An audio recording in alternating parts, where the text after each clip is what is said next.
Chapter 1064 God Agra and his angels Larn. The words slipped from Darth's lips as he laboriously regained his footing. Meanwhile, Michael remained afloat in the oasis, his head above the water. Vidora's ability to breathe underwater had proved to be a life-saving advantage. Larn, the angel of God Agra, grabbed Darth by the neck, raising him off the ground. Unbeknownst to Michael, who could no longer discern the angel's cultivation levels in this unfamiliar world, Larn was at the celestial resonance realm, the 5th stage of cultivation. This meant he could absorb a fragment of level 5 God Agra's grace to gain a power boost. "You can emerge from the water now," Larn's voice cut through, addressing Michael. With a sigh, Michael waded out of the water, his neck making a cracking sound as he stretched it. "Who are you? A friend of Darth?" Larn questioned, but Michael remained silent. "I'm not going back to him, Larn. I've had enough of serving him," Darth growled, his voice heavy with anger and pain. Michael was taken aback by the revelation that Darth was actually an angel of Agra. Listening to Darth's words, Michael sensed a complex history between Agra and Darth. "You sort out your matters. I just need the divine portals to reach Nimbosia," Michael interjected, his intentions clear. He wanted no involvement with Agra or the 2 angels before him. "Silence, mortal!" Larn's shout sent a powerful shockwave at Michael. Michael willed his protective shield not to react, allowing the shockwave to hurl him into the air. He needed to avoid using his powers to avoid alerting the Pantheon of his presence. Unlike Theo and his angels, Larn didn't rely on artifacts to prevent godly intervention. Darth's gaze shifted between Michael and Larn, a glimmer of hope in his eyes for Michael to unleash his divine powers. However, Michael managed to restrain himself. "Don't resist, Darth. Simply return to his grace and offer your apology. I'm sure he will find it in his heart to forgive his favored angel." Larn's words held an ironic edge, evident even to Michael. Darth's voice cracked through the air, carrying a determined no. He unleashed his power, a surge of energy enveloping him. With a fierce expression, he lunged forward, his fist connecting with Larn's chest. The impact sent Larn hurtling through the sand, creating a deep furrow in his wake. Larn rose from the sand, his excitement palpable. "Ah, so you found your spine, Darth. Let's see what you can truly do," he taunted, his voice dripping with anticipation. Darth's eyes blazed with a fiery determination. He summoned his power and readied himself for a confrontation. "Prepare yourself, Larn. I won't be controlled by Agra any longer," he declared. Waving his hand, Darth summoned an ethereal eagle formed of crimson-red energy. The magnificent creature materialized with grandeur, its wings outstretched as it let out a piercing cry that echoed through the desert. Larn's lips curled into a cruel smile. "Impressive, but let's see if your pet can match mine," he retorted, his own power surging. He summoned a crimson-red wolf with wings, a creature equally imposing and fierce. Both summoned creatures dashed at each other, a collision of ethereal forms. The crimson-red eagle's wings beat with power as it soared through the air, its talons poised to strike. The crimson-red wolf leaped with grace, its wings propelling it forward, teeth bared for battle. The eagle's feathers shimmered in the desert starlight, and its eyes glowed with an otherworldly intensity.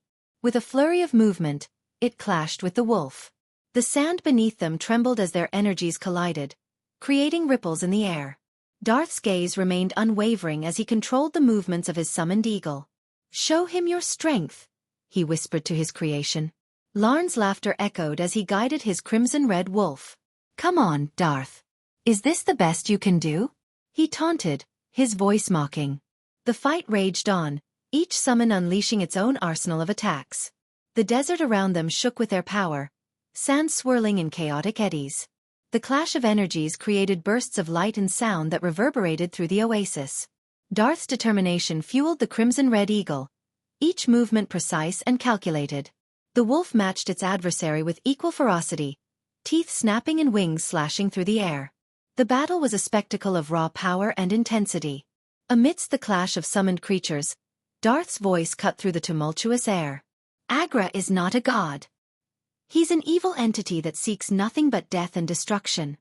His words reverberated with conviction, carried by the winds of the battle. Larn's retort was swift, his crimson-red wolf lunging at the eagle with renewed vigor. "And yet, you serve that same entity without batting an eye.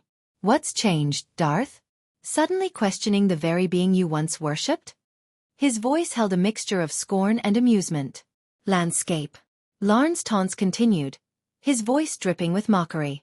Is this an amusement? As the ethereal battle raged on, Michael watched from a distance with growing annoyance. The divine portals were within reach, yet the interruption by these angels continued to thwart his plans. He clenched his fists, his patience wearing thin. He wanted to end this conflict and secure the means to reach Nimbosia. Darth's anger and determination seemed to fuel his summoned eagle further. Its movements became more intricate, its attacks more strategic. The crimson-red wolf countered with equal fervor, each clash of energy sending shockwaves through the desert landscape. Larn's taunts continued, his voice dripping with mockery. Is this the extent of your newfound defiance, Darth?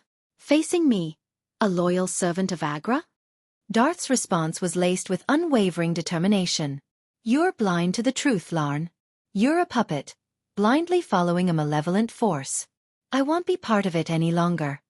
The battle reached a crescendo, the clash of summoned creatures becoming a spectacle of power and will. Each creature's movements painted streaks of crimson energy across the desert sky, their clashes creating bursts of light that illuminated the landscape. Michael's annoyance grew with every passing moment. He couldn't afford any more delays, not when his presence in this realm was becoming more apparent to the Pantheon. He needed those divine portals, and he needed them now. Darth's voice broke through the chaos again, his words carrying a fierce determination. Agra may have deceived me once, but I won't be his pawn any longer. Larn's laughter resonated, cutting through the battle's cacophony. And what do you hope to achieve, Darth? Defeating me won't change your fate. You're marked by Agra. N0 value SB. C0M. This Agra god seems like a big deal, Ghost. Iag's voice sounded from within Michael's pocket. Yeah, I have a feeling we might cross his path in the future, Saga added. I don't care. I need the divine portals, and this Larn guy is messing up my plans, Michael replied with a hint of frustration. Well, you can't kill him without using your powers, Iag pointed out. True, but I can at least distract him. Maybe that'll give Darth an advantage, Michael planned, hoping a distraction would help Darth gain the upper hand in the battle. Any time now. Michael was about to make his move when Darth's voice echoed through the chaos, causing him to pause. The ethereal eagle summoned by Darth appeared to be weakening, while the crimson-red wolf grew larger and more menacing due to Larn's connection to Agra. Do you think your mortal friend can help you? How the mighty have fallen, Larn sneered. You have no idea, Darth began, but before he could reveal Michael's true identity as a god, Michael intervened. You two can continue this fight later. I'm just interested in the divine portals. Show them to me, and I'll be on my way, Michael interjected, momentarily halting the battle. Who's this guy? We're in the middle of a fight, and he looks like he's on vacation, Larn chuckled, his surprise evident. Darth, you can't win against him. He's more powerful than you. So activate the portals, Michael suggested to Darth, prompting a spark of pride in Larn's eyes, and he smirked arrogantly. Well, your mortal friend is correct. But it's a shame I won't be letting either of you go anywhere. You're both coming to meet his grace, and you. Larn shifted his gaze from Darth to Michael. You are going to die, Larn declared with a smug smile. Activate the portals, Michael instructed Darth, and the battle between the eagle and the wolf continued. As the clash intensified, Michael used the distraction to kick sand towards Larn. However, the sand disintegrated upon reaching Larn, his power obliterating it. Pathetic trick, Larn sneered, his hand emanating a crimson-red energy beam that he aimed at Michael. Yet, Michael swiftly raised his hand, revealing the black shield, which surprisingly absorbed the energy beams instead of shattering. A powerful artifact. Larn's eyes gleamed with greed, desiring the shield for himself. Simultaneously, Darth evaded Larn's attacks and seized hold of a solitary coconut tree on the oasis edge. His touch caused a golden light to flicker, manifesting beside the tree. The portal. Larn's taunting voice broke the momentary stillness. You're going nowhere, he jeered, his hand raised to strike. In response, the wolf lunged at the eagle, clamping its jaws around the eagle's neck. The golden eagle shattered into radiant fragments. The force of this shattered connection made Darth cough up blood and collapse to the ground. Larn prepared to target Darth with his energy beam, but before he could, Michael lunged forward and delivered a powerful punch to the angel's face. The impact sent Larn hurtling away with a resounding explosion. As Larn soared through the air, the wolf redirected its hostile attention to Michael, its eyes gleaming with aggression. "Get up and activate the portals," Michael shouted to Darth, preparing to confront the wolf. He unsheathed his dark swords with a deliberate tense motion and cracked his neck. "You're the last obstacle before I reach Nimboja," Michael declared, his frustration evident. "Just give me a moment," Darth uttered weakly, pulling himself together. Suddenly, the wolf emitted a fierce howl and lunged at Michael from above. "You want to defeat that creature without using your powers?" Sarba's voice was tinged with anxiety as the wolf closed in. Just as the wolf was about to pounce on Michael, Vidora sprang out of Michael's pocket and perched on his head. In response, Ayag surged forward and opened her mouth wide. The wolf bared its teeth, leaping at Michael with aggression. Simultaneously, Ayag unleashed a powerful sonic wave with a resounding shout. Visible as a tangible force, the sonic wave streaked toward the wolf. The collision between the wave and the wolf created a burst of energy, throwing the creature backward and causing it to emit a pained growl. Observing the wolf's momentary setback, Michael noticed Larn beginning to rise, preparing to re-engage in the battle. "Come on, Darth, hurry," Michael urged, his voice laced with urgency. While the wolf growled and Larn approached, Michael's attention was drawn to a sudden appearance of a golden ring on the sandy ground. A palpable distortion in space emanated from it. "Oh no!" Larn's voice carried a mocking tone as he swiftly moved toward Michael and Darth, intent on preventing them from using the portal. "I can't hold them both off, Ghost." Ayag's voice conveyed a sense of unease. As Larn closed in on them, he raised his hands, unleashing a rapid barrage of crimson-red energy beams aimed at Michael and Darth. Michael deflected the beams using his black shield, but he realized that he couldn't keep up this defense for long. If he truly aimed to halt Larn's advance, he would have to resort to his godly powers. "Just a few more seconds," Darth's voice resonated behind Michael. "Finish him off." Darth's words were driven by urgency, not knowing the reason behind Michael's hesitance to use his full powers. At last, Larn closed the distance to Michael, summoning a crimson-red spear from a space ring at his side. "He's about to strike us down," Darth warned, the energy levels around them surging to dangerous heights. Michael knew that his black shield might not withstand the force of Larn's spear. Larn's shout echoed in the air as he thrust the spear toward Michael, aiming for a fatal blow. Summoning his resolve, Michael lifted his dark sword and channeled his power, sending forth a powerful bolt of dark lightning from the blade's tip. Larn's eyes widened in shock, but before he could react, the lightning pierced through his chest, sending him hurtling backward. He flew a considerable distance before crashing onto the sandy ground, at least 50 meters away. As Larn's body hit the ground, an eerie silence settled over the oasis. The use of Michael's power was accompanied by a resounding thunderclap and the sudden appearance of a crimson lightning streak in the otherwise clear night sky. "We need to leave," Michael stated, his gaze fixed on the ominous lightning streak above. Chapter 1065. A quest from the system. As Michael and Darth plunged into the portal's embrace, he felt a powerful tug, like being torn through a vortex. Unlike the instant teleportation he was accustomed to in the mortal realm, this journey was more like traversing a bridge of light, a luminous passage that carried him alongside Darth. "So, you were one of Agra's angels?" Michael inquired during their journey. "That's a part of my life I'd rather leave behind," Darth responded, his voice carrying the fatigue from his battle with Larn. The backlash of Larn's attack had affected Darth due to the connection he shared with his summoned creature, the Golden Eagle. "I won't pry into the details, but you did drag me into your mess. If Agra's angels come hunting for me, you'll have to pay the consequences," Michael stated, his tone frigid. His purpose in the realm of gods was to strengthen himself and locate his seeds of darkness, not to make new enemies. "I apologize. But facing Agra was inevitable for you. Unless you have a penchant for death and destruction, you'll find yourself at odds with him sooner or later," Darth responded, his voice tinged with resentment towards Agra. "If you ever find yourself at the infinite ocean, perhaps we'll cross paths again."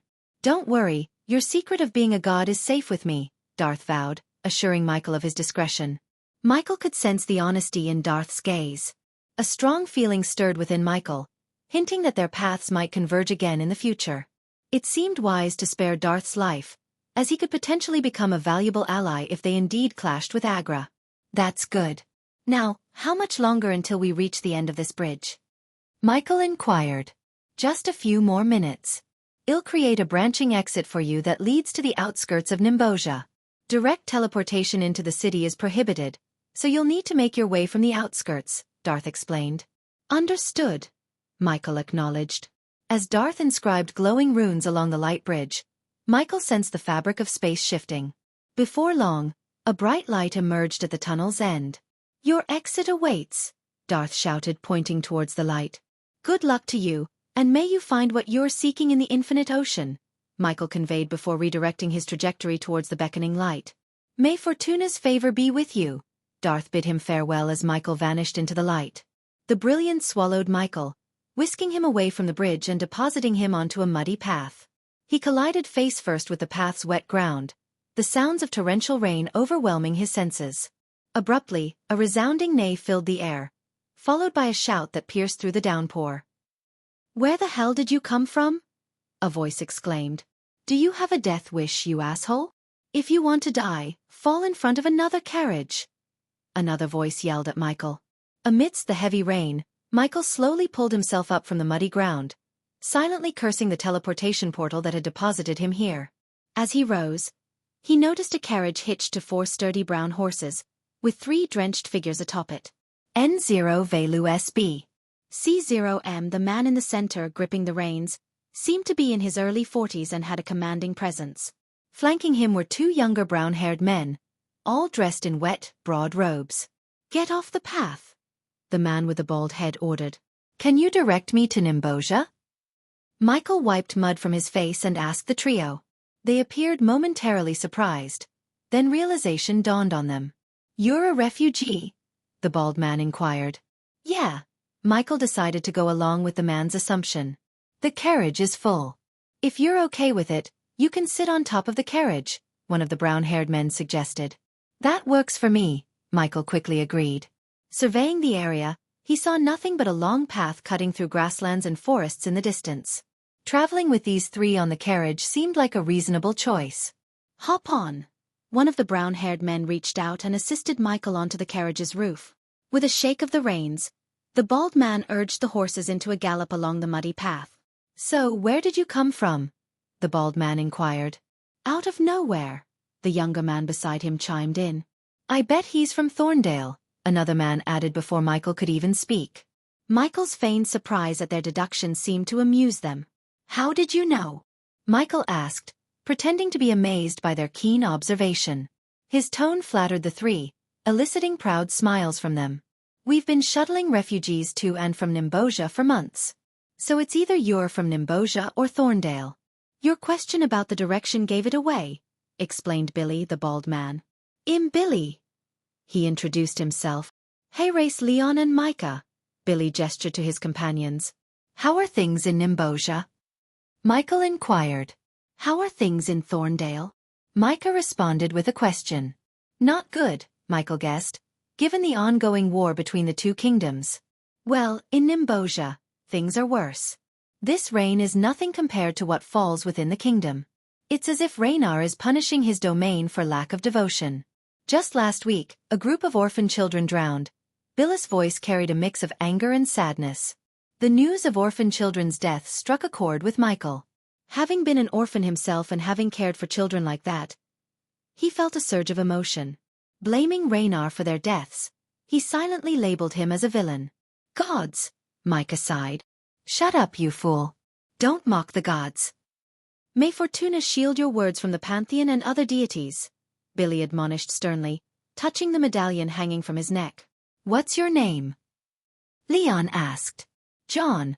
Michael offered a simple, common name. Who do you pray for? Billy inquired, showing his religious side. Fortuna, Michael promptly replied, invoking the name of the goddess of luck. She seemed well known in this world, so Michael decided to use her name. Unbeknownst to them, they were traveling with a god. Fellow Fortuna worshipper.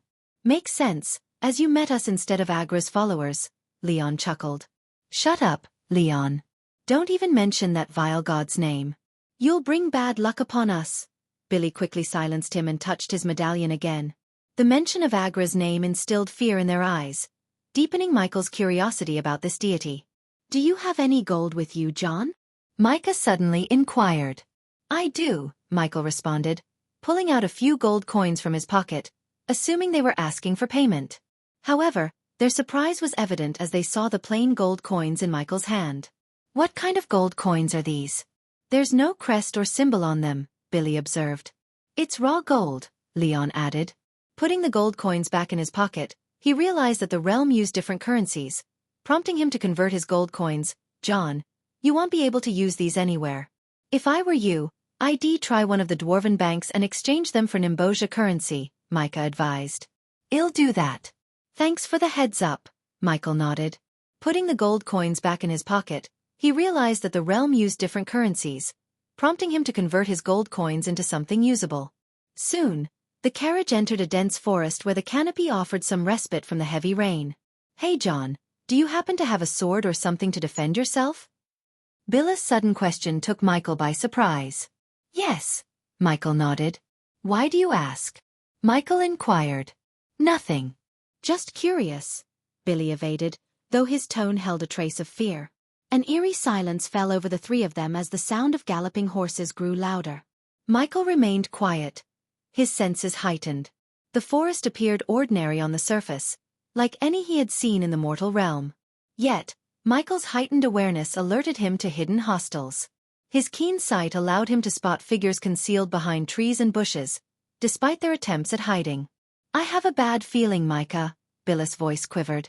Though he hadn't revealed to Michael, whom he knew as John, that rumors had circulated about Agra worshippers in this forest, he hoped they were mere rumors. These worshippers, known as vile bandits, wandered this realm without allegiance to any kingdom, driven solely by death and destruction to appease their god. In silence, Michael observed these hidden figures in the forest, anticipating their move. As expected, trees on either side of the path suddenly crashed down, startling the horses. Michael gripped the carriage tightly, holding his position.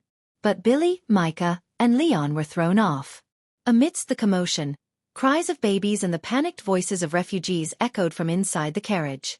Figures clad in pitch-black robes emerged from the forest, surrounding the carriage from all sides. Stay still. Don't move. Their orders were accompanied by the glint of crimson-red blades. Suddenly, a robed figure leaped onto the carriage and kicked Michael off. Pretending to stumble and fall, Michael yielded control of the carriage to the Agra worshippers. From his vantage point, he saw refugees, clad in tattered clothes and clutching belongings in small pouches, emerging from the carriage. Babies were held tightly in their arms, trembling with fear and shock. Agra has favored us. We're about to spill a lot of blood, one of the robed figures said with a sinister grin. With cautious movements, Michael lifted himself up from the ground as the Agra worshippers directed the refugees out of the carriage. The refugees were lined up and forced to kneel down alongside Michael. The refugees, their faces etched with shock and fear, cried out in a mixture of despair and desperation, pleading to the Agra worshippers to spare them. Please, we're just innocent families. I have a baby. Please don't hurt her. Have mercy. We've lost everything. Tears streamed down their faces as they clung to one another, their voices trembling in terror. Their cries echoed in the forest, a heartbreaking chorus of anguish and vulnerability. The Agra worshippers, however, showed no sign of compassion. They reveled in the refugees' suffering, their laughter ringing with a cruel edge. You think your pleas matter to us? Pathetic mortals, your god won't save you now. The worshippers taunted and jeered, their eyes glinting with sadistic delight. One of them raised his blade high, the crimson-red steel reflecting the despair in the refugees' eyes. Billy, Micah, and Leon were dealt swift blows, their faces struck with punches and then thrown into the crowd. The Agra worshippers quickly snatched their weapons, disarming them. Michael managed to evade their attention since his weapons were concealed within his armor, and his simple brown robes masked his true identity. The worshippers forced the refugees to sit in a row on their knees, their faces etched with terror and confusion. Let us go, you monsters. These are innocent people. Billa's voice rose in defiance. The worshippers only responded with mocking laughter, their faces twisted with sadistic amusement. Expecting mercy from us, are you? Insolent fools, sneered one of the worshippers, a heavily built man with a brutish demeanor. The host should start earning badass points by saving these refugees. You will need worshippers in the future, and this seems like a good place to start your godhood. Michael was taken aback when he suddenly heard a voice in his head, the system that urged him to earn badass points by saving the refugees, seeing it as a way to gather worshippers for his own future godhood. The burly man leading the worshippers paused, his attention drawn to a red-haired woman clutching her baby and a little girl close. His gaze lingered on her, his intentions disturbingly evident. He spoke with a perverse grin. Agra would delight in me slaughtering you three. The man's gaze lingered on the red-haired woman, his intentions evident. Michael sat beside her, waiting for the right moment to unleash his power upon the Agra worshippers. Chapter 1066. God of Rain's Kingdom. The Agra worshipper raised his sword, causing the woman to close her eyes and clutch her baby tightly. Beside her, the little girl's eyes squeezed shut in fear. No! Billis' voice cracked with desperation as he tried to intervene. But just as the sword seemed poised to strike, it froze mid-air. The Agra worshipper's wrist was held firmly by a young man seated beside the intended victim. Another Agra worshipper approached with a mocking snicker, ready to attack the young man. However, his kick landed on the young man's back, with no effect. Under the young man's grip, the first worshipper's sword dropped, and the mother cautiously opened her eyes, observing the scene. She turned her gaze toward the young man, finding an unspoken reassurance in his eyes. Amidst the refugees, shock was palpable as the young man dared to confront the Agra worshippers. Arg! The worshipper in the young man's grip growled in pain. Simultaneously, the one who had kicked the young man cried out in agony, clutching his injured leg. The mother, now facing the other Agra worshipper, witnessed the gruesome sight of the man's twisted and bloodied leg. I am not playing hero, the young man finally spoke as he rose to his feet. I am playing God, he declared with a chilling snicker. With swift precision, he twisted the worshipper's wrist, eliciting a scream of pain. Close your eyes, honey, the young man addressed the little girl, who obediently shut her eyes. In an instant, he unsheathed his dark sword and swiftly cleaved the worshipper in half. The grotesque have thudded to the ground, showering the refugees in a gruesome spray of blood. Screams of horror echoed from the horrified refugees, the image too much for them to bear. The young man turned to face the Agra worshipper who had been relentlessly kicking him. This worshipper was now on the ground, his leg broken and painful. Meanwhile, the remaining Agra worshippers surrounded the young man. Cut him into pieces, they cried out, their sinister intentions clear. Despite his reluctance to reveal his true power, Michael recognized that this situation called for immediate action. The system's urging to save the refugees and potentially gain followers aligned with his own determination to rid the world of these Agra worshippers. Unbeknownst to him, this choice would set in motion a series of events that would lead him into a conflict with the cruel god Agra. John. Billis' voice held a mix of surprise and respect as he observed the young man in a new light. Michael exchanged a meaningful smile with the three who had aided the refugees. But his attention swiftly returned to the Agra worshippers, his expression hardening. Luck hasn't favored you today. It's death, Michael declared as two of the Agra worshippers lunged at him. Yet, in the blink of an eye, their heads were severed from their bodies. The refugees were unable to comprehend the swift, otherworldly speed of Michael's movements. The remaining four Agra worshippers stood frozen in terror, sensing a power beyond their understanding but unaware of his true identity due to Marla's medallion suppressing his godly aura. Bandits seem to be a constant problem, no matter which world I'm in, Michael mused, wiping the blood from his dark sword onto his arm. We. The Agra worshippers stammered, their fear rendering them speechless. But before they could react, Michael lunged at them. In an instant, he cut down the remaining bandits as if they were mere obstacles. However, the leader of the Agra worshippers managed to take Billy hostage, using his sword to press against Billy's neck and issuing a threat to Michael. If you dare take a step forward, I will cut open his throat, the last Agra worshipper shouted, holding Billy hostage. What makes you think I'd give a damn about him? Michael's unexpected response not only stunned the Agra worshipper but also left Billy, Micah, and Leon in disbelief. John, please. Billy's voice trembled, a desperate plea for his life. I'll take him with me. The Agra worshipper's desperation pushed him to the brink of killing Billy. Yet, as he made a move, dark beams shot forth from Michael's eyes, penetrating the Agra worshipper's skull. The worshipper's body froze momentarily before collapsing to the ground with a heavy thud. The refugees looked on, suddenly realizing that Michael was more than he appeared to be. While many in this world lacked cultivation or power, those blessed by the gods possessed the potential for such abilities. However, among them, only a fortunate few could attain higher levels of cultivation, let alone become an angel. Wealth, much like in the mortal realm, also played a pivotal role in cultivation. But it had never occurred to them that they might encounter a god in the flesh. As the lifeless bodies of the Agra worshippers lay in pools of their own blood, a new light shone upon Michael in the eyes of the refugees.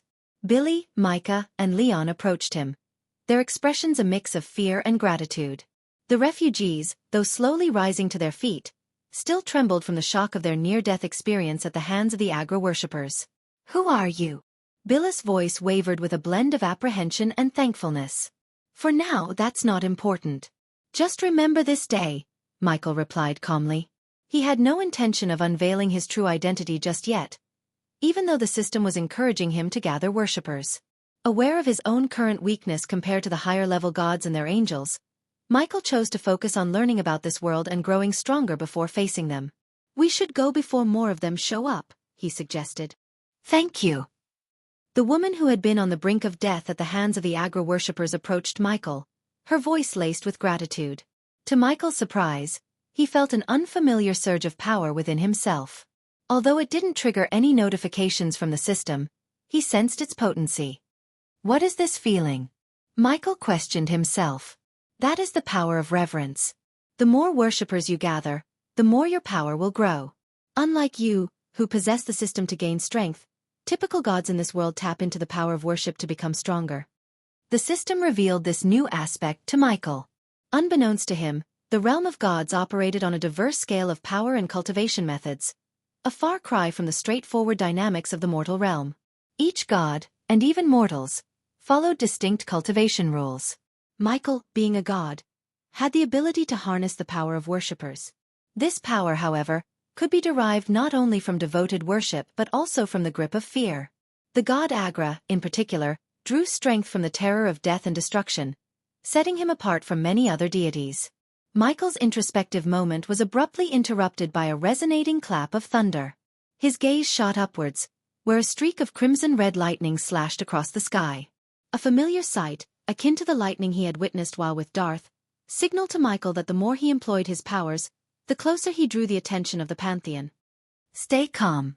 Your focus should be on reaching Nimbosia and starting a new life," Michael reassured the shaken woman, motioning for the rest of the refugees to return to the safety of the carriage.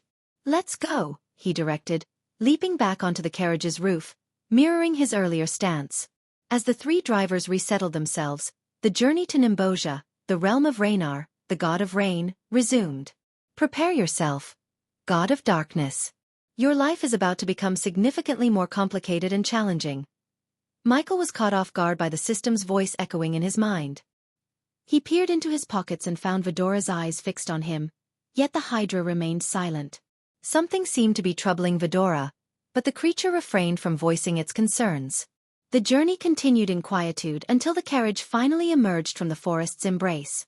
Before Michael stretched a kingdom unlike any he had ever laid eyes upon. Towering stone walls shielded the cityscape beyond, masking its inner structures from view. Amidst this, a remarkable sight caught his attention. A grand edifice constructed from glass and adorned with gold accents. What struck Michael even more profoundly was the spectacle above the kingdom. Clusters of clouds had congregated, forming a colossal hand-like shape that generously showered rain upon the entire expanse. A river flowed around the city, its waters swelled by the constant downpour. However, what puzzled Michael was the conspicuous absence of thunderclaps or lightning streaks amidst the rainfall. "Nimbosia," Michael muttered softly, his eyes fixed on the distant cityscape on the horizon.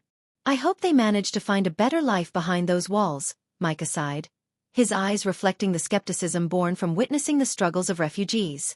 Often, their pursuit of a more promising life in a different kingdom ended up leading to even harsher circumstances. Such newcomers were frequently regarded as burdens, and their existence came with hardships. "I believe they will," Michael replied. Though he had no intention of taking on the role of their savior or playing the virtuous hero, he had a strong intuition that the refugees might indeed find better lives within the confines of Nimbosia's walls. Moreover, he was determined to uncover a way to challenge or vanquish a god. When that moment arrived, Raynar and the rest of the gods would have no choice but to bow before his might. As the carriage progressed toward the city gates, Michael's attention remained fixed on the sky. He pondered the extent of Raynar's power, marveling at the massive hand conjuring torrents of rain upon the kingdom. A deeper curiosity gnawed at him. Why Raynar would subject his own citizens to such relentless punishment? Think we'll cross paths again? Bill's inquiry interrupted Michael's thoughts. You better hope not, Michael quipped, a hint of humor in his tone. Before Billy could respond, a deafening clap of thunder roared through the air. The sound was so intense, so terrifying, that it reverberated through the carriage, rattling its very frame. Michael instinctively looked skyward, his gaze tracing the trail of a lightning bolt slicing through the heavens.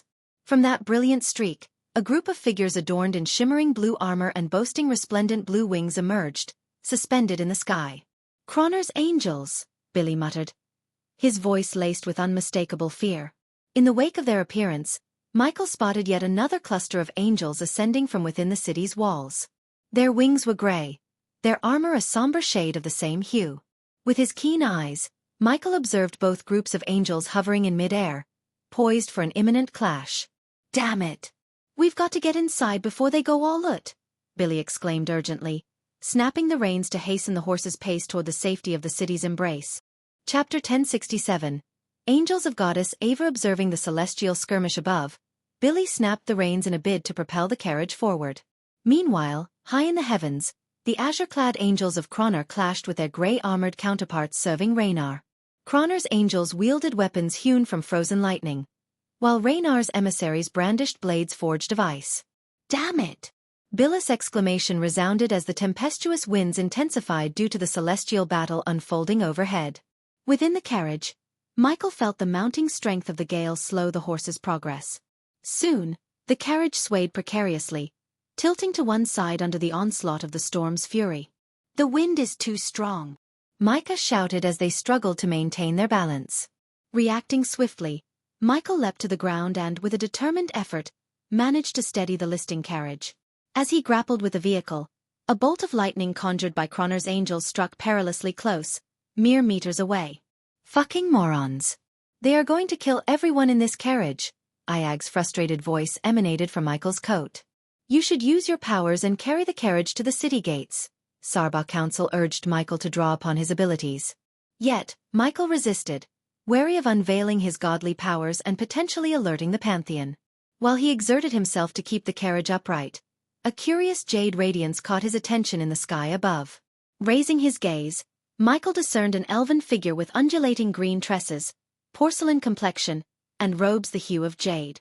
Adorned with verdant wings, the ethereal being gracefully descended beside him. Who are you? Michael inquired, feigning his struggle to stabilize the swaying carriage.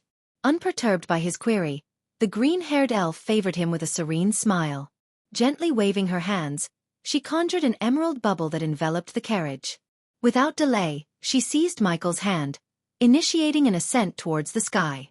As the horses neighed in distress, the elf directed a calming breeze their way, pacifying the agitated animals.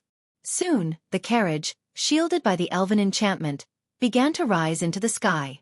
Michael and the elf shared a prolonged gaze, yet neither uttered a single word. Safeguarded by the elf's intervention, they ascended toward the city through the azure expanse. Within the city's protective walls, the scene that met Michael's gaze was one of desolation.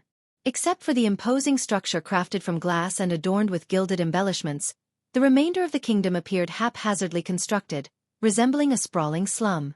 Buildings stood crammed together without any semblance of a plan, devoid of side alleys or spacing. These houses appeared weathered, ancient, and poised to crumble at any given moment. The narrow streets lay deserted, and a putrid odor permeated the air, further intensified by the incessant downpour. Amid this grim setting, the celestial battle raged on in the heavens, where lightning streaks and frosty blades clashed. The impact of their skirmish toppled a few buildings, their collapse accompanied by heart-rending cries from within. Inquiring about the chaos below, Michael turned to the green-haired woman. "Aren't you going to intervene?" Her response was calm. "They will tend to them." Michael's gaze descended, observing the emergence of green-robed figures rushing to the scene. These elves, emanating a dim green radiance, initiated rescue operations, pulling people from the debris. However, some among them shook their heads, signaling that not all had been fortunate enough to survive. As Michael lifted his eyes, the celestial conflict continued unabated, the battling angels seemingly heedless of the city's inhabitants. Michael reflected on his own experiences in Nagaland, where he too had fought without considering the well-being of the citizens. Yet, the Guardian Guild had been there to evacuate people. Here, however, these citizens lacked such protection.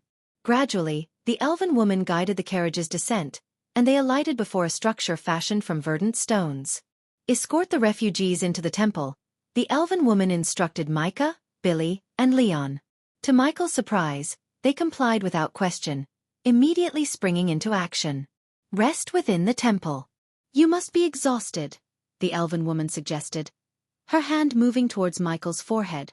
However, before she could touch him, Michael intercepted her wrist. I'm fine, Michael reassured her. The elf smiled, recognizing the apprehension in Michael's eyes regarding her true identity. Come with me into the temple, the elven woman invited, leading the way as Michael followed. The refugees conveyed their gratitude with nods, silently acknowledging Michael's presence as he accompanied the elf into the temple. Inside, soft candlelight illuminated the space, permeated by a delicate, soothing fragrance. Yet, what truly astonished Michael was the temple's interior spaciousness.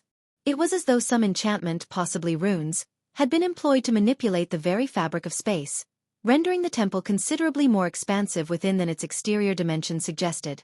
Within this temple sanctuary, injured refugees rested on the floor, tended to by green-robed elves who skillfully attended to their wounds. You don't appear to be a typical refugee or someone in need of assistance. What is your story? The elf inquired, her tone gentle. You haven't introduced yourself either, Michael responded, his curiosity piqued. I am Faith, an angel of Ava, the goddess of healing, the elf revealed. Michael pondered for a few moments, his thoughts turning over. After some contemplation, he made up his mind to enlist Faith's assistance in locating Marla's worshippers. Ensuring the safe passage of Marla's followers back to her was paramount, as it required finding the individual among them who possessed an artifact from Marley, capable of opening a portal to her forest. John. I've come here to find the worshippers of Goddess Marley, Michael revealed, his decision finally made after careful consideration. Worshippers of Goddess Marley? Faith appeared surprised, yet a swift assessment of Michael seemed to provide her with some insight. You don't strike me as Marla's typical angel, Faith commented, a hint of amusement in her voice. Marla's angel, Michael thought wryly to himself. I'm not. I just need to locate them and ensure they escape Nimbosia before they're caught in the crossfire of the angelic battle, Michael explained, gesturing towards the temple's shuddering walls, a consequence of the ongoing celestial conflict. Do you happen to know where I can find Marla's worshippers? Michael inquired. In response, Faith let out a sigh, her eyes briefly revealing a glint of sorrow that Michael couldn't ignore. Unfortunately, I do know. However, it won't be a straightforward task to locate them, Faith replied. Michael sighed in acknowledgement. Believe me, nothing in my life comes easy. Michael's sigh carried the weight of his experiences. If you don't mind my asking, why are you extending aid to Goddess Marley? Faith's curiosity prompted her to question Michael's motives. Just repaying a debt, Michael offered, opting to keep his motivations guarded. The truth was, his intention behind helping Marley was to secure her alliance. In the impending struggles against Dagon and the Pantheon, Michael knew he required allies, given that most gods wouldn't readily side with the god of darkness. Gaining allies was crucial for his cause. Faith's nod was slow and contemplative, but her eyes betrayed a sense of skepticism about Michael. As a non-god, she couldn't naturally discern his true nature. At most, she might assume he was an angel or a formidable higher-level cultivator. To consider him a god would require witnessing the full extent of his powers, something he wasn't eager to reveal. Where can I find them? Michael inquired, directing the conversation back to the matter at hand. They're being held in Raynar's temple, Faith replied with a hint of sadness in her voice. Michael's intuition wasn't wrong. There was an undercurrent of trouble in the situation. It doesn't sound promising, he prodded further. It's not. God Raynar is losing ground to Croner in their celestial conflict. He's desperate for continuous worship, hence the city's emptiness, Faith explained, her tone carrying a mix of sympathy and disdain. Under the king's orders, Reynar's loyal follower, the lackey, has commanded the citizens to remain indoors and worship Reynar fervently. Meanwhile, Marlis worshippers have been forcibly taken to Reynar's temple and are being coerced into becoming his followers, Faith revealed, a touch of disgust in her words. In the realm of gods, converting one god's worshippers into another's was considered a malevolent act. However, if the targeted god wasn't part of the pantheon, their actions against each other's followers often went unnoticed by the higher powers. As Marley wasn't part of the pantheon and Reynar was, the latter could impose his authority over Marlis worshippers without much consequence. How does that process work? Are they subjected to mind control or some other manipulation? Michael's curiosity prompted him to inquire. That's certainly possible, but I don't believe they've reached that stage yet. It's more likely they are undergoing physical torment, Faith responded. For a brief moment, Michael fell into contemplation, mentally recording the information Head received. Yet, abruptly, Faith's words trailed off, and her gaze fixed on him. But you don't need to delve into those specifics. Rescuing them from Reynar's temple is a nearly impossible feat. Even the king would have little sway in this matter. My advice is to turn around and leave the kingdom, Faith suggested. Caught between his curiosity and his commitment to saving Marlis worshippers, Michael hesitated momentarily. Ultimately, he decided to embrace the risk and venture into the temple himself. The driving force behind Michael's decision was his pursuit of badass points. He recognized that playing it overly safe and timid wouldn't earn him the kind of recognition he desired. At the very least, I can assess the situation. If it proves too risky, I'll relay the message to Marley, Michael affirmed. His casual reference to goddess Marley sparked a flicker of uncertainty within Faith. Well, I can't prevent you from aiding those in need. It's not in goddess Ava's nature to inhibit such actions, Faith acknowledged. As another tremor rumbled through the air, Michael couldn't help but ask, any idea when this war might stop? The intensity of the angels' battle was palpable, escalating with each passing second. I truly don't know. The timeline depends on the Pantheon's intervention. It's uncommon for them to stand aloof during a confrontation between two of their own, Faith replied, her tone tinged with doubt and hesitation. The more Michael learned about the Pantheon, the deeper his confusion grew. Something seemed to be diverting the Pantheon's attention from their responsibilities. While the Pantheon was undoubtedly engaged in handling Dagon, the fact remained that Dagon couldn't yet breach the realm of gods. This led Michael to question what force could be holding the Pantheon back from fulfilling their duties and what might be preventing the gods from abandoning their domains. Chapter 1068. Being the stealthy assassin once again when night descended upon Nimbosia, Michael emerged from goddess Ava's temple, bidding farewell to Faith. The clash between the angels still raged above, filling the sky with streaks of lightning and bursts of thunder. The flashes of Croner's angel's lightning illuminated Michael's path as he walked. Thankfully, the streets are clear of citizens, Iag quipped from within Michael's coat pocket. To blend into the darkness, Michael had swapped his earlier brown robes for a black coat over his armor. These gods and angels seem like real troublemakers, Saga grumbled. Nithroel did mention that the realm of gods is far worse than the mortal realm, Michael recalled as he moved along the rooftops, carefully avoiding the gaze of the battling angels. After several tense minutes, Michael reached the imposing temple. Close up, it appeared even grander and more imposing than from a distance. The entire structure was constructed from glass, adorned with opulent gold accents. The glass bore a deep black tint that prevented Michael from peering inside with his naked eyes. Utilizing his X-ray vision, Michael spotted Reynar's angels patrolling around the temple's exterior. There's someone inside, tied to a chair and being subjected to torture, Michael murmured, his X-ray vision revealing a figure bound in the center of the temple. However, the features of the figure remained obscured. It's likely one of Marlis worshippers, Iag surmised. Agreeing, Michael inched closer to the temple. His inherent ability as the god of darkness rendered him nearly invisible in shadowy places. This wasn't considered the use of his powers, just a natural attribute. Blending into the darkness, Michael stealthily approached the temple. However, the main entrance was flanked by two gray-armored guards, their level of cultivation hidden from Michael's view. To discern such details, he would require a specific skill from the system or a rare artifact native to this realm. We obviously can't barge through the main door, Iag suggested, glancing upwards and spotting an opening.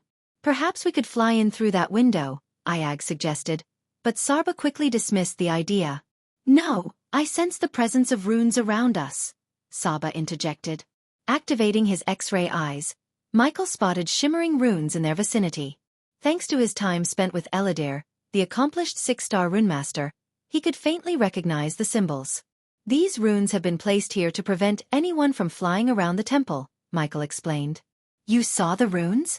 Are they similar to the runes in the mortal realm? Iag inquired with curiosity. Not exactly, but there are some similarities, Michael replied. Then how do you plan to ascend? Iag pressed, to which Michael grinned and rolled up his sleeves, revealing the Mark III grappling hook on his forearm. With a swift motion, he aimed at the edge above and fired the grappling hook. The hook firmly caught onto the edge, propelling Michael upwards. Inside the temple, Michael crouched on the edge of a beam, peering down at the scene below. Carefully navigating along the beams that stretched across the ceiling, he observed the activity below. That doesn't look like Marlis worshippers, unless her followers dress like kings, Iag noted with a frown. Michael concurred and focused on the man being tortured. Clad in red robes embellished with precious gems and adorned with a gold crown, the man was a stark contrast to what Marlis worshippers would appear to be. You failed your master. The hulking brute, an orc with pale green skin, taunted the man tied to the chair. Towering at 7 feet, the orc exuded an imposing and fearsome aura. Please. I have nothing but loyalty towards his grace. Please. The man pleaded desperately. How is it then that his grace's carriage was attacked by Croner's angels? Don't you know what it carried? The orc questioned, running his fingers across the man's face. His grace made you the king of Nimbosia, entrusting you with the protection of his possessions. Now that you've failed, why should his grace spare you? The orc jeered. Michael's suspicions were confirmed, but he was taken aback by the revelation. The king? Michael murmured in shock. Please.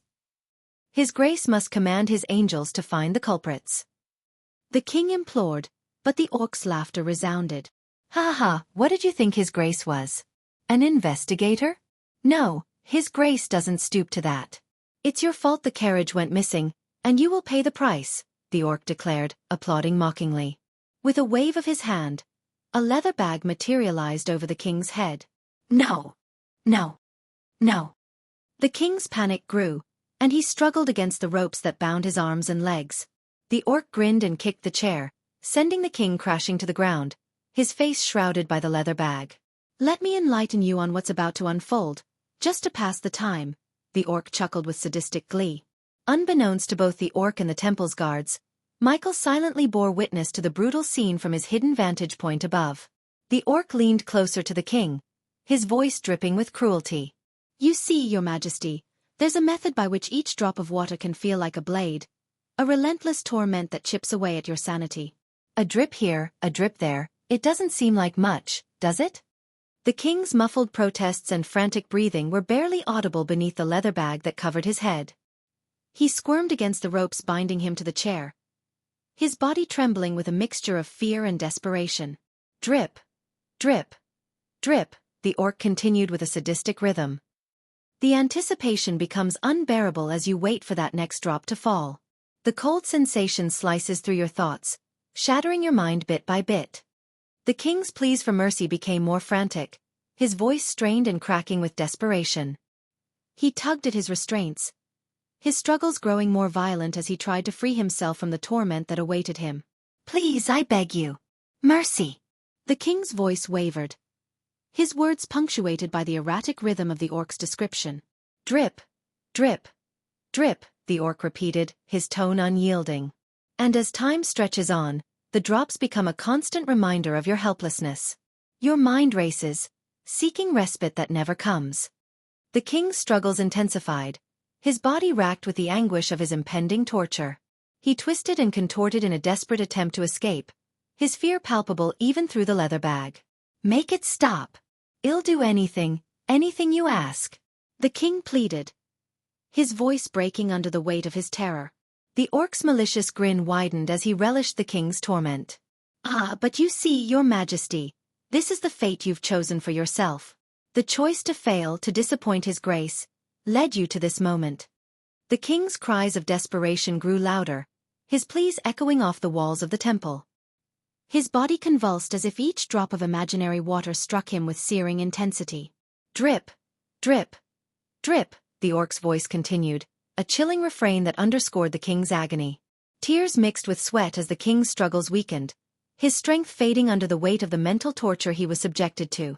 The anticipation of each non-existent drop had fractured his resolve, driving him to the brink of madness. And in the shadows above, Michael watched in grim silence, his heart heavy with a mixture of pity and shock at the cruel scene unfolding below. The orc meticulously created a small hole beneath the leather bag, a hole so tiny that it allowed only a solitary droplet to escape at irregular intervals. Michael's keen eyes picked up on a rune etched onto the leather, a rune responsible for randomizing the timing of each water droplet's descent. As the first droplet touched the king's forehead, his agonized scream reverberated throughout the temple. The sound was visceral, as if he had been struck by a hammer. The orc, his face twisted into a sadistic grin, delighted in the torment he was inflicting. He shifted his gaze toward the soldiers standing nearby, their grim expressions betraying no emotion. Once this old fool's suffering comes to an end, take care of Marlis worshippers, the orc commanded before vanishing from the temple in an instant. The soldiers, with silent obedience, acknowledged his orders without a word. They continued their patrols, moving stealthily through the temple's halls. Amidst the tense atmosphere, the only sounds that punctuated the air were the haunting echoes of water droplets and the king's anguished screams. Michael recognized the method well. It was the dreaded dripping machine used for torture on Earth. The realization that such a method was being employed in this world left Michael taken aback. Are we going to save him? Iag's voice trembled with uncertainty. It depends on how much he could help us. But truthfully, there's little point in rescuing him. Michael's tone turned cold and calculating. As he considered the idea of saving the king, Michael knew it was a futile endeavor. Even if he were to intervene, Raynar would simply replace the king with another pawn. Moreover, leaving the king alive could risk betrayal and expose his intentions. So, how do you plan to rescue Marlis worshippers? Iag inquired. With good old-fashioned methods, eliminate everyone except one, and then extract information from him. Michael's smile was chilling in its intent. With that, he unsheathed his dark swords. Positioning himself on the beams, he watched the soldiers below with the aura of a deadly assassin. His dark armor and hair, fluttering in the air, added an air of lethal charm to his presence. Michael's blade swiftly dispatched the unfortunate soldier, who happened to be directly beneath the beam where he crouched. After ensuring no prying eyes were upon him, he descended from the beam, striking the soldier through the head from behind. With the lifeless body in tow, he returned to his concealed vantage point above. Quite swift, Iag couldn't help but be impressed by Michael's efficiency. Ever since I started relying on spells and powers, I forgot how satisfying it is to take someone down with old-fashioned stealth, Michael remarked, a touch of nostalgia in his voice. 1 down, 8 to go, Michael said, cracking his neck. The cacophony of the king's screams and the ongoing battle among the angels provided the necessary cover for Michael's actions. Oblivious to their impending fate, the gray-armored soldiers continued their patrol within the temple premises. Chapter 1069. God of Death. With practiced precision, Michael began his silent takedown of the remaining soldiers. He observed their patrol routes carefully, noting the patterns they followed. Each soldier had a specific path to walk, and Michael exploited this predictability to his advantage. As the king's agonized screams echoed through the temple, Michael moved swiftly and silently along the beams, using the shadows to his advantage. His dark armor seemed to merge with the darkness, making him nearly invisible. His movements were fluid, like a ghost gliding through the air. The second soldier walked beneath him, and Michael seized the opportunity. He dropped down, his blade finding its mark before the soldier could react. The body was quickly hauled up onto the beam, out of sight. Michael approached the third soldier's path, timing his movements to coincide with the soldier's turn. Just as the soldier passed beneath him, Michael executed a swift and precise strike. A paralyzing poison coated his blade, ensuring the soldier wouldn't raise an alarm. He repeated this tactic with the next 2 soldiers, eliminating them swiftly and silently. With 4 soldiers down, Michael continued his deadly dance with the remaining 4. He watched them closely, studying their patrol routes and waiting for the right moment. His movements were calculated, his strikes precise. He utilized a combination of poisons, stealth, and the element of surprise to neutralize each threat. As Michael's swift blade dispatched the sixth soldier, he noticed a shift in the king's screams. Amidst the pained cries, the king's voice took on a note of desperation. "Help. Please. Anyone." The pleas for assistance were a grim reminder of the man's suffering. But Michael's focus remained on his task. He moved with practiced ease, utilizing the ceiling beams to both hide the bodies and ascend higher within the temple. For the seventh soldier, Michael employed another paralyzing poison. The soldier's movements became sluggish, his eyes widening in realization before he fell to the ground, lifeless. Michael quickly disposed of the body and continued his ascent. The eighth soldier's patrol route brought him close to the king. The king's muffled cries grew more desperate as Michael approached. Michael's blade struck true, and the soldier fell silently. Michael's movements were swift, precise, and calculated, avoiding any unnecessary noise or spilling of blood. Finally, only one soldier remained. Michael watched the soldier's route, biding his time. He needed information, and this soldier would provide it. As the soldier approached, Michael opted for a different approach. He used a dart coated in a sleeping agent, rendering the soldier unconscious without killing him. With the temple now devoid of threats, Michael turned his attention to the unconscious soldier remaining. The king's desperate pleas for help fell on deaf ears as Michael moved swiftly and efficiently. He needed answers, and this soldier held the key. Ignoring the king's cries, Michael hoisted the unconscious soldier over his shoulder, his steps silent as he moved away from the gruesome scene. He needed a secure location for the impending interrogation. In a secluded chamber, Michael laid the soldier down. The man stirred groggily, his eyes widening in shock as he took in his surroundings and the dark figure before him. Who are you?" the soldier stammered, fear evident in his voice. Michael's helmeted gaze remained steady. "That's not important right now. What I need to know is the whereabouts of Marlis worshippers." The soldier's confusion deepened. "Marley? I don't know what you're talking about."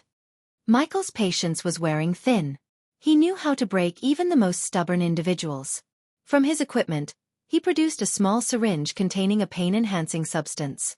Injecting it into the soldier's arm, he watched as discomfort twisted the man's features. The soldier's eyes shot open, and he tried to cry out, but Michael swiftly placed his gloved hand over the man's mouth. "Listen carefully. I'm only going to ask once. Where are Marlis worshippers being held?" The soldier squirmed and wriggled his legs, a mixture of fear and pain evident on his face. He glanced at Michael with wide, terrified eyes, and finally, he gave a reluctant nod. "In the secret room beneath the temple," the soldier admitted, his voice trembling. "How do I access it?" Michael's tone was icy, his patience hanging by a thread. The soldier pointed a trembling finger at a seemingly ordinary lamp fixed to the wall. "Rotate the lamp clockwise, and a passage will open." Michael's dark eyes narrowed as he processed the information. He could tell the soldier was telling the truth, but he had one more card to play. "Remember, I can easily end your life if you're lying to me." The soldier's lips quivered, his gaze locking onto Michael's helmet. "You have no idea what you've done. You'll regret this."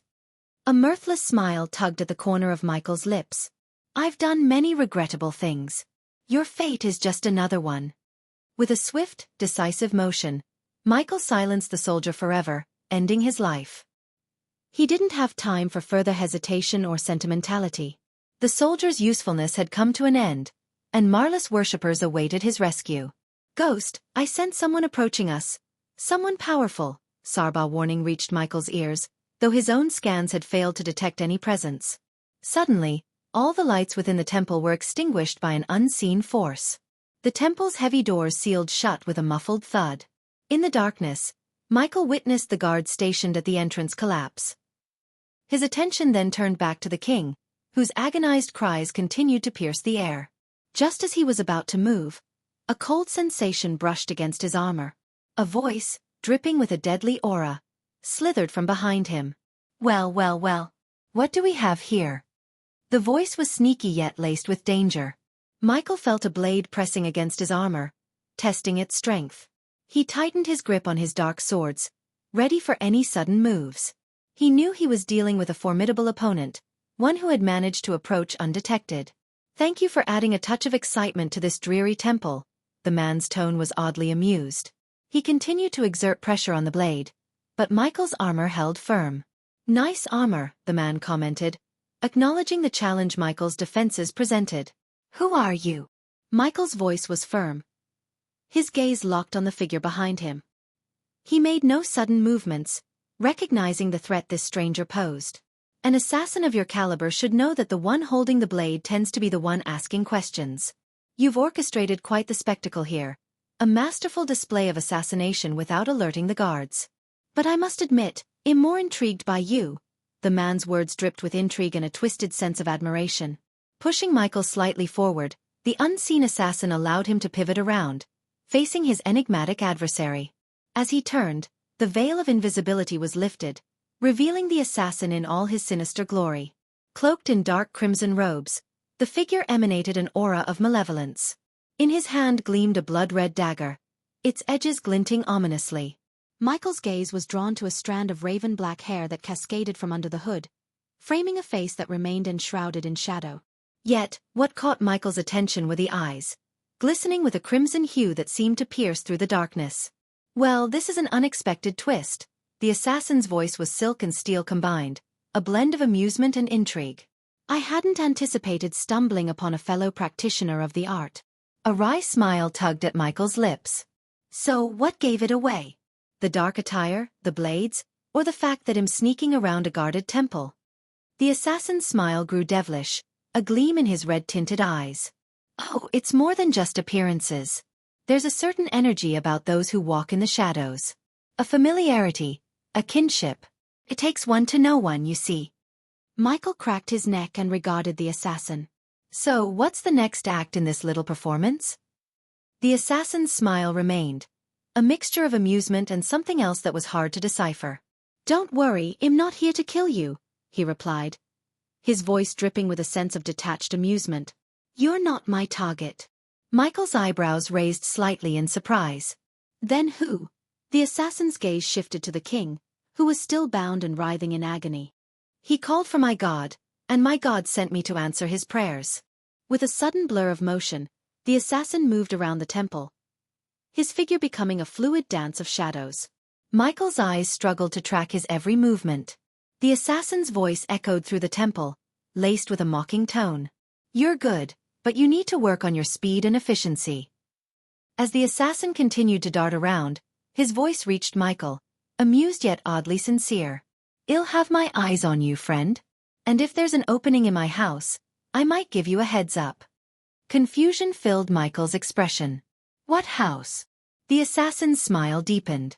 You'll know when the time comes. A question burned in Michael's mind. The King Raynar's worshipper. Did Raynar send you? The assassin's laughter filled the air, a chilling sound that seemed to reverberate through the darkness. Oh, the king now wants nothing but death. He calls for death, and my god sent me to answer his prayers. A frown creased Michael's forehead. Your god.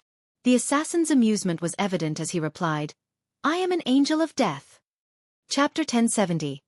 New system functionality. Michael's frown deepened as he processed the revelation that the assassin before him was indeed an angel of death. The shock was palpable on his face, and the assassin seemed to take amusement in it. Normally, encountering an angel of death would be your final moment, the assassin taunted, a smugness underlying his words. But for you, I'll make an exception. Why? Michael's curiosity pushed him to question, seeking understanding. However, before an answer came, the assassin's movement caught him off guard. In a blur of blue, the assassin appeared behind Michael. Reacting swiftly, Michael spun around, only to see the assassin swiftly retreat a few feet away. He's showing off, Iag muttered, clearly unimpressed. The assassin then took a moment to showcase his eerie fascination with his dagger. Licking its surface with an almost sickening relish, he charged at Michael with the dagger held high. Michael's instincts took over, and he raised his dark sword to block the incoming strike. Slow, the assassin remarked casually, as he attempted a swift slash toward Michael's throat. Reacting with lightning reflexes, Michael bent backward, his body forming a near-perfect arc to evade the dagger's edge. He countered with a powerful swing of his leg, aiming a kick at the assassin. Nice flexibility, the assassin commented, sounding like he was critiquing a performance. In the blink of an eye, the assassin leaped into the air, disappearing from Michael's direct line of sight. "Where is he? Can you sense him, Saba?" Ayag asked, remaining in Michael's black coat. "No," Saba said. Sarba's inability to sense the assassin's location added to the challenge. Michael activated his X-ray vision, scanning his surroundings for any trace of the elusive opponent. Yet, the assassin managed to surprise him once again, materializing above his head. Reacting on pure instinct, Michael lunged backward, narrowly evading the assassin's aerial attack. The assassin adjusted his trajectory with uncanny agility, delivering a powerful kick to Michael's chest that sent him hurtling through the air. Gritting his teeth, Michael quickly regained his bearings, using his momentum to stabilize himself. He charged forward, channeling every ounce of his physical speed into his movements. His dark sword sliced through the air with deadly precision, a testament to his combat prowess. "You're quite the swordsman, but your skill with other weapons could use work," the assassin casually critiqued Michael's swordsmanship. With an effortless grace, the assassin deftly dodged and parried Michael's attacks. Abruptly, he halted his movements, his gaze locking onto Michael as a smile graced his lips. "I'll be keeping an eye on you," the assassin's words hung in the air, a promise of future encounters before he vanished from sight. The next moment, he materialized beside the king, who was still lost in his agonized screams. The king's frantic cries for help seemed to take no notice of the angel of death at his side. Michael watched, a silent observer, as the assassin's blade traced chilling lines across the king's face. The sensation of the cold blade seemed to snap the king back from the brink of madness. Who are you?" The king's trembling voice quivered with fear, but his question was cut short by the swift, brutal motion of the assassin's blade. Blood sprayed, the king's gurgled attempt at speech silenced as his throat was ruthlessly cut. The pool of red expanded beneath the lifeless form. As the angel of death rose from the king's body, his gaze locked onto Michael's. The temple seemed to hang heavy with the stench of death. The assassin's words were a chilling warning as he spoke directly to Michael. "This temple reeks of death. Don't disappoint me by dying." His voice carried a hint of amusement and finality. A dark crimson-red smoke enveloped the assassin, obscuring him from view. And then, as quickly as he had appeared, the smoke dissipated into nothingness, taking the angel of death with it. After the angel of death's departure, Michael's brow furrowed, and he pivoted toward the lamp as the assassin had instructed. The prospect of the temple reeking of death weighed heavily on his thoughts, a mystery he intended to unravel. For now, his purpose was clear: to investigate the hidden path that might lead him to Marlis worshippers. Saba's voice carried a heavy undertone as he questioned, "What did he mean by reeking of death?" The query echoed in the air, joined by Ayag's curiosity. "And why did he say you're quite the swordsman, but your skill with other weapons could use work? How can he know you suck at other weapons?" Ayag's curiosity danced with a touch of mischief, almost prompting Michael to swat her playfully on the head, were it not for their grim circumstances. "We will find out," Michael responded with a steady calmness. He approached the lamp and, following the soldier's instructions, turned it. A low, ominous creak echoed as a hidden door opened before him. The revealed passage led downward into darkness, and as Michael descended, the air seemed to grow heavier with the scent of blood. It stirred a growing unease within him. Despite his internal tension, he pushed forward, the need to locate Marlis worshippers driving him. "We should be on high alert," Sarba's cautionary words were apt, serving as a reminder of the potential dangers lurking in the shadows. Amidst the hush, the scent of blood invaded Michael's senses, heightening his alertness. The echoes of their footfalls reverberated off the walls, while his environmental scanning revealed no signs of life nearby. An unsettling sensation crept over him, a gnawing doubt that the soldier's information might have been fabricated. "Something's not right here," Michael murmured, his instincts on high alert as he moved around a corner, further descending into the dark underbelly of the temple. The next turn revealed a scene that froze him in his tracks. Looking at the horrifying scene, even the usually calm and quiet Kane widened his eyes. "What the fuck happened here?" Ayag's voice trembled with shock and horror. The dimly illuminated room before Michael was a chilling tableau of gore. Blood seemed to coat every surface, and the air was heavy with the stench of death. His eyes scanned the gruesome scene, revealing bodies nailed to walls and strewn across the floor, their tortured forms bearing the marks of unimaginable cruelty. Amidst the grisly tableau, Michael's gaze settled on a lifeless woman, a faint glow emanating from the medallion around her neck. As he cautiously approached, his steps mingling with the blood underfoot, he reached out to pick up the tree-shaped medallion. A pulse of energy coursed through him as he held it in his hand.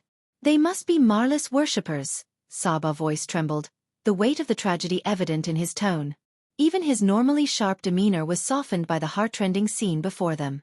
The damn orc was talking about their corpses. Ayag's voice quivered with anger, her frustration at the senseless violence palpable. Michael wasn't prone to sentimentality or shedding tears, having taken lives when necessary, but even he felt a pang of empathy for Marlis followers. The fate they met was a gruesome one, and as far as he was concerned, no innocent beings deserved such a horrifying end. Raynar clearly meant business, Michael muttered, his gaze sweeping over the carnage and devastation. I now understand why the Angel of Death mentioned the reek of death, Saga observed somberly. The weight of the situation pressed down on them, leaving Ayag seeking answers. So, what's our next move? There is nothing we can do. We should report this to Marley and let her decide how to handle it. Michael's response was a mixture of resignation and practicality. Ayag, however, held a different perspective. I think we should do something, Ghost. Like what? Challenge the entire pantheon of corrupt gods and try to purge this world of evil? Michael chuckled darkly. Listen, I feel bad for them, I do. But we're not strong enough to take on the gods. Hell, we have no idea about the full extent of their powers. Any wrong move and we will have gods and angels chasing us, Michael countered, his voice laced with a touch of frustration at Ayag's impulsive suggestion. However, as Michael uttered those words, a sudden headache throbbed in his mind, accompanied by the system's voice echoing in his consciousness.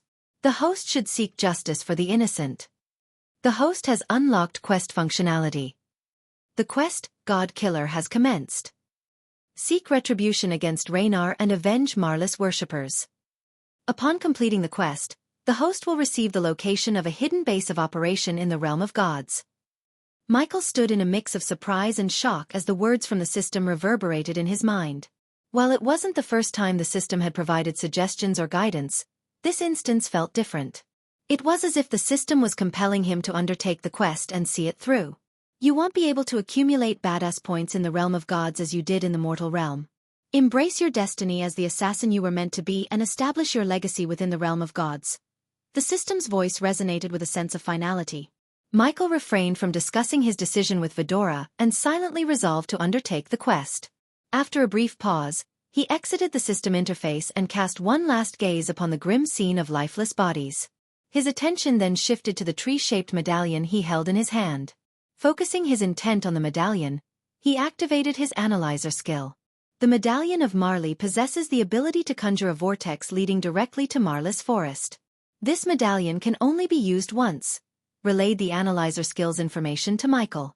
Taking a steadying breath, he injected a thread of arch energy into the medallion and triggered its power. Soon, a swirling vortex materialized before him. Let's go, Michael uttered resolutely and stepped into the vortex, his form vanishing from the confines of Raynar's temple. In an instant, the world transformed as he emerged within the embrace of Marlis Forest. Sunlight filtered through the lush canopy above, a stark contrast to the nighttime he had left behind in Nimbosia. Marley, Michael's voice reverberated, carrying across the expanse of the divine forest. He pivoted, his eyes falling upon the portal which promptly dissipated, severing his connection to Nimbosia. As he turned back, several figures emerged from the shadows of the forest, their forms gradually becoming clear. To his astonishment, their attire mirrored that of the gray-armored angels he had encountered in Nimbosia, complete with wings reminiscent of Raynar's servants. A voice cut through the air, laden with lethal intent. The God of Darkness. The words dripped with a chilling welcome. The speaker removed his helmet, unveiling an elven countenance adorned with silver hair and pointed ears. I heard no one extended a welcome to you in the realm of gods. Let's rectify that, the elven angel announced, his hand moving to draw his sword. Chapter 1071. Shocking turn of events. 8 angels encircled Michael, their weapons drawn in a synchronized display of deadly intent. The glint of swords, spears, and maces punctuated the charged atmosphere. In the face of this formidable assembly, Michael kept his composure, his posture poised for whatever would unfold. What happened to Marley? Michael's voice was resolute, His eyes locked onto the elf who had revealed his identity. He needed answers, and the presence of these angels boded ill for the goddess he sought. The elven angel's lips curled into a taunting smile. "You needn't worry about Marley," he said, his tone edged with malice. The reply was cryptic, unsettling Michael further. As the tension escalated, the angels tightened their formation, readying for conflict. Their elemental weapons gleamed ominously, exuding a premonition of the impending battle. Michael's instincts surged, a testament to his honed skills as an assassin, and his fingers flexed around the hilts of his dark swords. It was then that the elven angel spoke again, his voice dripping with mockery. "You really thought you can waltz into our world and go undetected?" He chuckled, the sound a mixture of amusement and condescension. "We know what you are, the god of darkness, the harbinger of chaos." Michael's eyes flickered with a blend of surprise and unease. How did they know about him? "We aren't as ignorant as you might believe," the elven angel continued, his voice low and measured. "We've observed your actions, seen your defiance. But do you truly comprehend the powers that reside within this realm?" The 8 angels shifted, their stance shifting to one of readiness. Michael could sense an aura around them, a resonance with their weapons. A growing energy that mirrored Raynar's essence. "We are at the elemental attunement realm," the elven angel explained, his voice tinged with satisfaction. "Raynar, the level 4 god of this realm, granted us a sliver of his power. It allows us to temporarily tap into his strength, to channel his dominion over nature and elements." Michael's mind raced, piecing together the implications of their revelation. These angels weren't merely powerful on their own. They were empowered by Raynar himself. The fight ahead had just become infinitely more challenging. "This is our world," the elven angel declared, his companions radiating an intense energy. "And you stand alone." Suddenly, as if in perfect synchronization, the 8 angels surged forward, a deadly whirlwind of motion converging upon Michael from every angle. Their movements were a blur, their wings propelling them at astonishing speed, leaving streaks of light in their wake. The elven angel's voice taunted him, the words carrying on the wind like a venomous melody. "Rogue god, did you think you could stand against us? You dare challenge the might of Raynar?" Michael's instincts surged, his senses honed by years of training and countless battles. He reacted swiftly, his dark swords dancing in his hands as he deflected the first onslaught of attacks. But the angels were relentless, their strikes precise and coordinated. A blow from a mace was intercepted by Michael's crossed blades, the impact reverberating through his arms. Before he could recover, a gust of wind signaled the elven angel's approach.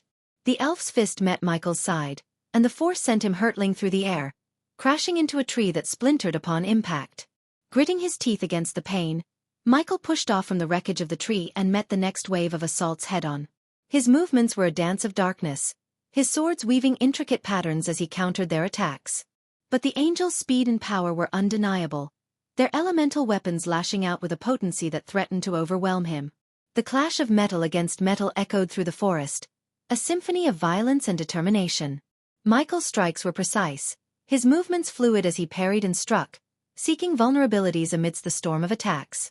Yet, the angels' synchronized assault proved a formidable challenge, their seamless coordination closing off any openings. With each exchange, Michael's body absorbed the impact of blows, bruises and cuts accumulating like badges of honor. The elven angel's laughter seemed to hang in the air, a constant reminder of the odds stacked against him. The elven angel lunged again, his speed leaving trails of ethereal light. Michael anticipated the attack, sidestepping just in time. But the elf's feint masked his true intention. A gust of wind buffeted Michael from the side, followed by a powerful kick that sent him sprawling across the forest floor. "Why are they so powerful?" Iag's voice whispered from the depths of Michael's coat pocket, voicing the question that echoed in Michael's mind. The strength of the angels wasn't solely derived from their own might. They shared an intricate connection with Raynar, their god, which bestowed upon them a portion of his power. If they were to fully harness Raynar's grace, it would allow them to temporarily emulate the prowess of a level 4 god. As Michael rose from another brutal blow, his lips curled into an unexpected smile, his laughter ringing out amidst the fierce battle. "It's been a while since I faced a challenge like this. Feels good to finally have formidable opponents," he admitted, his excitement palpable. The elven angel's taunting words only fueled the fire within Michael. Why hesitate, god of darkness? Unleash your divine powers and draw the pantheon to us, the elf sneered, his words carrying both mockery and a hint of curiosity. The skirmish briefly halted as both sides exchanged words, a tense pause in the midst of chaos. Surprised, rogue god. We know your reluctance to unleash your full might. The pantheon would sense you the moment you do. Wouldn't it be simpler to surrender yourself? The elf's smirk seemed to pierce through Michael's defenses. But Michael's response was laced with defiance. Why offer surrender over death? Let me guess, you're incapable of killing a god, he retorted, hoping to glean any information from the angel about the intricacies of god-killing. A pause hung in the air as Michael prodded the elven angel further. Perhaps you're unaware of how to kill a god? Michael asked with a skeptical tone. There are far worse fates than death, the angel responded cryptically, leaving Michael to ponder the mysterious words. Like what? Michael pressed, his curiosity evident. The angel's response was a wicked grin, a clear indication that their intention wasn't to provide answers like Marley often did. We're not Marley, the goddess, here to answer to your inquiries, rogue god. The angel mocked, their words carrying a mix of amusement and taunt. Anticipating another attack, Michael braced himself. However, the elven angel surprised him by pausing, appearing lost in thought as they stroked their chin. Speaking of Marley, wouldn't it be fitting to let her herself offer you a response one last time? In the midst of the tense standoff, a rustling sound caught Michael's attention. Suddenly, two armored angels emerged, dragging Marley between them. With a cold thud, they threw her to the ground at Michael's feet, causing her to emit a pained growl. Michael's heart clenched at the sight before him. Marla's once vibrant green hair was now disheveled and matted with dirt, her normally elegant robes reduced to tatters and shreds. Blood trickled from her mouth and nostrils, evidence of the brutal beating she had endured at the hands of the angels. Without hesitation, Michael squatted down to check on Marley, his expression a mix of concern and anger. Her emerald eyes met his, and despite the pain she was clearly in, a fierce determination burned within them. Kill these bastards, Marley uttered, her voice ragged but filled with a steely resolve. Her words resonate with the very forest around them. As if responding to her call, the atmosphere shifted. The once sunlit forest began to darken, shadows lengthening and twisting as if alive. It was as though the forest itself shared Marla's anger and desire for retribution. The angels, while momentarily taken aback, quickly regained their composure. The elf angel, now grinning wider, taunted Michael with a mocking tone. Come on, rogue god. Use your powers and make this fight interesting. Show us the darkness that resides within you. Michael's eyes, usually a vibrant blue, transformed before their very eyes. They turned pitch black, devoid of any light or emotion. As Michael prepared to unleash his powers upon the angels, a sharp pain suddenly seared through his neck. He glanced downward, only to find Marley grinning at him, her hand firmly gripping a dagger that was embedded in his exposed neck. Shocked and betrayed, Michael clutched his neck as blood sprayed from the wound. Marla's unexpected act left him vulnerable, and she swiftly withdrew the dagger, striking him again. In his dire situation, Iag couldn't remain hidden any longer. The three-headed hydra burst out of Michael's pocket, perching on his shoulder. Iag's mouth opened, unleashing a powerful sonic wave that sent Marley hurtling through the air. Amidst the chaos, the elven angel sneered. A hydra! Meanwhile, despite the life-threatening wound that was bleeding from his neck, Michael fixed his gaze on Marley. Take him down, assholes. Marla's command echoed through the air, and the 10 angels lunged. You shouldn't have done this, he managed to utter, his voice strained. Take him down, assholes. Marla's command echoed through the air, and the 10 angels lunged toward Michael. Yet, at that critical moment, Cain shut his eyes tightly before snapping them open, emitting a resounding roar. His roar seemed to tear open a transient portal of teleportation around Michael, and the portal enveloped him. Before the charging angels could reach him, Michael vanished completely from sight. What the fuck just happened? Marley exclaimed in sheer astonishment as the Hydra unleashed its unexpected power. You moron! Why did you lead me to him? That wasn't part of our agreement. Now we've lost him, and he's going to target me as well, Marla's voice roared at the elf, her frustration evident. The dagger you used bears a unique poison. A gift from Raynar. We may not be able to outright kill a god, But it doesn't mean we can't harm them, the angel explained with an ominous tone. Chapter 1072 The Realm of Hades. Both Sarba and Iag were unaware of Cain's teleportation ability. But in that moment, more immediate concerns took precedence over questioning him. To their astonishment, they found themselves inside a familiar location. The temple of the goddess of healing, Ava. As Michael abruptly materialized within the temple, Faith was taken aback. She rushed to his side, her worry evident in her expression. What happened? Faith's concern was palpable as Michael clutched his throat and collapsed, blood continuing to spurt from the wound. Faith's attention was also drawn to the three-headed hydra perched on Michael's shoulder. Iag wasted no time in explaining the urgency of the situation. We can't waste time on explanations. Heal him, Iag urged urgently. Realizing the gravity of the situation, Faith swiftly waved her hand, and a soothing green wave emanated from her, gently enveloping the whole. As the wave passed over the patients in the temple, they all slipped into a peaceful slumber. We need to take him to my chamber, Faith declared decisively. With another wave of her hand, an invisible force lifted Michael off the ground and guided him through the doorway. Through the threshold, he was carried into Faith's private chamber. Vidora settled on Michael's chest, their concern evident in their gaze. Faith's chamber exuded a sense of coziness, with a carved wooden statue of a woman positioned at its forefront. Flowers were carefully arranged at the feet of the statue. Throughout the room, several herbs grew in pots, emitting a soothing aroma. Glowing emerald green runes were scattered around the room, adding an enchanting touch. The space was imbued with an atmosphere of healing. His healing potion is failing to heal him, Sarba said, pointing his gaze at Michael's arm where the APD, automatic potion and pill dispenser, was built in. Faith touched Michael's blood and sensed the healing potion in his blood. His healing potion is ineffective, Sarba remarked, his gaze fixed on the built-in APD, automatic potion and pill dispenser, on Michael's arm. Faith reached out and touched Michael's blood, sensing the presence of the healing potion within it. No, it's what keeping him dash. Faith's words were cut short abruptly.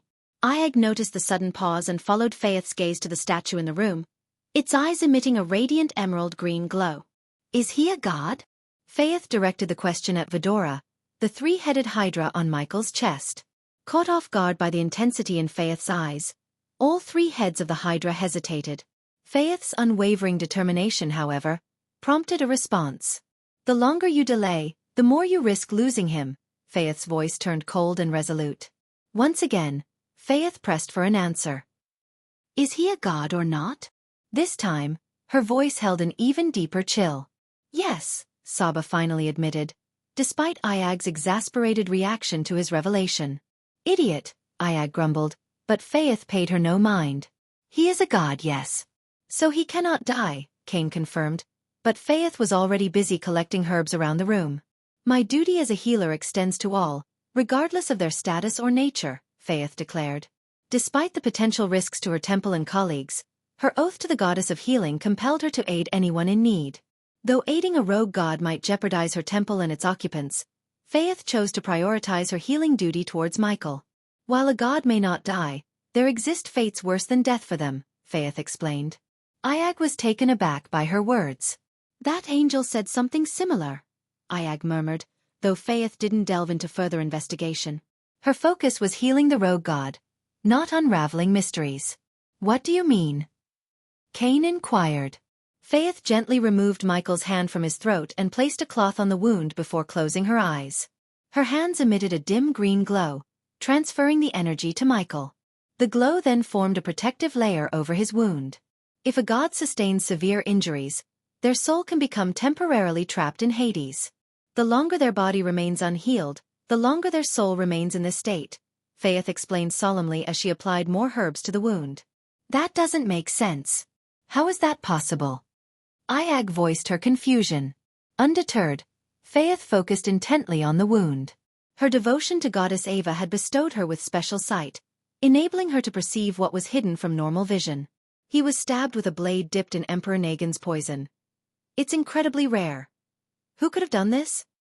Faith couldn't contain her question, wondering who could have inflicted such a wound. Emperor Nagins were exceedingly uncommon and potent serpents, existing alongside the realm's monsters. It was said they could devour a god's soul, a theory the gods didn't dare to test. These ancient creatures were elusive, and even the gods wouldn't seek them out for experimentation. One thing was certain. Emperor Nagin's poison had the power to corrode a god's physical body and blood to the point where their soul became trapped within Hades. That Marley. She did this, Iag hissed with a venomous tone. Once again, Faith found herself taken aback, but before she could respond, Cain interjected. If a god's soul is trapped in Hades, does that mean they're considered dead? Cain's curiosity emerged. Shut up, you fool. He's not dead, and now's not the time for a history lesson, Iag snapped. No. The soul will eventually return to its body. However, what emerges from Hades might not be the same soul that entered. And such a poison is beyond the reach of anyone outside the pantheon. Faith conveyed her shock and disbelief. As far as I'm aware, Goddess Marley isn't part of the pantheon, Faith added. Faith explained, her disbelief evident. As far as I know, Goddess Marley isn't part of the pantheon, she added.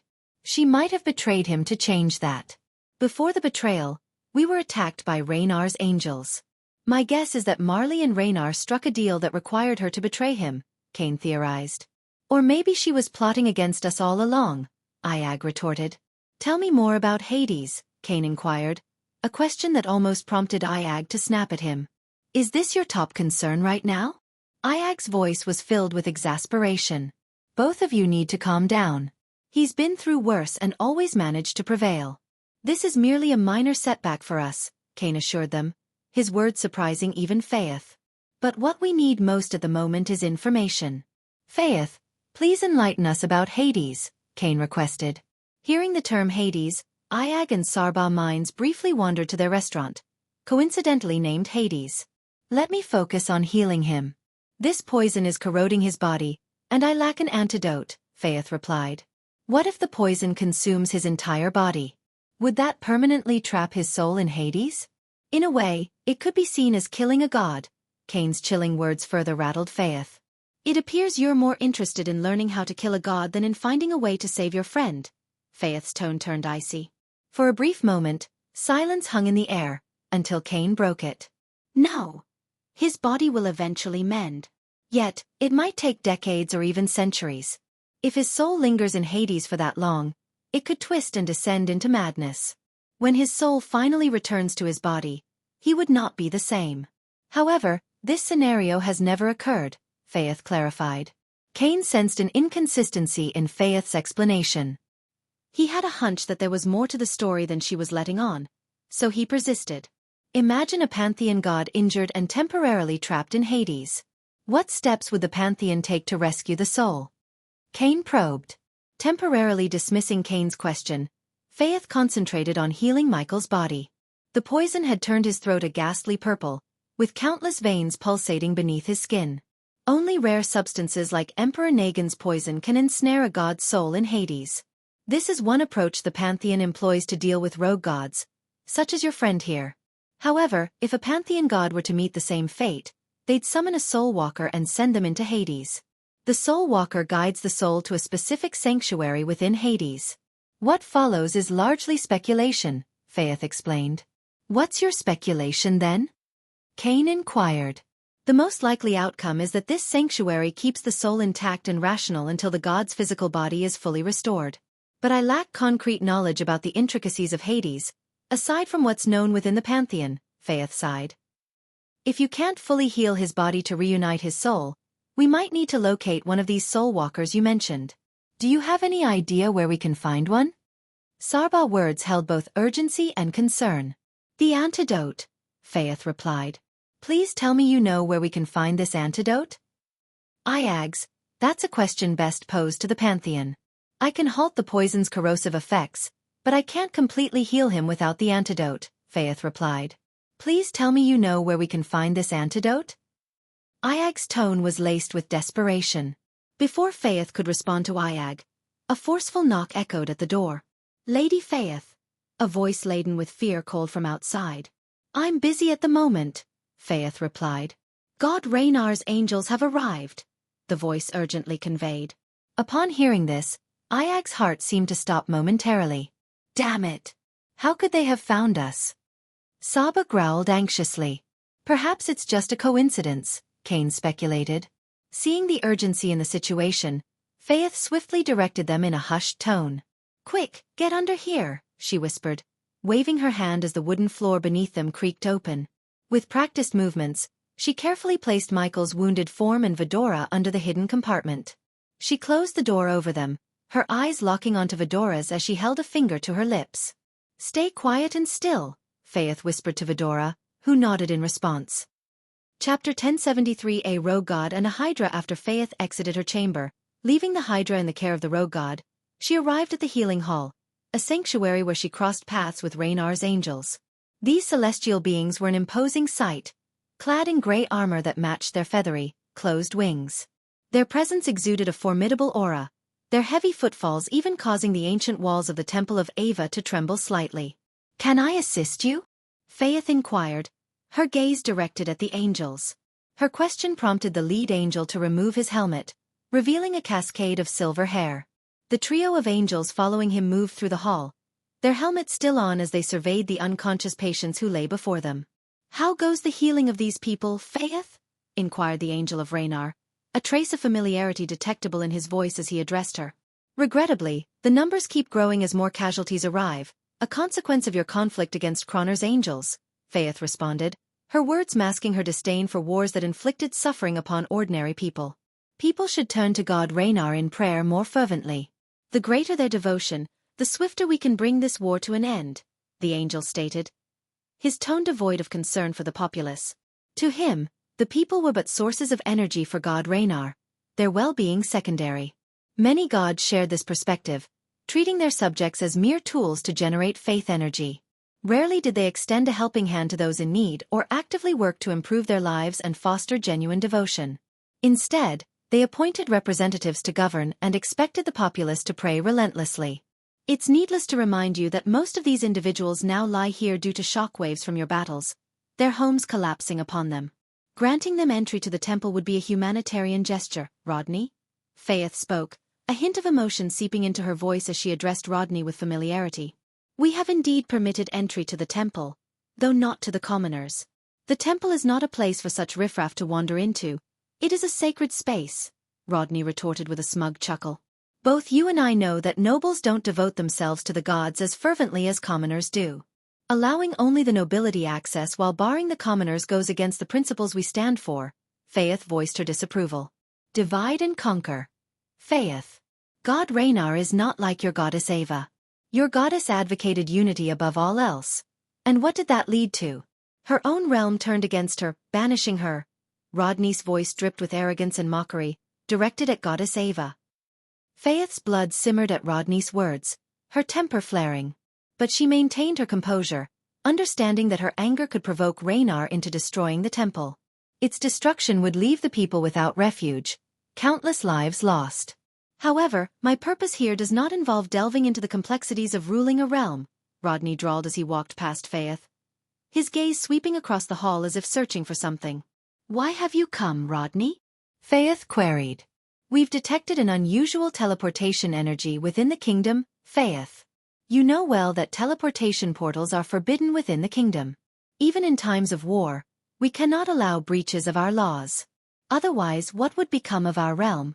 A lawless land overrun by chaos," Rodney articulated slowly, encircling Faith as he spoke.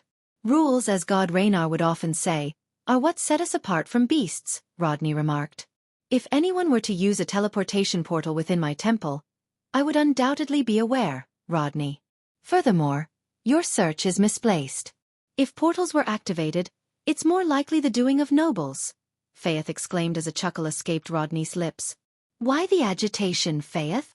After all these decades, you appear unusually displeased with the nobles," Rodney noted. "Times change, Rodney, and so do individuals, even angels like us," Faith replied.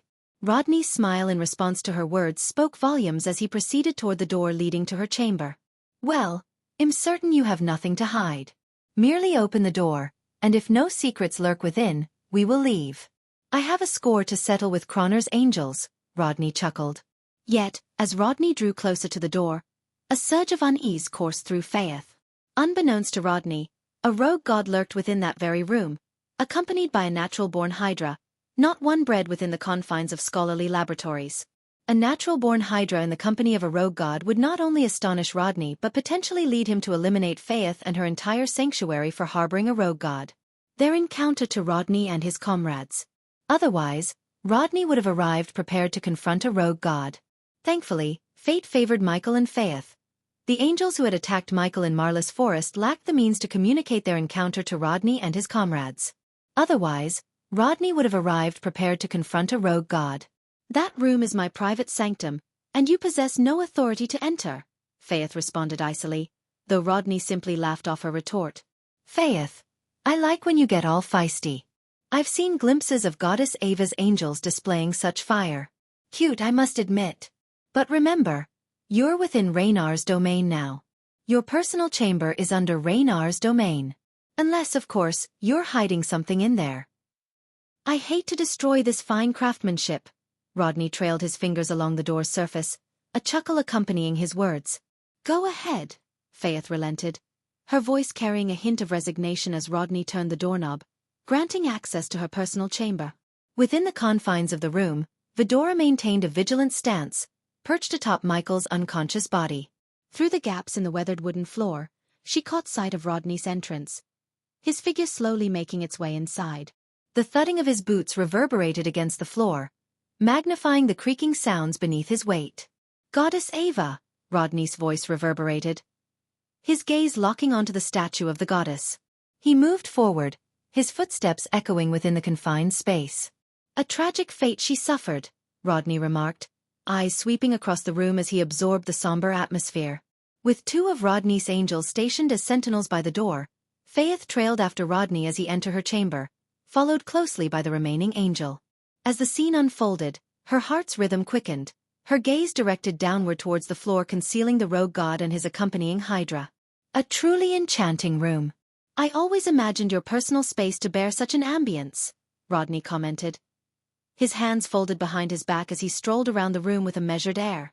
The wooden planks beneath his feet emitted soft creaks under his weight, drawing his attention as he stood over the precise spot above Vidora and Michael. A wry smile graced his lips, and he rapped the floor with his fingers before turning his gaze towards Faith. "Allow me to ask once more, Faith. Are you hiding something?" Rodney inquired, his presence looming directly above Michael and Vidora. Internal panic gripped Iag as she whispered in a hushed tone to Kane, her voice laced with urgency. "Fuck it, Kane. Use your teleportation again. Take us out of here." Kane's response was a disheartening shake of his head. "I can only use my ability once in a day." Realization of their dire situation weighed heavily upon Iag. "Then we are fucked. We're about to be discovered and killed," she growled, her words laced with a mix of dread and resignation, fearing that any louder would betray their presence to the angel above. Meanwhile, in the midst of this tense standoff, Faith's thoughts raced.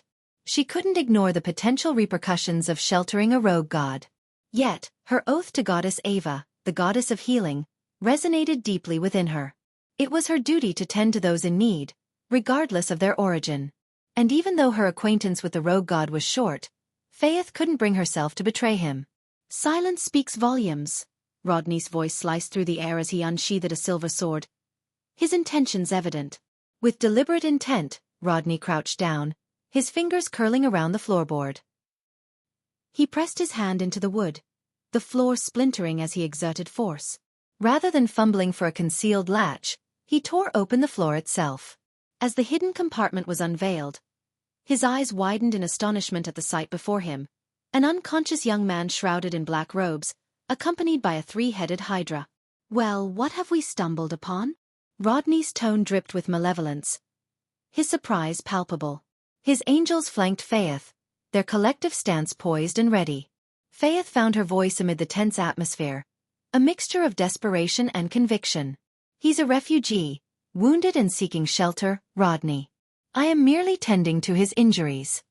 Faith's voice resonated, a feeble defense though she knew her words held little sway in this dire moment. A refugee with an exquisite breed such as this.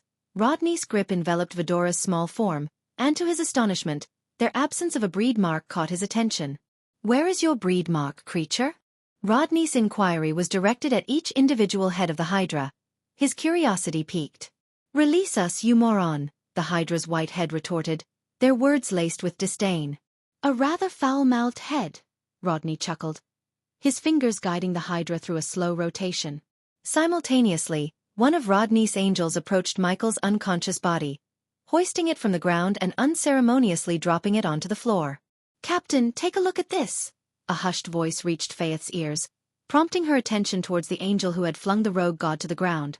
Rodney advanced a few steps toward the incapacitated rogue god, his foot coming to rest atop Michael's chest, his eyes diligently scanning Vidora's form for any trace of a breed mark.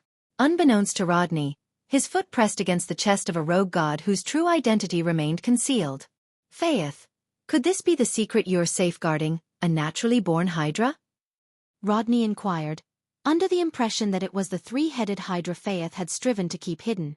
Before Faith could utter a response, Rodney's subordinate pointed urgently at Michael's neck, diverting Rodney's attention. "What is it?" Rodney queried. "Leave him alone, you winged fuck."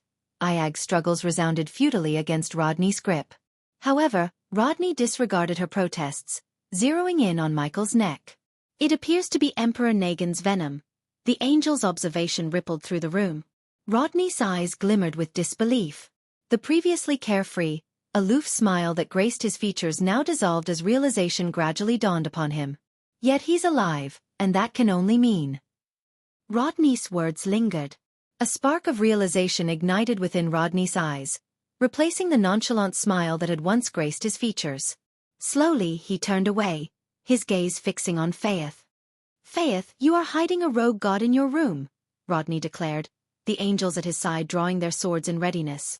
Even an angel as typically casual as Rodney wouldn't underestimate the danger posed by a rogue god, regardless of their state.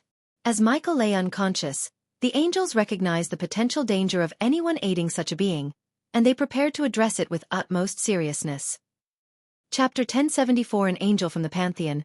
"I've always suspected you of engaging in covert activities, Faith, but this is on a whole other level," Rodney's voice conveyed shock and disbelief. "A rogue god paired with a naturally born hydra. It seems Fortuna herself has graced me with her favor," Rodney exclaimed, a chuckle of disbelief escaping him. "Unfortunately, Fortuna seems to have turned a blind eye to you. Not even your goddess Ava, were she to reveal herself, could shield you from the consequences now. Once Raynar finishes with all of you, the Pantheon will learn of your betrayal." Rodney's words dripped with cold intent, his focus on Faith unwavering. "Leave her out of this," Saba's voice growled, only to be met with Rodney's tightening grip on Vidora, eliciting pained growls from each of the Hydra's heads. "Seize her," Rodney ordered the angel positioned behind Faith.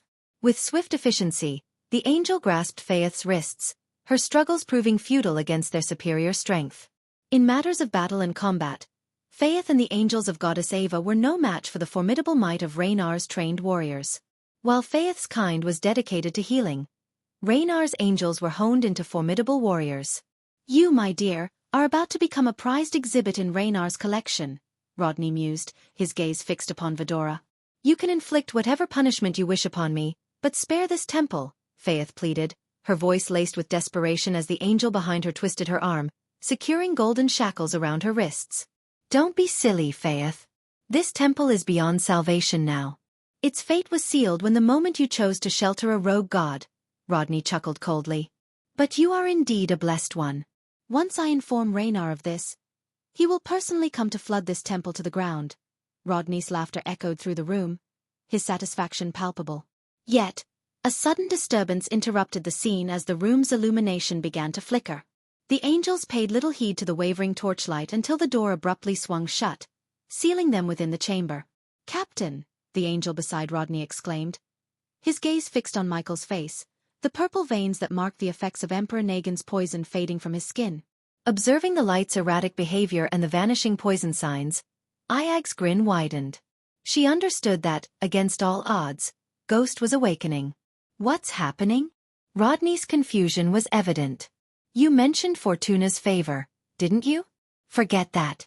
It's death that's casting its smile upon you," Iag taunted, realizing that, by some miracle, Ghost was waking up from his slumber. Out of nowhere, unfamiliar black flames consumed the rogue god, creating a blanket of darkness that Rodney had never encountered before. The angels felt an intense surge in temperature, forcing Rodney to hastily retreat from the searing heat that engulfed the rogue god. Faith's eyes widened as she sensed the Emperor Nagin's poison being consumed by the black flames, a realization that dawned on her in astonishment. Without warning, the room's lights were extinguished by an invisible force, shrouding everything in deep darkness. Yet, this darkness held an unsettling quality that Faith couldn't quite place. "Now even your god's father can't save you," Saba's voice dripped with icy certainty. Rodney responded swiftly, snapping his fingers to conjure a ball of light at his fingertips. The luminous sphere emitted an eerie blue radiance, dispersing the shadows within the room. However, the ball of light created by Rodney hovered above, casting an eerie blue glow that contended against the inky blackness. Yet, the orb's efforts to dispel the darkness were met with resistance, preventing it from fully illuminating the room. Ayag's anticipation and excitement were palpable in her words. "No matter how many times I've witnessed this scenario, the thrill never goes away." Meanwhile, Faith's gaze remained fixed on the unfolding spectacle, her eyes reflecting shock and disbelief. What startled Rodney even more was the sudden disappearance of the rogue god from the spot where he had lain moments ago on the floor. All at once, Rodney's eyes widened as he witnessed the rogue god materialize behind the angel stationed a couple of meters in front of him. The rogue god's smile, far from friendly, bore the predatory menace of a seasoned hunter. "He's finished," Ayag's comment carried a tone of finality. As Rodney watched, the rogue god seized the angel's head, and in a flash of lightning, the angel's skull was obliterated. Blood and fragments of the helmet sprayed in a gruesome display. Before Rodney could even react, a searing pain erupted in his hand.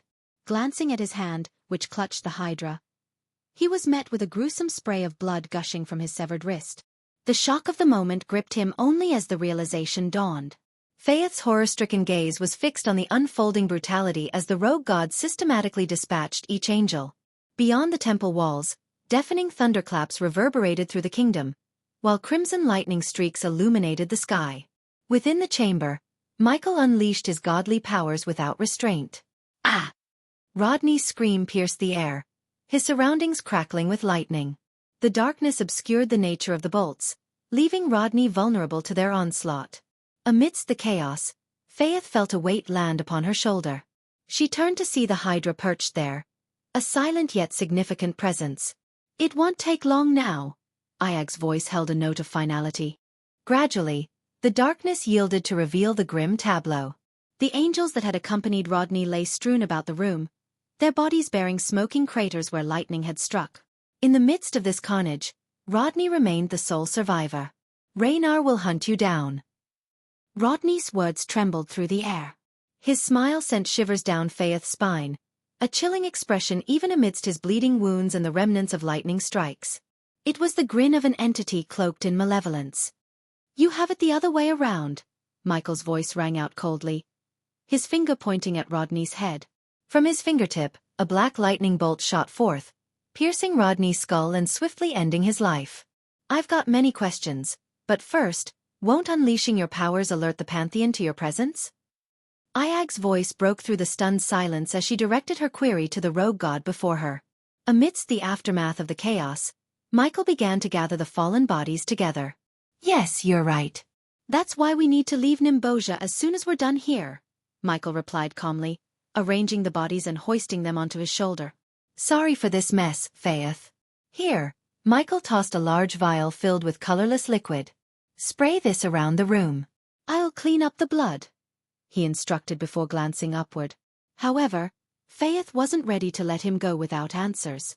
"Wait," she interjected, halting Michael as he was about to depart. "Who are you?" she inquired, her voice laced with curiosity and confusion. "You'll find out soon. For now, thank you for your help and sorry for the damage to your roof." Michael's cryptic response left Faith baffled.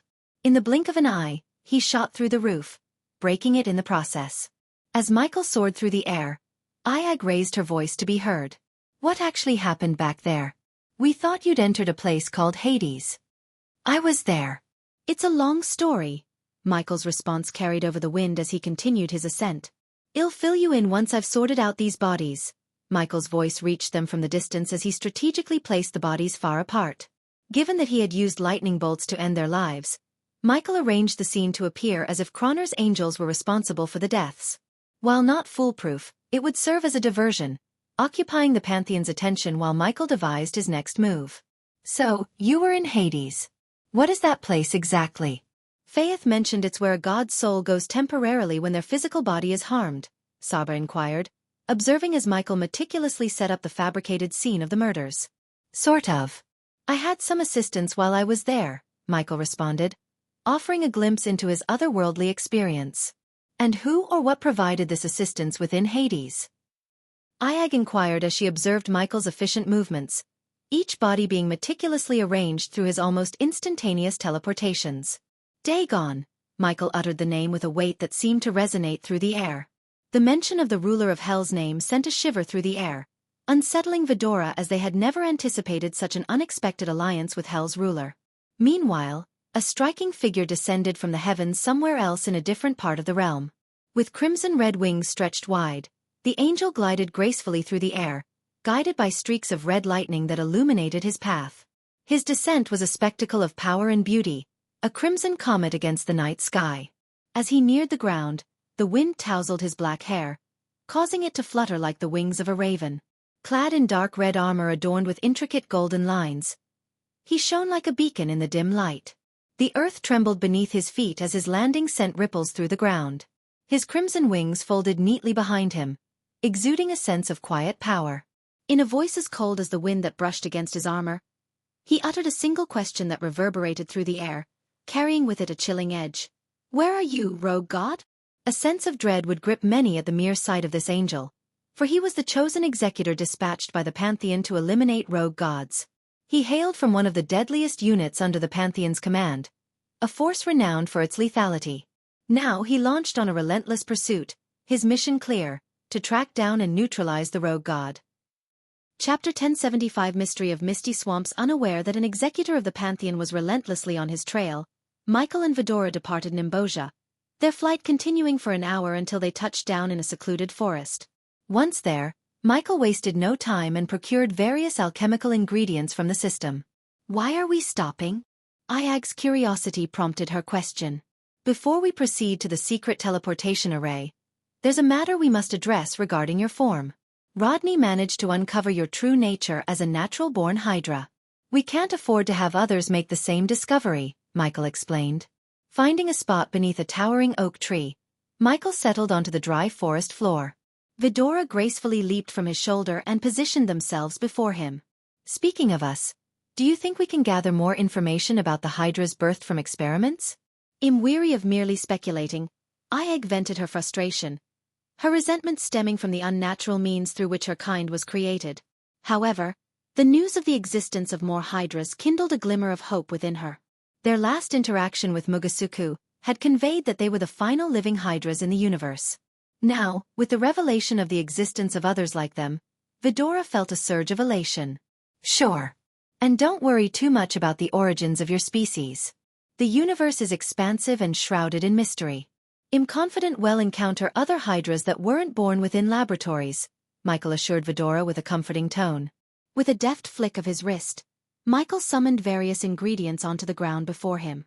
Studying the components, he ignited the dark flames with a purpose. What potion are you brewing? Sarba inquired. A pill, Michael stated simply, casting the crimson-red flower into the engulfing darkness. This pill will transform you into a three-headed serpent, a common form in this realm, at least, that's according to Nithroel, Michael elucidated as the alchemical process began.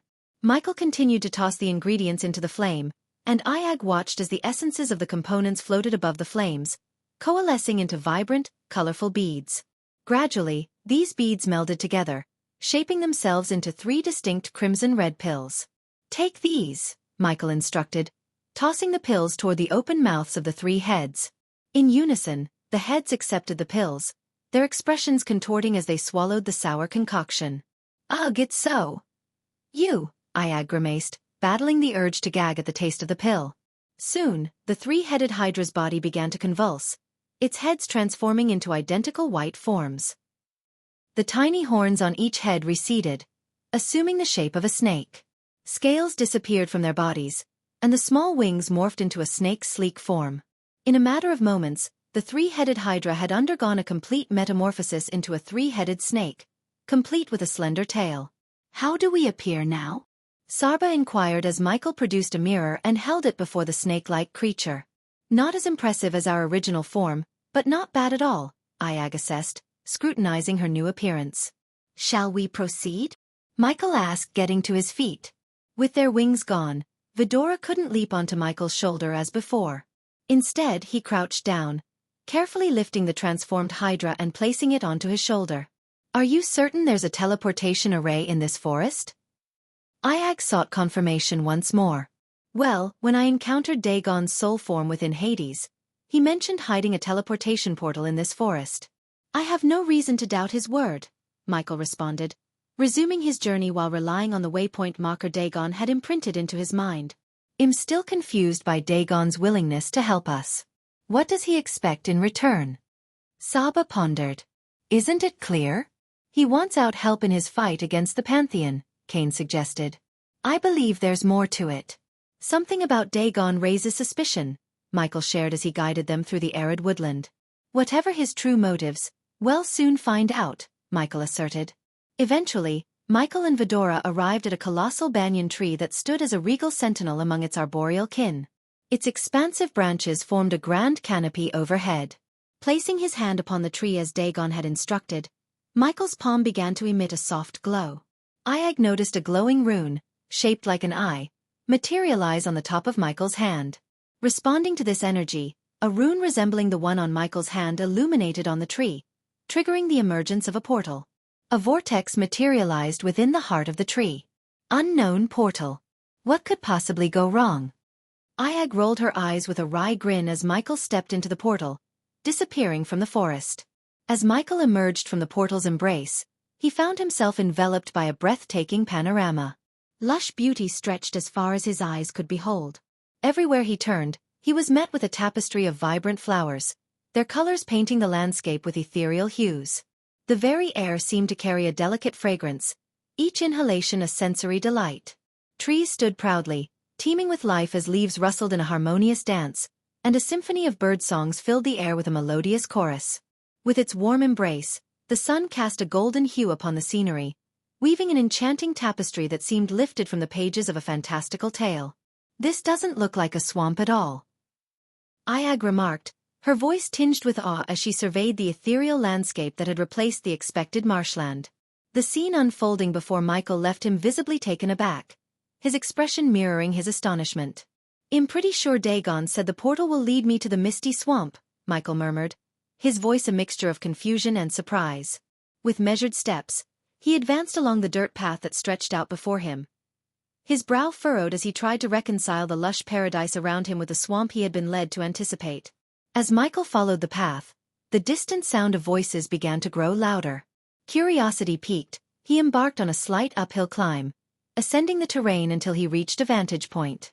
From there, he could glimpse the unfolding scene below. Descending the slope, he found himself in the presence of a peculiar trio. Two young men stood facing an elderly woman, their expressions marked by agitation. One of the youths possessed a shock of blonde hair, his demeanor brimming with impatience. The other, with a shaved head, radiated a simmering frustration. The elderly woman, draped in weathered garments, met their irate stares with a calm countenance. Why won't you tell us, huh? Where's our cousin Carmela? The blonde-haired young man's voice was edged with exasperation, his fingers jabbing accusingly in the air. Yeah, old woman, don't play games with us. We know she's been coming to your house. The bald man chimed in, his eyes narrowing suspiciously. The elderly woman, a weathered face marked with lines of experience and wisdom, met their accusations with an air of calm defiance. I've told you both, I have nothing to do with your cousin's disappearance. She's not been here, and I've had no part in it. A tense silence hung in the air, the three figures locked in a standoff, their emotions palpable. Michael watched as the two young men exchanged incredulous glances, clearly unsatisfied with the old woman's response. Quit lying. We've heard enough of your stories, the blonde-haired man retorted, his voice growing louder and more desperate. With an air of finality, the elderly woman folded her arms across her chest. Believe what you will, young ones. I have no reason to deceive you. As the old woman's gaze shifted toward Michael, she beckoned to him, her finger extending like a gnarled branch. Young man, come here. Her voice carried a note of authority. With a mix of surprise and curiosity, Michael approached the trio, drawn into their midst. Michael stood before her, taking in her appearance. Despite her aged features, there was a certain vitality about her that caught his attention. She wore a collection of vibrant green garments and had tied her white hair into a neat bun. In her hands, she cradled a basket brimming with an array of colorful flowers. "You look like a fine young man. Please tell them I have nothing to do with their cousin's disappearance," she implored, her voice carrying a note of sincerity. Michael regarded the old woman, her words resonating with him. Meanwhile, the blonde-haired youth among the two brothers addressed him as if he were a familiar presence. "Brother, just don't put your nose into this matter," the blonde-haired one cautioned Michael, a protective tone in his voice. "He's right, ma'am. I'm not familiar with the situation here," Michael responded, his voice tinged with a sense of detachment. For a brief moment, the old woman's gaze shifted to Vidora, who was perched on Michael's shoulder in their three-headed snake form. "Young man, sometimes you don't need to know someone to discern the truth. These brothers accuse me of abducting their cousin.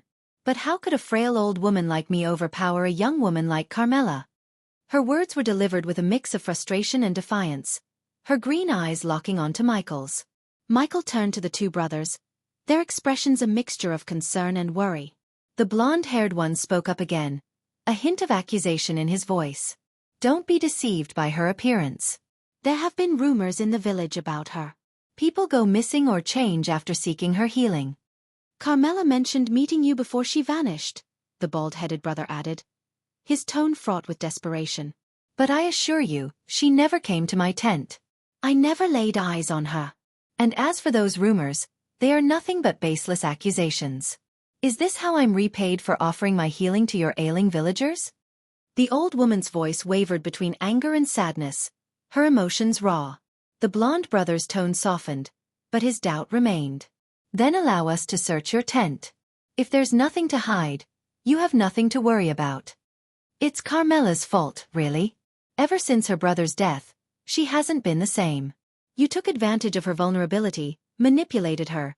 The bald-headed brother's words were filled with accusation and resentment. "I provide healing not only for physical ailments but for the mind as well. I offered counsel to help Carmela cope with her grief," the old woman explained, her voice laced with a mixture of patience and understanding. "If your hands are clean, you've nothing to fear, right?" "Let them search your house and settle the matter," Michael suggested, a tinge of impatience coloring his words. He wished to unravel the now veered towards Michael. Her gaze held a weighty challenge, a promise of consequences to come. Mysteries of the misty swamp, not involve himself in a local dispute. "Humph!" The old woman's anger, previously directed at the brothers, now veered towards Michael. Her gaze held a weighty challenge, a promise of consequences to come. "Would you let anyone into your house and allow them to invade your privacy?" The old woman's voice held a note of challenge, catching Michael off guard. Her gaze bore into him, as if assessing his response. "I didn't anticipate a well-mannered young man like you to take their side. But mark my words, you'll owe me a hearty apology when you step into my tent. And believe me, that day will come sooner than you think. This place is not what it appears," she declared with an unsettling hint of amusement, sending a shiver down Michael's spine. In the blink of an eye, the old woman lifted her hand and vanished from his field of view, leaving an air of mystery and bewilderment lingering in the space she once occupied. Chapter 1076 Temple of God of Darkness. When the old woman teleported herself, Michael was taken aback in surprise. He had never anticipated a frail and seemingly weak old woman to execute teleportation so effortlessly. What caught him off guard even more were her parting words. "What could she have meant by this place is not what it appears?" Michael mumbled under his breath. His curiosity piqued. "What a freaky bitch. That old lady must know what happened to Carmela," the blonde brother remarked. "Who is she?" Michael inquired. Just a few moments earlier, he had little interest in the ongoing dispute. However, the old woman's cryptic words and the undeniable fact that he was not standing in a swamp had compelled him to take an active role in the situation. "Someone not to be trusted, that's for sure," replied the bald-headed brother. Then, the blonde-haired man scrutinized Michael closely. It became evident that they had never seen him in the vicinity before. "You're new around here. Where are you from?" the blonde young man queried. "I come from a distant land," Michael responded truthfully. Don't tell me you've come seeking her healing, just like all those other outlanders, the bald-headed one snickered, providing Michael with an opening to engage further in the conversation without resorting to falsehood. Thus, Michael played along, feigning interest in seeking healing. You're absolutely right, agreed Michael. In that case, you've just sealed your fate. That old woman is touted as the miraculous healer, and everyone's hanging on to her every word, the bald-headed young man added with a hint of sarcasm. It was evident that both brothers were deeply skeptical of the old woman's supposed healing prowess and held a strong aversion towards her. Well, it's been an interesting encounter. Thanks for not siding with her back there, even though she'll likely complain about it when you visit her healing abode. If you need a place to rest, our village is located directly to the north from here, the blond young man offered, gesturing in the direction of the north. We need to find our cousin. I preferred this place when it was just an ugly damn swamp, the bald-headed man grumbled, turning away and taking a few steps. Michael was taken aback upon hearing his words. Wait, Michael called out, hastening his steps to catch up with the two brothers. They turned around as he approached. Did you say this place was a swamp? Michael inquired, his curiosity piqued. Yeah, it used to be the Misty Swamps. Now look at it, turned into this vibrant valley by that damn old woman, the bald-headed young man replied with a trace of bitterness.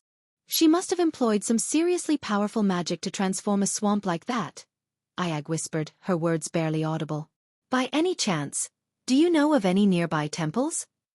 Michael inquired. He refrained from mentioning the temple of the god of darkness, unsure of how the young men might react or whether they were even aware of such a temple's existence.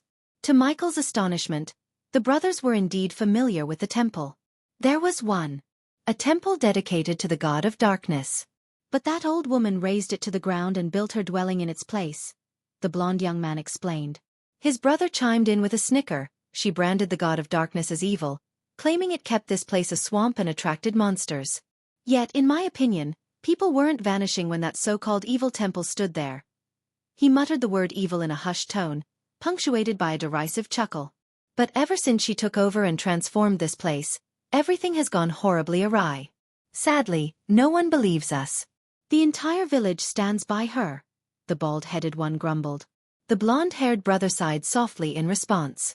You can't really blame them. She did convert this place into a vibrant valley. Merchants flock to our village now, filling our coffers with gold, the blonde-haired one reasoned. Is there any chance that the disappearances of the villagers and your cousin aren't linked to the old woman? Michael inquired. I don't know. We just want our cousin back. The blond young man replied with a heavy sigh, his voice wavering as his eyes welled up. The bald-headed man comforted his brother and then turned to address Michael. Whatever you're dealing with, we hope you find the help you need. We understand the feeling of helplessness all too well, the bald-headed man added, his voice tinged with empathy. The quest mystery of the Misty Swamp has commenced. Find badass points. The mystery behind the disappearances in the Misty Swamp. Upon completing the quest, the host will receive 1 million badass points. Unexpectedly, Michael heard the system's voice resonating in his head. To his surprise, the system had initiated another quest, a new functionality of the system. Let me give you a hand in your search. 3 heads are better than 2, Michael offered, extending his assistance to the brothers. Michael had several reasons to offer his help to the brothers. First and foremost, he had decoded a Morse code message instructing him to go to the God of Darkness temple in the Misty Swamps. He was determined to uncover the identity of the individual who had left that coded message. Second, his curiosity about the ongoing disappearances motivated him. Thirdly, the promise of 1 million badass points was undeniably appealing. Lastly, the brothers themselves appeared to be genuine and kind-hearted souls, and assisting them in achieving their goal aligned well with his intentions. The 2 brothers seemed surprised by his offer but wore skeptical expressions. Why would you want to help us? Assisting us could jeopardize any chance you have of receiving healing from that old woman. We were driven out of our village for opposing her. The young blonde one voiced his concerns. We were exiled, and if you help us, you might face the same fate of being banned from our village, added the bald one. That's not an issue. I have a knack for finding people, and you'll need my help. Besides, I don't give a damn if your village exiled me. I'm an outsider, Michael replied nonchalantly.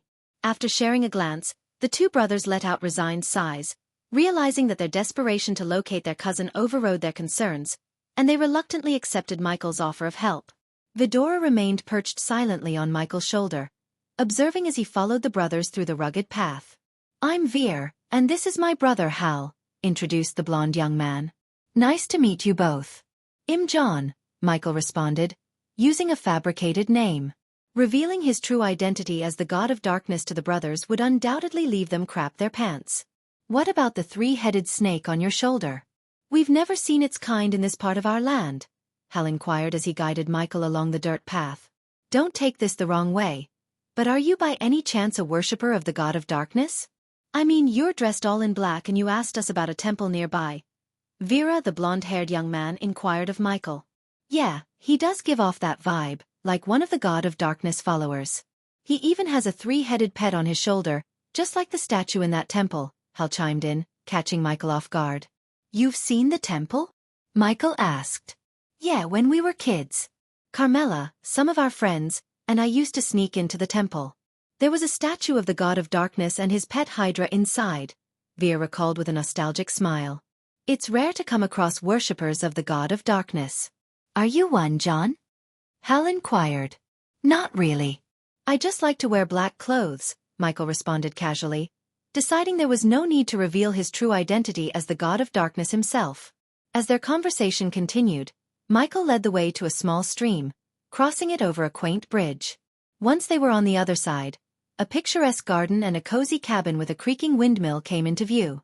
"That's where the old woman lives," Michael pointed out, indicating the cabin. As they approached the cabin, a sudden commotion caught their attention. A small figure with vibrant red hair and a rather prominent nose came bounding towards them. The halfling's expression was a mix of annoyance and concern as he addressed the two brothers with a shrill voice. "You two! What are you doing here again?" The halfling yelled, his voice high-pitched and agitated. "Lady Griffey explicitly said she doesn't want to see you both, and she's extremely upset with your constant presence." Michael observed the scene with intrigue, both surprised and amused to encounter a halfling in this land. He watched as the halfling continued to admonish the brothers, his gestures animated and his demeanor remarkably authoritative for someone of his stature. Despite the halfling's tirade, Michael remained composed, his expression neutral as he silently assessed the situation. The halfling's tirade continued unabated, his words flowing with a mixture of frustration and anger. The two brothers, however, seemed determined to get their point across, and their voices rose in protest. "We need to speak with Griffey." "It's important," the bald-headed brother demanded, his face etched with a mixture of concern and desperation. His blonde-haired counterpart chimed in, "We're not leaving until we talk to her. Carmela's life might be in danger." Just as the tension was escalating, chaos erupted in an unexpected fashion. Vidora suddenly lunged forward, her serpentine form striking with remarkable speed. Her three heads darted towards the halfling, and Iag's sharp teeth found purchase on the halfling's neck. A shriek of pain echoed through the air as the halfling's screams reverberated, mixing with his frantic curses. Michael, the two brothers, and even the old woman's cabin seemed frozen in shock.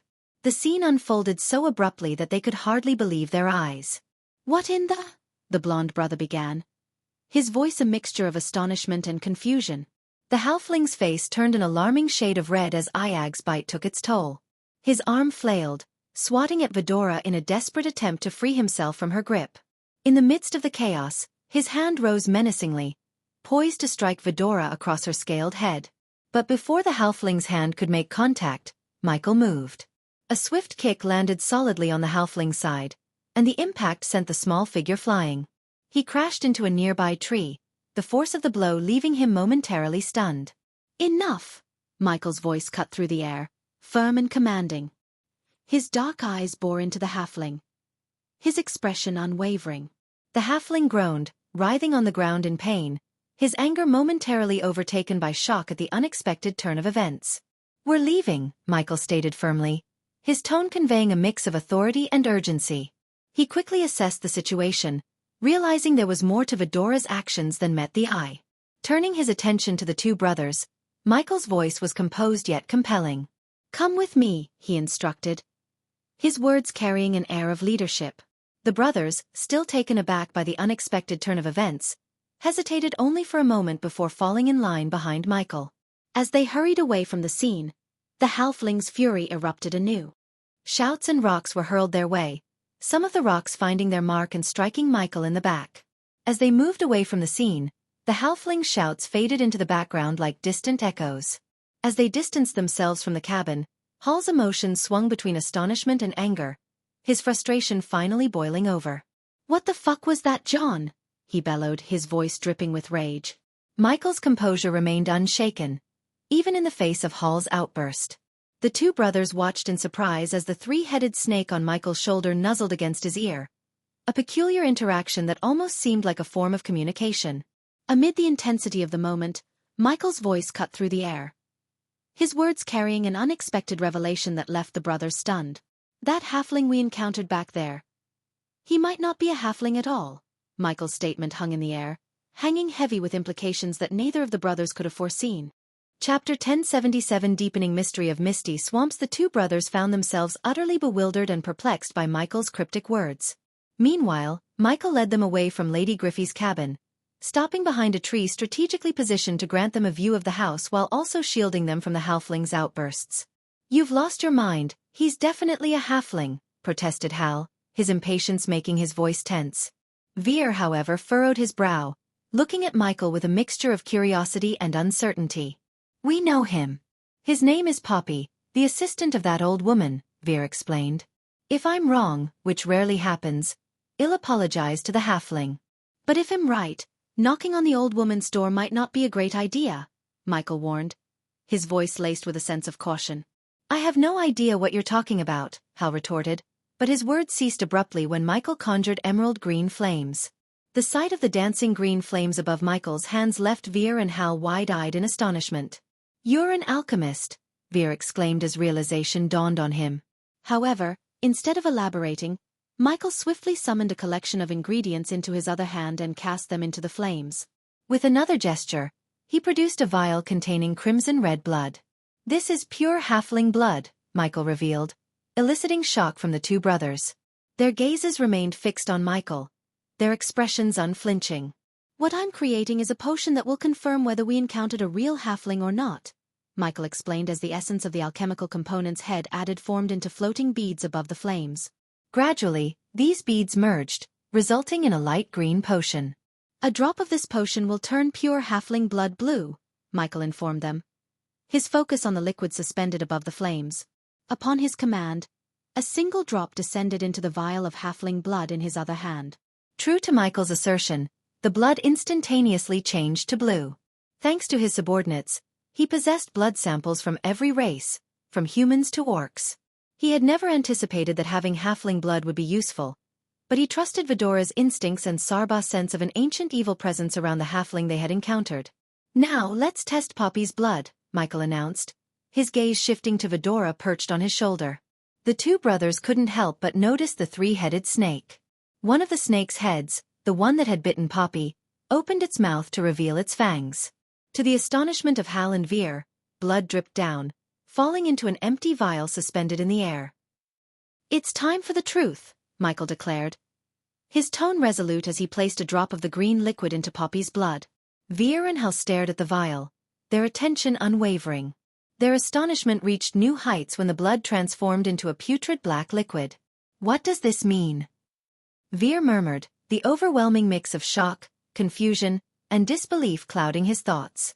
"Halfling," Michael stated matter-of-factly. "This is all," Veer began to say, only to be cut off by Michael's. "Well, it seems that whatever Poppy is, he most certainly isn't a halfling," Michael stated matter-of-factly.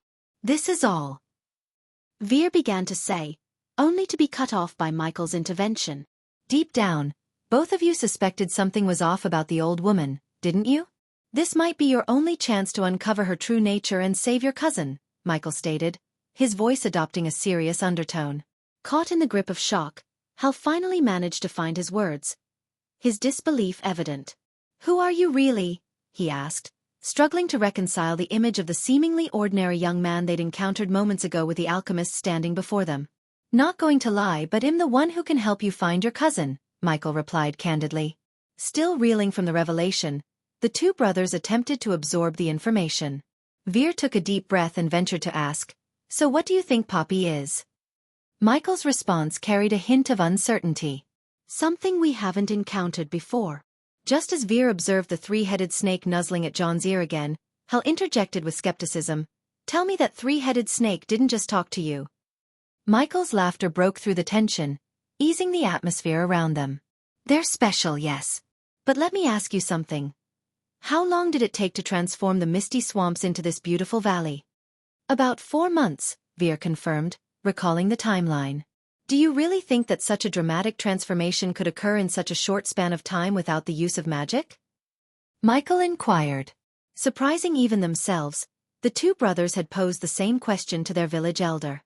However, their inquiries were met with stern warnings from the villagers, who fervently supported Griffey, the woman responsible for the valley's enchanting change. "We asked that same question. But the villagers yelled at us, and even Carmela, she started to act oddly after being around the old woman," Hal explained. "How strangely?" Michael inquired, his commanding aura and demeanor causing the brothers to find solace and trust in him, leading them to open up more freely. Sneaking out in the middle of the night, speaking about her deceased brother during her sleep. Even sleepwalking, though she claimed not to remember any of it. Veer shared, the weight of concern evident in his voice. "Have either of you attempted to follow her during the night?" Michael inquired, his curiosity piqued by the unfolding mystery. "We tried, but she always managed to slip away from us. But there's one thing we're certain of, she frequently visits Griffey during daylight hours," Hal explained. "So all leads point to Griffey, and she has a helper posing as a halfling," Michael mused, rubbing his chin thoughtfully. "Let's take a closer look at her residence," Michael suggested. "But you just led us away from there," Hal protested. But his objection was swiftly met with the sight of Michael summoning drones with a mere flick of his wrist. "What are these?" Veer and Hal gazed upward, marveling at the hovering drones that appeared before them. Michael commanded the drones to approach Griffey's house, holding a glass mirror that seemed to play a role in the process. "Whoa, is this?" Hal's voice trailed off in astonishment as he saw the surrounding area, but through the drone's aerial perspective displayed in the mirror. However, the feed from the drones suddenly flickered, and Michael observed the obstruction through the trees, realizing that the drones were unable to proceed. "What's happening?" Veer inquired, the confusion evident in his tone. "It's a force field," Michael explained, his voice tinged with a mixture of amusement and surprise. "A force field? How powerful is that old woman?" Hal's raised eyebrows conveyed a blend of shock and trepidation as the realization dawned on the brothers. Acting swiftly, Michael willed the drones to return to him and, with another gesture, caused them to vanish into his system's storage.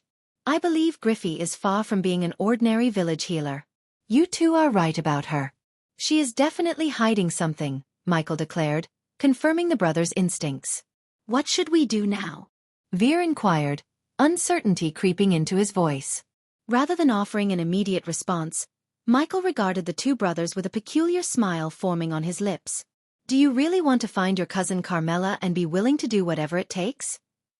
Michael asked. "Yes," the brothers replied in unison, their determination to rescue their cousin unwavering. "Good. Because this might get bloody," Michael chuckled. "Wait here for me," Michael instructed. Before the brothers could voice any objections, he walked around the tree and headed straight back toward Griffey's residence, his intent resolute. As Michael walked back towards the tree, the halfling noticed his approach and erupted into a tirade of shouting, accompanied by a string of foul language. You bastard! You think you can just come back here after sucker-kicking me? I'll take you down, you son of a bitch! Get any closer, and I'll tear you apart!" The halfling yelled, his face contorted in anger. "And you damn snake! Bit me like a coward!" He directed his fury not only at Michael but also at the three-headed snake on Michael's shoulder, hurling curses at it for the bite it had inflicted earlier. Despite the onslaught of profanity and aggression, Michael remained remarkably composed. He raised his index finger to his lips, signaling the halfling to quiet down. But the halfling was beyond reason. He continued to shout and throw rocks at Michael in a futile attempt to drive him away. However, in a swift and unexpected move, Michael lunged forward, seizing the halfling by the neck. The halfling's shouting was cut off abruptly, replaced by a choked gasp of surprise and fear. With deft precision, Michael extracted a syringe from his pocket. The halfling struggled against Michael's grip, his face reddening as he fought for breath. "You think you can just shut me up, you bastard?" The halfling wheezed, his voice strained. Michael's gaze bore into the halfling's eyes, his expression calm. Without a word, he plunged the syringe into the halfling's neck, injecting him with a paralyzing poison. The halfling's body went limp, his eyes widening in shock as the poison took effect. His voice faded into silence, and his struggles ceased as his muscles grew slack. He stared at Michael with a mix of anger and fear, his ability to curse now robbed from him. "Looks like you won't be causing any more trouble," Michael said calmly, his voice devoid of emotion. Michael hauled Poppy's paralyzed body over to where Veer and Hal stood, shock etched across their faces as they stared at the motionless form of the halfling. What did you do?" Hal's voice trembled with disbelief as he struggled to comprehend the situation. Michael's response was swift and forceful. He slammed Poppy's limp body against a nearby tree, making a dull thud. "Is he alive?" Veer's voice quivered with a mix of concern and fear as he examined Poppy's unmoving figure. Veer's sharp gaze caught a subtle movement in Poppy's eyes, indicating that he was still conscious and aware. "He's just paralyzed," Michael replied calmly, his tone revealing little emotion. "Where is Carmela?" Hal's voice dripped with anger and desperation. He demanded answers, his emotions bubbling to the surface. "He can't talk," Veer noted, his eyes darting between Poppy and Michael. In response, Michael retrieved another syringe and positioned it near Poppy's mouth. "I need some answers, Poppy. I know you're not what you appear to be, and if you want to keep your heart intact, you better answer my questions truthfully." Michael's words cut through the air, dripping with a chilling calmness. Poppy's widened eyes reflected a mix of shock, surprise, and growing fear at the gravity of the situation. Chapter 1078 New Race and New Threat. Poppy's body was immobilized by the effects of the paralyzing poison, rendering him unable to struggle or even shout. His mouth barely moved, and his attempts to resist were futile against the potent poison coursing through his veins. Michael proceeded to inject a colorless liquid into Poppy's mouth, giving him the ability to speak by giving the antidote to the paralyzing poison around his mouth. "What are you?" Michael's tone was cold and calculating as he posed his question, leaving Hal and Veer trembling with a mixture of fear and excitement. The two brothers, unaccustomed to such perilous situations, were captivated by the unfolding drama of seeing Michael hold Poppy captive, a figure who had once been arrogant and disdainful towards them. Their desperation for answers and help overshadowed any reservations they might have had. "I've never felt like this before," Hal admitted, his anticipation barely contained.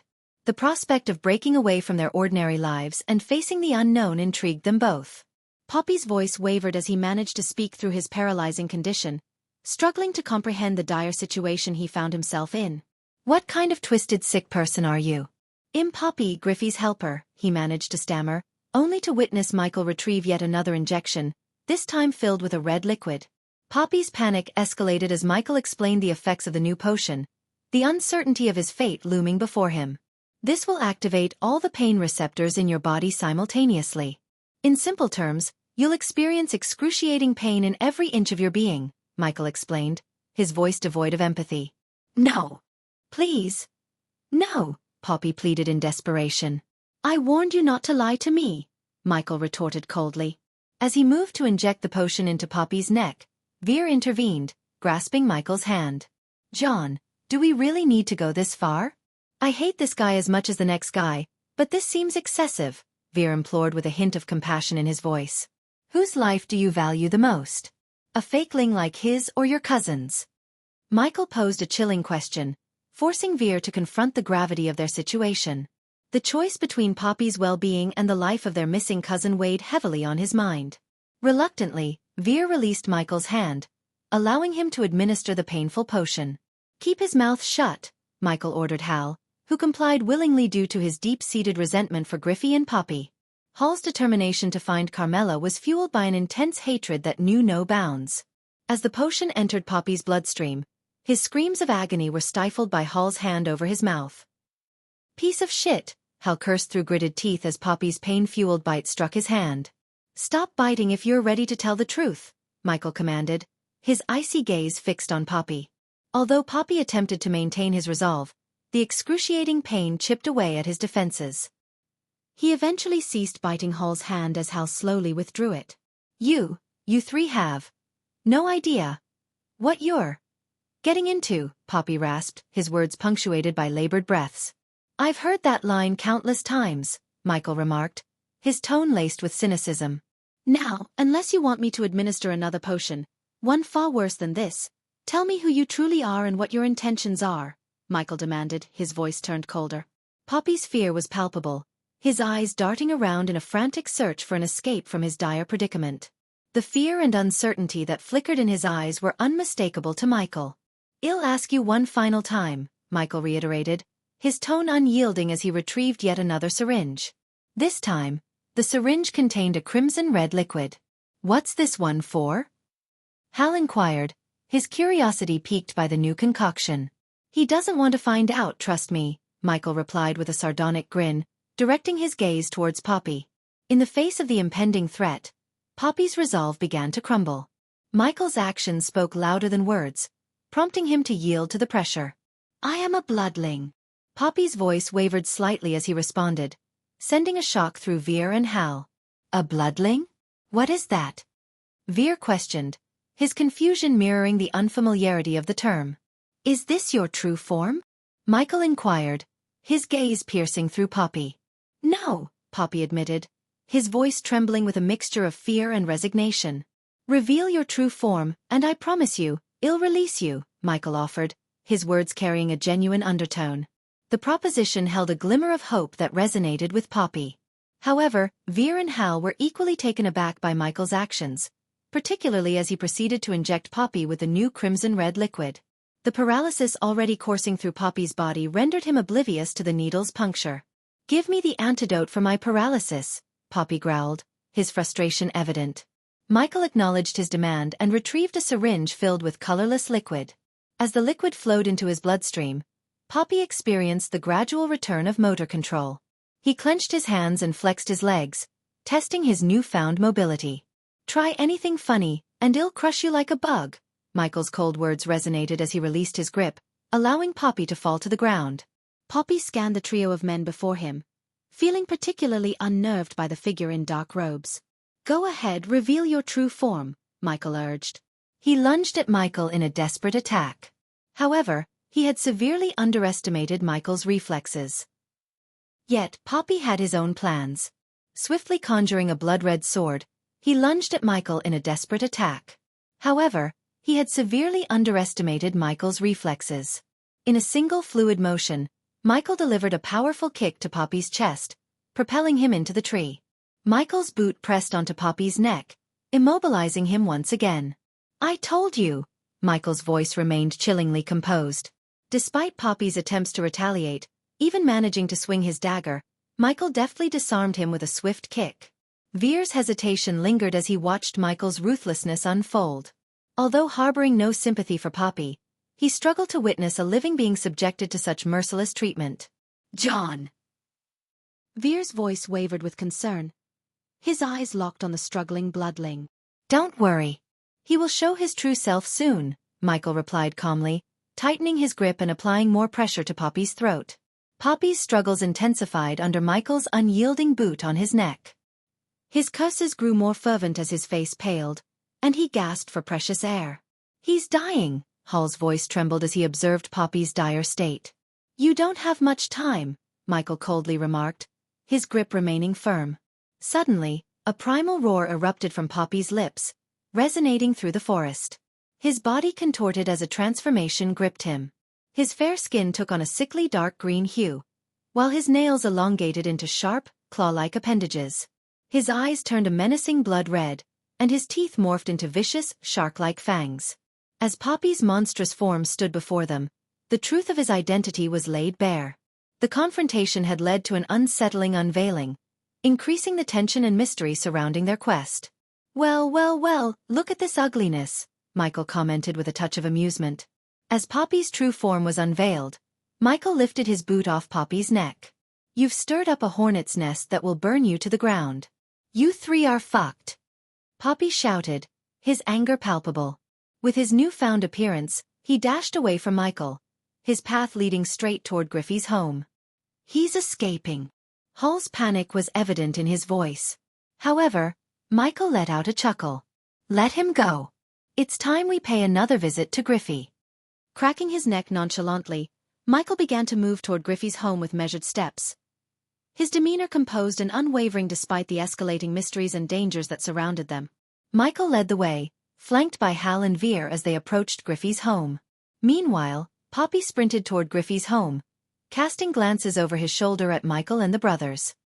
His bloodshot eyes were filled with fury, and he couldn't resist hurling curses at the tree as he passed by. Stupid motherfucker thinks he's clever, huh? Poppy muttered through gritted teeth, his voice a venomous snarl. I'll show him. And that fucking snake too. His breath was ragged, a mixture of pain, rage, and fear fueling his desperate flight toward the one place he thought could offer refuge. Yet, his curses and insults remained constant, each step echoing with his seething hatred for the group behind him. As he neared the entrance of Griffey's home, Poppy's heart raced faster. Fucking assholes. I'll rip you apart, you motherfucking son of a bitch. Poppy's voice was a mixture of rage and desperation as he continued to curse and swear at the group. Ignoring the torrent of curses from Poppy, Michael strode forward and entered Griffey's home. After a few moments, they arrived at Griffey's doorsteps. It's locked, Hal reported after trying the knobs with no success. It's not. Michael couldn't help but snicker at the situation. With a confident grin, he raised his foot and delivered a powerful kick, sending the door swinging open. The forceful entry earned Michael a surge of satisfaction, triggering a sense of nostalgia from his mortal experiences. A fleeting memory of his time in the mortal realm flitted across his mind. Ding! Congratulations to the host for successfully being a badass. The reward is 5,000 badass points. Stepping inside, Michael found himself in a cozily decorated house, exuding an air of magic and charm. Everything was crafted from wood and neatly arranged, and a warm fireplace added an extra touch of enchantment to the surroundings. The atmosphere reminded Michael of a place straight out of a fairy tale, filling him with a sense of wonder and curiosity. Upon entering the house, Michael's gaze fell upon Griffey positioned by the window, her back turned to him as she peered outside. Leaning against a sofa, she exuded an air of nonchalance, with Poppy standing at her side. Look, it's them. Kill them. Poppy's voice brimmed with unchecked anger, a surge of fury in the face of their presence. Poppy, calm down, Griffey's voice, contrasting Poppy's agitation, resonated with a composed tone as she turned the sofa to face the room. Yet, her attempt at serenity was short-lived when she found herself face to face with Michael. It's you again, she remarked, an air of annoyance tinging her words. Young man, you'd better have a damn good reason for laying a hand on and tormenting my humble servant. Quit the theatrics, old woman, he retorted sharply. He's a bloodling posing as a halfling. So, what exactly are you? Instead of addressing Michael's question, the old woman simply waved her hand, and with an almost eerie precision, the door sealed shut behind them. Hal, driven by a sense of urgency, hurriedly rushed to the door, attempting to pry it open, but its obstinance defied his efforts.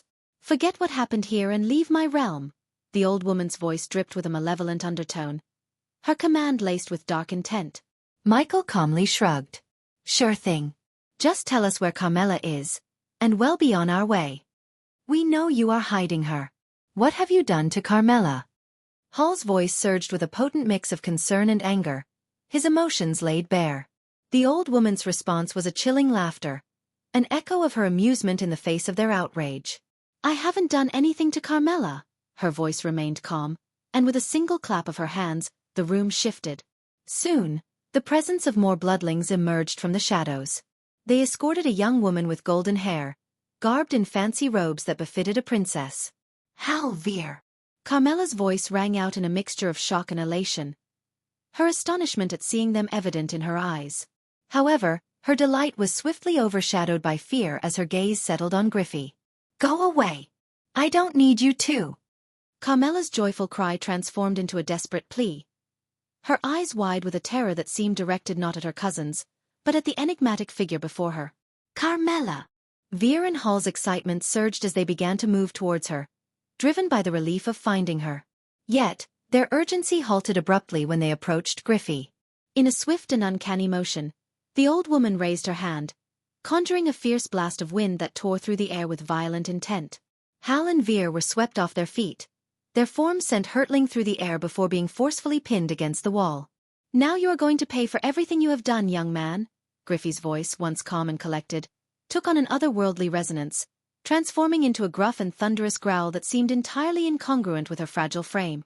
The voice was ancient, bearing a malevolent power that sent shivers down the spines of all who heard it. Chapter 1079. Facing an ancient monster. The old woman's lips curled into a sinister snicker as she addressed Michael, her tone dripping with a chilling mix of mockery and threat. "You shouldn't have poked your nose into matters that don't concern you, young man." An uneasy silence gripped the room as her words lingered, heavy with threat. Suddenly, the atmosphere twisted with shock as the old woman underwent a grotesque transformation.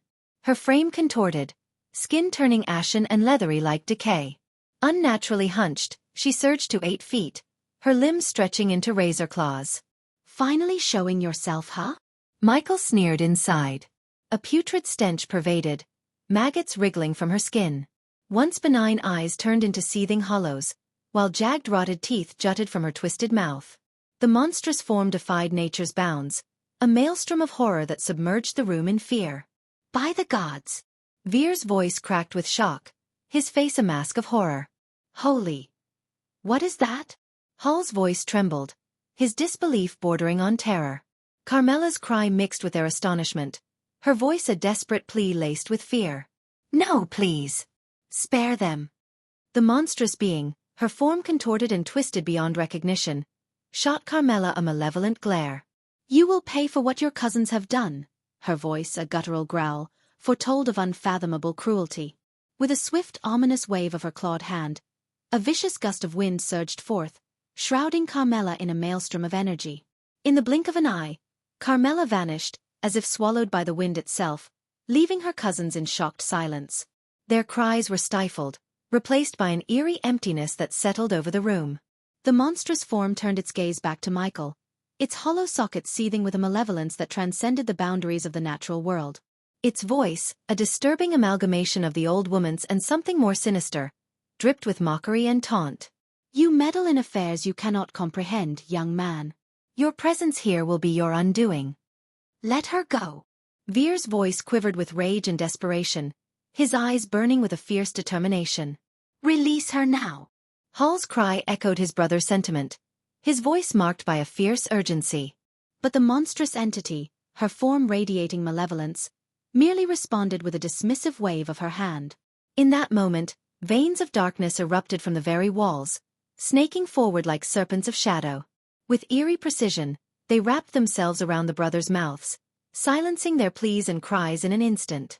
Veer and Hal's voices were muffled, their eyes wide with shock and alarm. However, Michael remained calm as Griffey now showed her true self as a monster looked at her bloodling minions, including Poppy.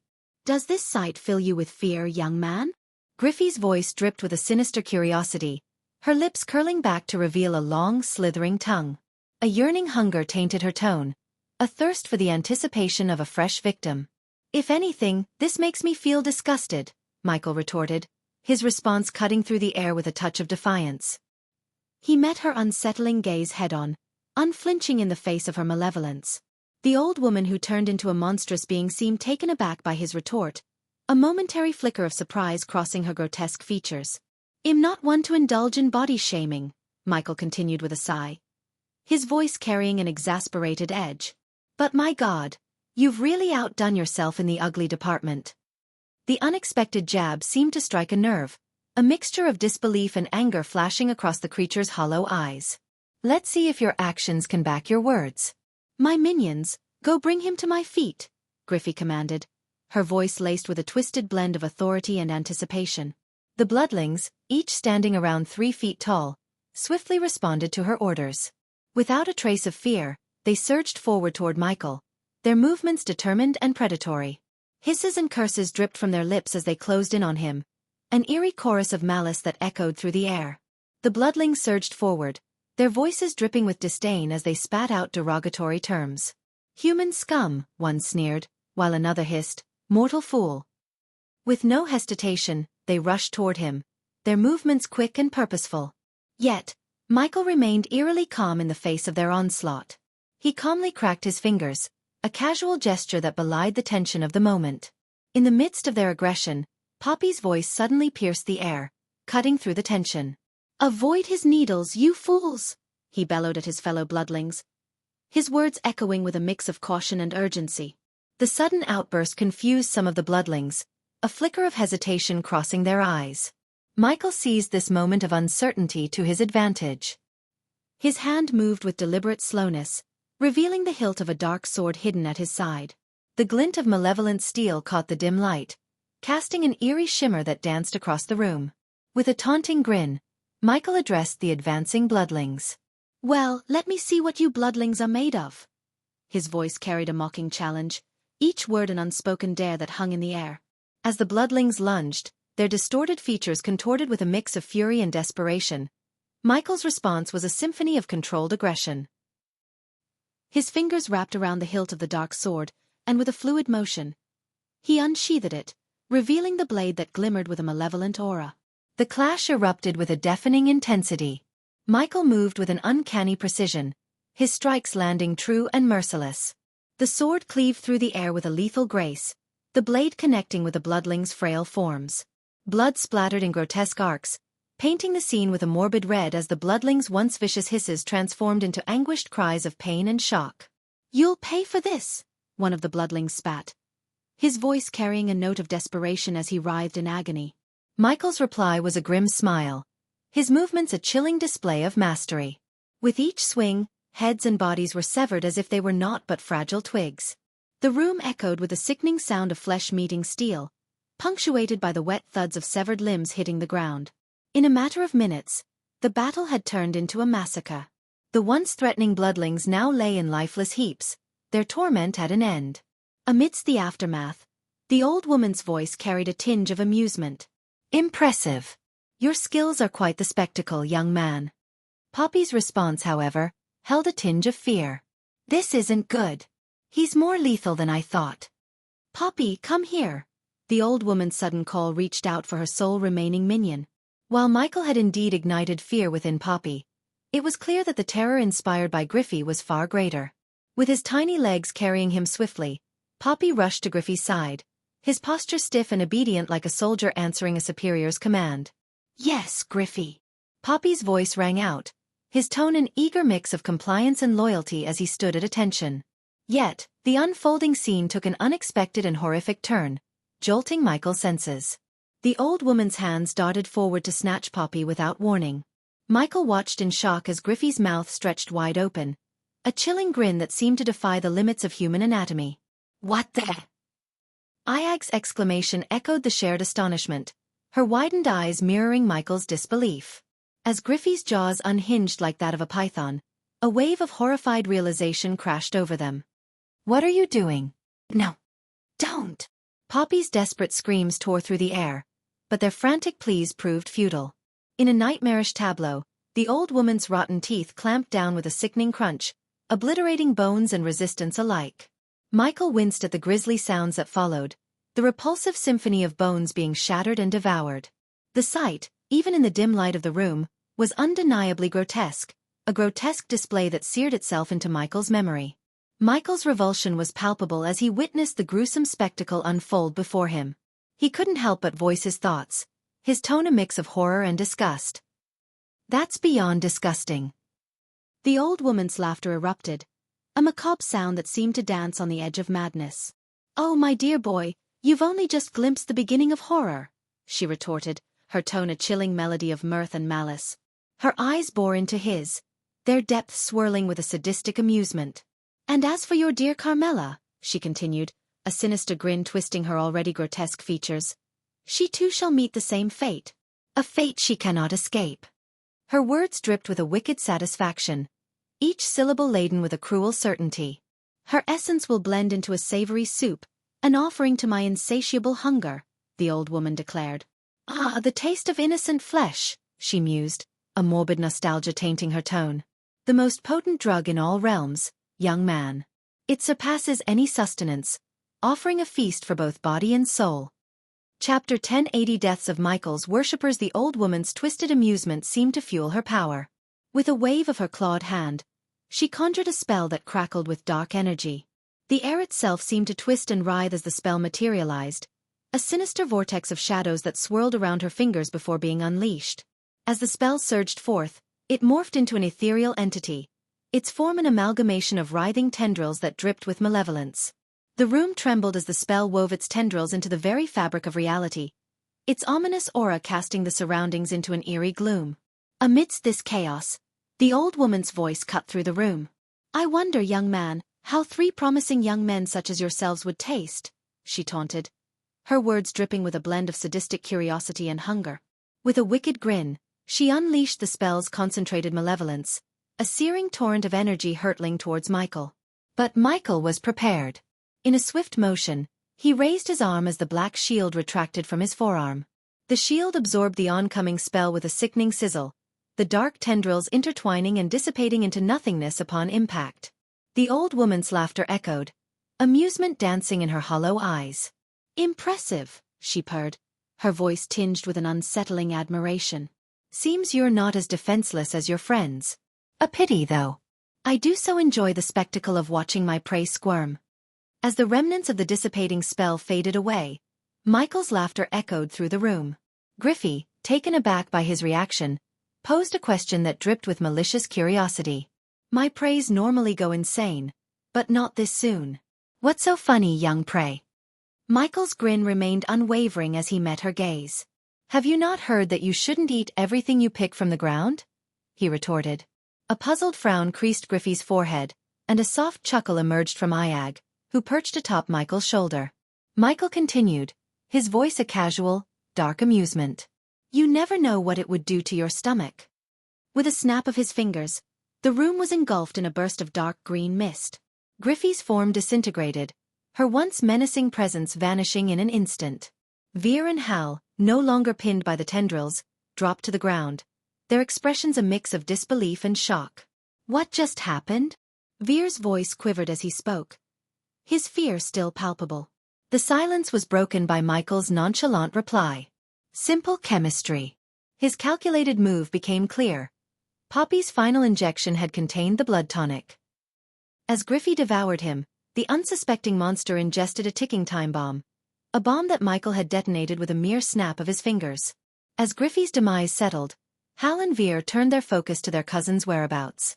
Their frantic search led them to overturn furniture and rummage through the house in their desperate quest to find Carmela. "She's not hiding under a sofa, Hal," Veer remarked, his gaze shifting towards Michael. He recognized that Michael's unique skills might hold the key to locating Carmela. "She was teleported." "I have a few ways to find Dash," Michael began to explain before he was interrupted by an unsettling realization. The system, which had always given him notifications for successful eliminations, had remained silent. His brows furrowed as he processed this unusual occurrence. "What?" Hal and Veer exchanged expectant glances, eager for Michael's explanation. "The two of you should leave this place as soon as you can." Michael's tone was grave, carrying a weight of urgency. Confusion and frustration mingled in Hal's voice as he protested. "But you killed her. Somehow." "I don't know how, but you did," Veer added. "Leave this place." Michael's voice, now somber, broke through the chaos, halting their frantic efforts. "Why would we leave? We can't go without Carmela."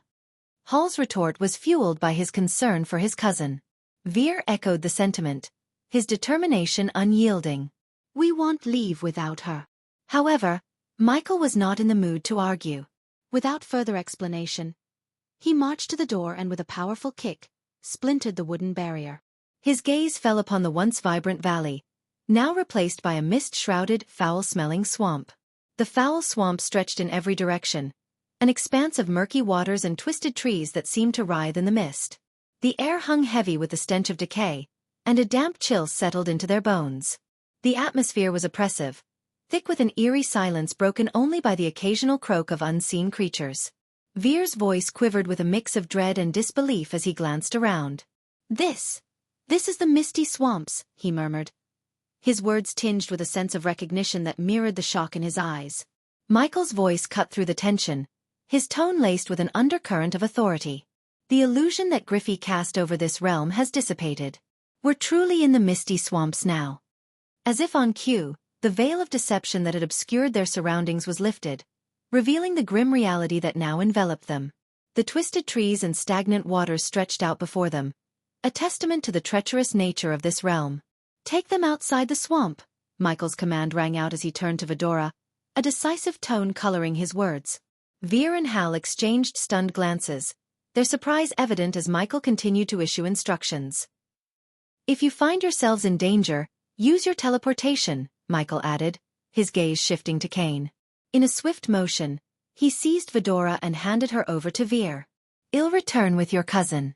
"Now go, time is running short," Michael urged, giving them a firm push towards the swamp's edge. Without further delay, he turned away and re-entered the house, his determination unyielding. Before Veer and Hal could formulate a response, the world around them shifted. Michael's decisive actions triggered a series of events. A stomp on the floor, a resonant crash, and the ceiling above the entrance collapsing in on itself. Their path back was sealed off, and they were now separated from the mysterious protector who had plunged into the depths of the house.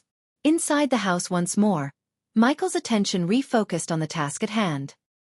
He made his way to the spot where Griffey exploded, his senses attuned to the lingering remnants of her presence. "Where are you hiding?" Michael's question carried a mixture of determination and curiosity, the voice of a predator seeking out its prey. As the god of darkness, his heightened senses allowed him to perceive the faint traces of Griffey's energy still lingering in the air. With a swift motion, Michael activated the X-ray eyes, granting himself enhanced vision. His gaze swept over the surroundings, revealing hidden details. To his surprise, his sight revealed a concealed cave that led deeper into the house. "No time to search for hidden mechanisms," Michael muttered to himself, his tone laced with a mix of wry amusement. He wasted no time, channeling his immense strength into a single kick that shattered the sturdy wall as if it were mere eggshell. The opening of the cave was exposed, and a gust of air rushed forth, carrying with it the putrid scent of death and decay. Pressing his chest, Michael activated his dark armor. The black armor unfurled, a living metal that encased him from head to toe, his figure now concealed within its inky embrace. The skull on his chest erupted in eerie brilliance, twin beams of light emanating from the hollow eye sockets.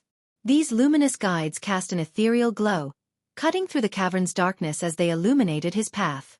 The cave's interior embraced Michael with an all-encompassing darkness, broken only by the faint illumination of eerie green moths that fluttered like ethereal spirits. Luminous mushrooms sprouted from the damp earth, casting an otherworldly glow that added to the surreal ambience. As he ventured deeper, the cave seemed to carry the weight of its own history. Faint echoes reverberated in the air, haunting whispers, the ghostly remnants of voices long silenced. "Please, I am begging you for mercy." "Why? Why are you doing this?" "Please, no more. I can't take it." The cave's depths were a repository of anguish, a chilling tapestry of suffering woven by the hands of a sinister entity. The haunting cries that reverberated within the cave fell on deaf ears as Michael remained resolute.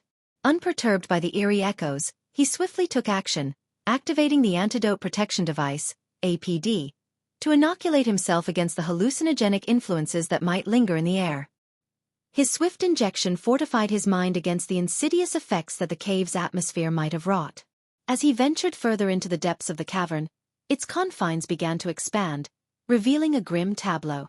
A mound of bones, skulls, and skeletons lay exposed, a macabre testament to the lives that had met their end within this cursed domain. Then, a voice sliced through the silence, chilling in its sinister tone. "You are the first human to step into my domain willingly," the voice echoed, resonating through the chamber. Laughter, dripping with malice, followed the voice's initial proclamation. "An ancient being like me possesses a multitude of forms and powers, young prey," Griffey's voice continued, its presence casting an ominous pall over the exchange. "Why not reveal yourself and face me directly, like a true monster?" Michael inquired, his tone steady as he ventured deeper into the heart of the cave. "Why would I hasten this exhilarating dance between us? It has been centuries since I've experienced something quite like this," Griffey's chuckle echoed, carrying the undertones of wicked delight. Michael, however, was not content to merely play the role of the hunted. "I heard you constructed your home over the temple of the god of darkness. Care to share your motivations for that, bad girl?" he taunted, his words dripping with a sinister edge. The god of darkness? The false god. Surely you don't count yourself among his devotees? Griffey's response was laced with a sardonic sneer. False god, you say?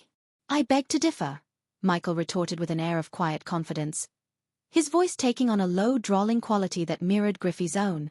Settling himself upon the bone-strewn mound, he adopted a regal posture, his intent to draw out the secrets that Griffey guarded so closely. However, he wasn't ready to unveil his identity as the god of darkness to Griffey just yet. Instead, he chose to play the role he had set for himself, engaging in this intricate dance of deception and intrigue. I have enjoyed killing his worshippers. As a matter of fact, you are sitting on top of some, Griffey coldly laughed, enjoying her exchange with Michael. Chapter 1081, Meeting the Executioner of the Pantheon amidst the shadows. Griffey's voice took on a haunting cadence, weaving a bone-chilling tale that resonated with the darkness of her very being. There was an incident, she began, her tone dripping with a cruel reminiscence that sent shivers down the spine. A young man, curious and enamored by the whispers of the temple of the god of darkness. The villagers, fearing he might embrace the worship of that forbidden god, turned to me. A chuckle, laden with wicked satisfaction, escaped her lips. They believed I held the power to save him from that fate. So they brought him to my dwelling, pleading for his life. Her words held an eerie calmness as she continued her tale.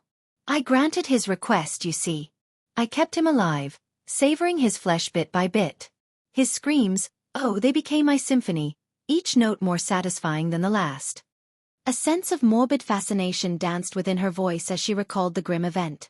He cried out to every god imaginable, including the one he was warned against, the god of darkness.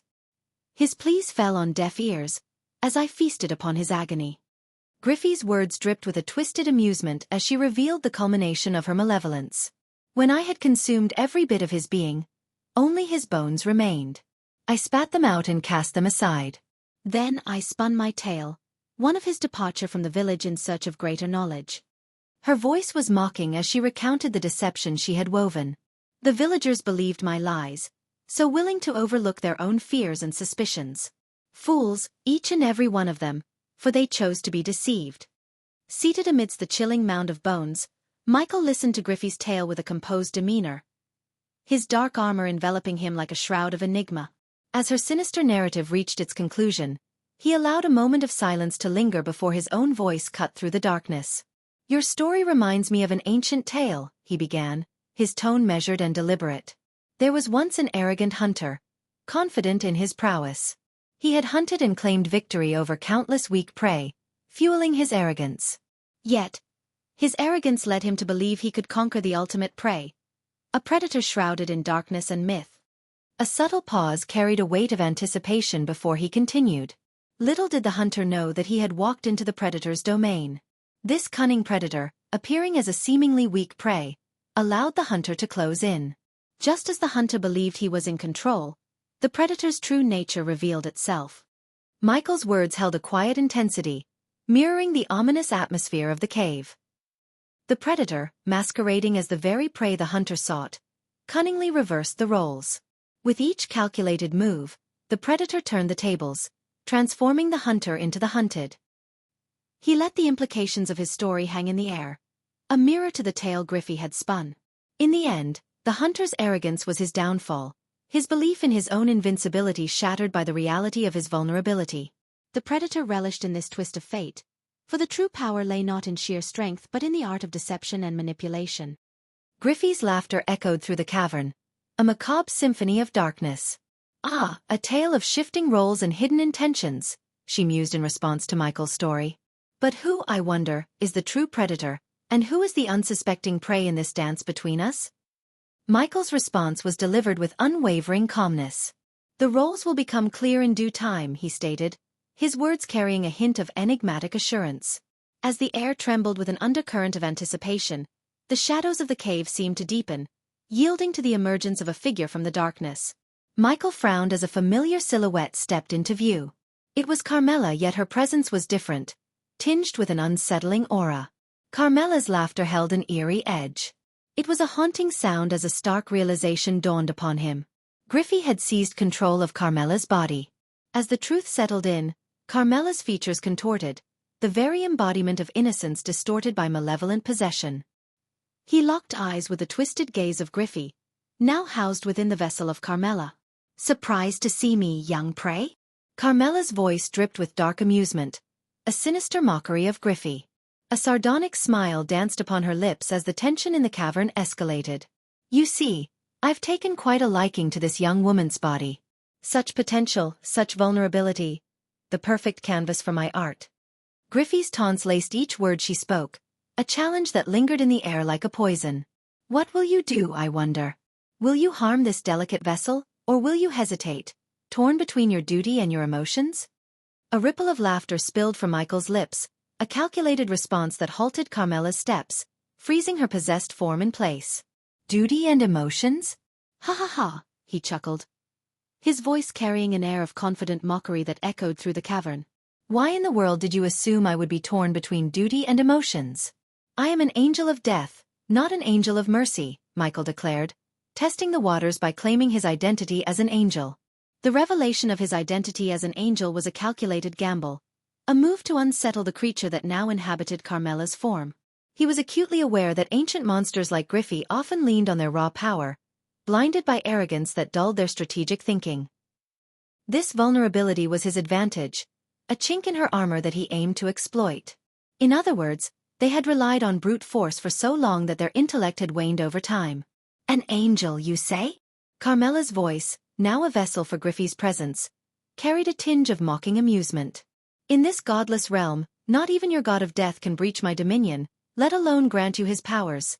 A serene smile tugged at Michael's lips, hidden beneath the facade. He breathed a silent sigh of relief, his facade bearing the weight of his true thoughts. "So you're telling me that even my almighty God can't sense my presence?" Michael feigned anger, casting doubt on the claim. "Indeed, not even the Pantheon can. Now let's see who is the predator and prey." Carmela's form, now twisted by Griffey's possession, emitted a sinister chuckle. Unbeknownst to Michael, Griffey's ethereal fusion realm cultivation stage remained beyond his perception. Yet, his divine nature as a god surpassed her in strength. With her confirmation that the Pantheon's reach did not extend into her domain, Michael found himself unshackled, free to wield his powers without restraint. To refresh your memories equals Initiate Realm, Chi Awakening Realm, Spiritual Embryo Realm, Elemental Attunement Realm, Celestial Resonance Realm, Soul Ignition Realm, Ethereal Fusion Realm, Void Transcendence Realm, and Divine Ascendancy Realm. "Ah, the angel thinks he can stand against me," Griffey's voice, now emanating from Carmela's form, dripped with malicious glee. "Your god's protection won't save you here." Before Griffey's incredulous words could fully register, Michael materialized behind her using shadow teleportation. Her shock was palpable as his hand closed around Carmela's face, fingers glowing with a dark aura as he activated his Soul Devourer skill. A guttural roar escaped Griffey's lips as Michael initiated the extraction, his grasp tugging at Griffey's soul ensnared within Carmela's body. "This power. No angel is capable of this feat." Griffey's voice trembled with disbelief, yet Michael persisted in pulling her soul free. Unexpectedly, Carmela fought back with a burst of strength, her fingers slashing across Michael's face. Deep gashes marred his skin, but they quickly sealed as the advanced regeneration potion surged through his veins. Griffey seized the opportunity to break free, distancing herself from Michael. Perched on an elevated rock formation, she looked down upon him with a mixture of curiosity and uncertainty. "Let me see what kind of angel you are." Griffey's voice was laced with intrigue as she tasted the blood staining her fingers from the scratch she had inflicted. Carmela's possessed eyes widened as the essence of Michael's blood touched her senses. An unfamiliar sensation coursed through her, a hint of fear mingling with her previous arrogance. "You are no angel. You are a god." Griffey's words trembled with realization, the shock and fear palpable in her tone. With a calculated amusement, Michael savored the shift in power dynamics. "Now you understand who's the prey and who's the predator." In an instant, he employed shadow teleportation once more, this time materializing behind Carmela. Draven, his ally within the body, took control, restraining her as Michael assumed his position atop her. "This body isn't yours to command." Michael's voice dripped with authority as he focused on Griffey's soul within Carmela's body. The power of his soul-eating abilities was honed on extracting Griffey's presence from Carmela's vessel. "What kind of god dares to enter my domain?" Griffey's voice thundered with rage, her resistance fierce as Michael unleashed the full extent of his powers. Under the weight of his might, Griffey's ethereal form struggled against the inevitable, unable to withstand the force bearing down upon her within Carmela. "You'll find out soon enough," Michael growled, his determination unwavering as he slowly extracted Griffey's essence from its host. Gradually, his hand closed around an ethereal white mist, pulling it from Carmela's form. "Get out!" With a final resounding roar, Michael wrenched Griffey's soul free from Carmela's grasp. As he held the captured essence in his hand, a chilling smirk crept onto his lips. The moment was ripe for Michael to absorb Griffey's malevolent soul, to end her reign of terror. His mouth parted, prepared to consume her essence and bring about her demise. But fate had other plans. The very ceiling above him erupted into a shower of debris and chaos, the explosion shaking the cave violently. Beneath them, the ground fractured ominously, threatening to swallow Carmela whole. Reacting swiftly, Michael seized her hand, clutched Griffey's soul in the other, and summoned his metallic wings. With a powerful flap, he propelled them out of the collapsing cavern. Dark flames enveloped his wings, disintegrating the falling rocks before they could harm Carmela or impede their escape. "I won't die so easily," Griffey's voice echoed from within the trapped soul, defiant even in her dire circumstances. Emerging from the cave, Michael touched down on solid ground before teleporting himself and Carmela to a safer location within the swamp. "You're wrong," Michael retorted, his determination renewed as he prepared to absorb the captive essence. However, in an unexpected turn, a surge of energy struck him from behind despite his responsive shield. The impact catapulted him through the air, crashing through trees and landing in the murky swamp waters. With a growl of frustration, Michael twisted to face his assailant. Griffey's essence had slipped from his grasp. With a growl of frustration, Michael twisted to face his assailant. Griffey's essence had slipped from his grasp. "You're coming with me to the Pantheon, rogue god," a commanding voice boomed, announcing the approach of a powerful entity. Chapter 1082 Elemental Attunement Realm. Michael's growl reverberated through the swamp as he rose to his feet, seething with frustration at the abrupt escape of Griffey.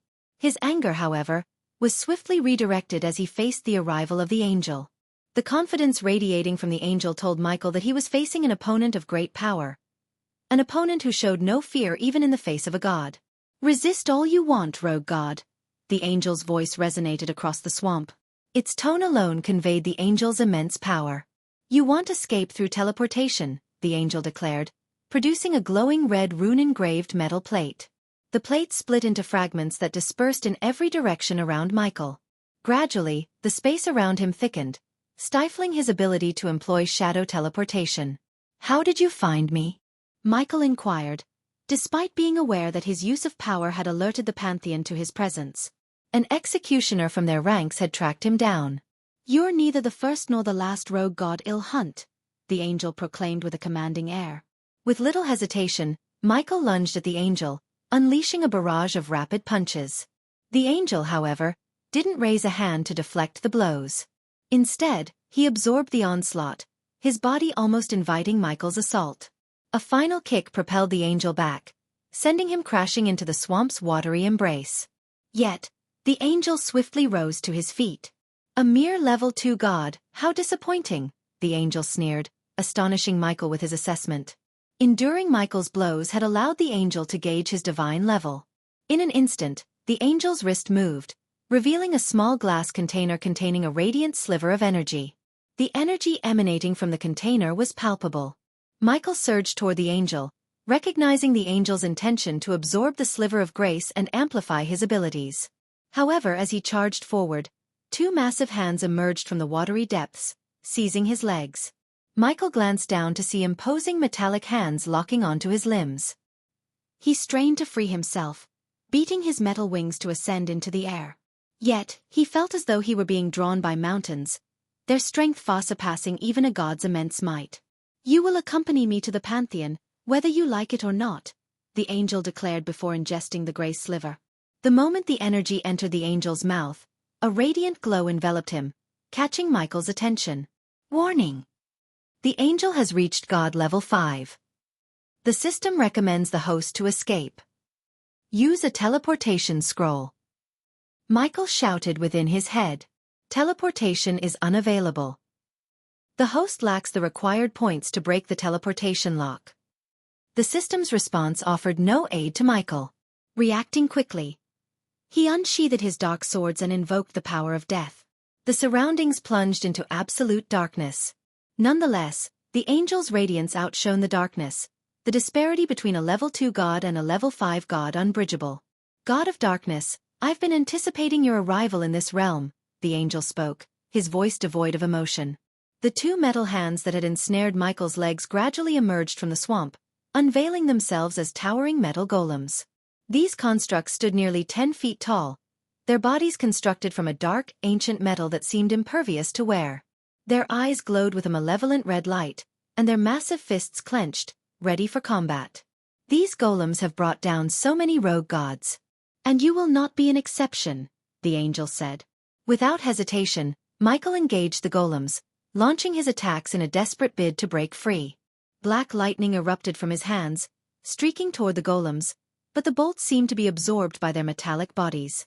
He then unleashed dark beams, hoping to pierce through their defenses, but the golems held firm. Even when he summoned dark flames that should have consumed everything in their path, the flames merely danced upon the golem's surfaces without inflicting damage. The angel, his power amplified by the grace, exerted control over the golems. With calculated precision, they advanced on Michael from both sides, their heavy footsteps sending tremors through the swamp. Each blow they struck was like the collision of mountains, and Michael's attempts to fend them off were growing increasingly futile. The quest The Mystery of the Misty Swamps is completed. The host has received 1,000,000 badass points. As Michael continued to battle the relentless golems and the empowered angel, the sudden notification from the system brought a glimmer of hope amidst the chaos. The prospect of earning a significant number of badass points through a completed quest was a welcome surprise. Amid the intense clashes and exchanges of power, Michael managed to steal a quick glance at the spot where he had left Carmela. To his relief, she was nowhere to be seen, and he deduced that she had likely found safety with their cousin outside the treacherous swamp. With no physical body, Griffey seemed to have momentarily halted her attacks and disappeared. With his focus back on the battle, Michael exerted his strength, causing the golem's hands to crack and buckle under his power. If you surrender and come with me to the Pantheon, I will not hurt you, the angel coldly said. His grip on the golems tightened as he listened to the angel's cold offer. Surrender was not an option for Michael. His determination to survive and find a way out burned within him. In the midst of this life-or-death struggle, Michael turned to the system for aid, seeking a solution to escape the dire predicament. System, take a loan and get me out of here, he growled silently within his mind, urgency coating his thoughts. The system can take a loan of 10 million points and add it to the existing 11 million badass points to find a solution. However, the host must survive at least 5 more minutes in this battle for the system to break the teleportation barrier. Warning! The host has no way of earning 25 million points in this realm in a short amount of time. The system's notifications came rapidly, outlining the options and challenges before him. Do it! Michael's voice boomed in his thoughts, his determination unwavering as he gave the command to the system. Being a god doesn't mean you're at the top of the food chain in this world, the angel taunted as the golems tightened their grip on Michael's hands, rendering him immobile. You lack worshippers, angels, and any real claim in this realm, the angel continued to approach Michael, his hand producing glimmering golden shackles. Struggling against the unyielding hold of the golems, Michael conjured his dark flames in an attempt to burn through the metallic restraints. However, even the intense heat of the primordial flames failed to weaken the resilience of the metal used in the construction of the golems and shackles. And you fail to grasp the extent of an angel's power, the angel asserted, raising his hands to emphasize his words. His cultivation in the soul ignition realm not only heightened his soul energy, but it also granted him mastery over a specific element. By the time a practitioner reached level 4, the elemental attunement realm, they had to choose an elemental affinity to specialize in. This angel had chosen metal, granting him absolute control over his metallic constructs, including the wings attached to Michael's armor. No one stands above or beyond the Pantheon, the angel declared, his fist clenching. With a swift motion, Michael felt his armor constricting, the once sturdy metal wings torn away from his back under the angel's unseen manipulation. Enduring the agony of his armor adapting to the changes, Michael utilized his remaining strength to levitate above the ground. The golems responded with defiant roars, yet the angel's punch struck with devastating force, causing Michael's armor to shatter. Exposed and vulnerable, he gritted his teeth against the pain while confronting the undeniable power of the angel. Level 2 gods cannot prevail against level 5 gods, the angel asserted. With the temporary boost from absorbing the level 5 god's sliver of grace, he effortlessly overpowered Michael within a matter of seconds. In the midst of seemingly insurmountable odds, a peculiar whistling sound pierced the air. The angel abruptly halted, his attention drawn to the source of the noise. Out of nowhere, a volley of fireballs struck the angel squarely in the chest, propelling him backwards through the air. The impact of the powerful energy blast shattered the grip of the two golems holding Michael captive, causing them to crumble. As the golems struggled to regain their footing with indignant roars, a hand landed on Michael's shoulder. Looking up, he saw a tall, dark-haired female orc standing beside him. Her eyes held a mixture of shock, surprise, and even a glimmer of joy as she assisted him to his feet. "Quick, we haven't got much time," she urgently urged Michael, her voice betraying a sense of urgency. He found himself amazed by the sight of a long cannon in her hands, its design almost reminiscent of a firearm. Without hesitation, she aimed it at the golems and pulled the trigger, sending another formidable burst of energy toward them. While the golems endured the onslaught, the sheer force of the impact submerged them into the swamp's murky waters. "Follow me," the orc instructed, prompting Michael to move swiftly. He had little choice but to trail after her, leaving the chaotic scene behind as they raced away from danger. "Who are you?" Michael panted as he sprinted alongside the orc. "No time for explanations. Now!" The orc's voice resounded urgently. Abruptly, Michael's gaze caught sight of Vidora sprawled on the ground, just inches away from the luminous metal plate that the angel had hurled at the beginning of their confrontation. Reacting swiftly, Cain opened his mouth and a swirling vortex materialized before Michael and the orc. Without hesitation, Michael seized Vidora from the ground and leapt into the portal's embrace. Yet, just before he vanished into the portal, he glanced back and caught sight of the angel. "I'll track you down," the angel's declaration reverberated through the swamp. Ignoring the warning, Michael and the orc vanished into the portal's depths, leaving the angel behind. Chapter 1083. Reuniting with an old buddy. The abrupt transition plunged Michael into a dimly lit room, a stark contrast to the swamp. The chamber was illuminated by an eerie red glow, its walls adorned with mirrors and screens of various sizes. It took a few moments for Michael to regain his composure, his heart still racing from the chaotic events in the swamp. Turning towards the orc beside him, Michael asked, "Who are you?" The orc slowly turned around, her body trembling slightly. She met Michael's gaze, her eyes a mixture of fear, relief, and uncertainty. "Did you decode the message in Gaia's temple?" Her voice quivered as she spoke. Michael nodded. "Yes, it was Morse code. But how did you know about Morse code?" The orc stumbled over her own feet, her nervousness palpable. Gathering her courage, she asked, "Do you know about Earth?" The question caught Michael off guard, his surprise evident in his widened eyes. "Earth? How do you know about Earth?" A mix of anxiety and curiosity danced in the orc's eyes. "You really do know about it?" Michael's expression turned serious, his guard rising. "Who are you?" he demanded once more, his voice firm. Nervously, the orc hesitated before finally blurting out, "Are you Ghost? The world's #1 hitman, Ghost?" Michael was taken aback by the unexpected question.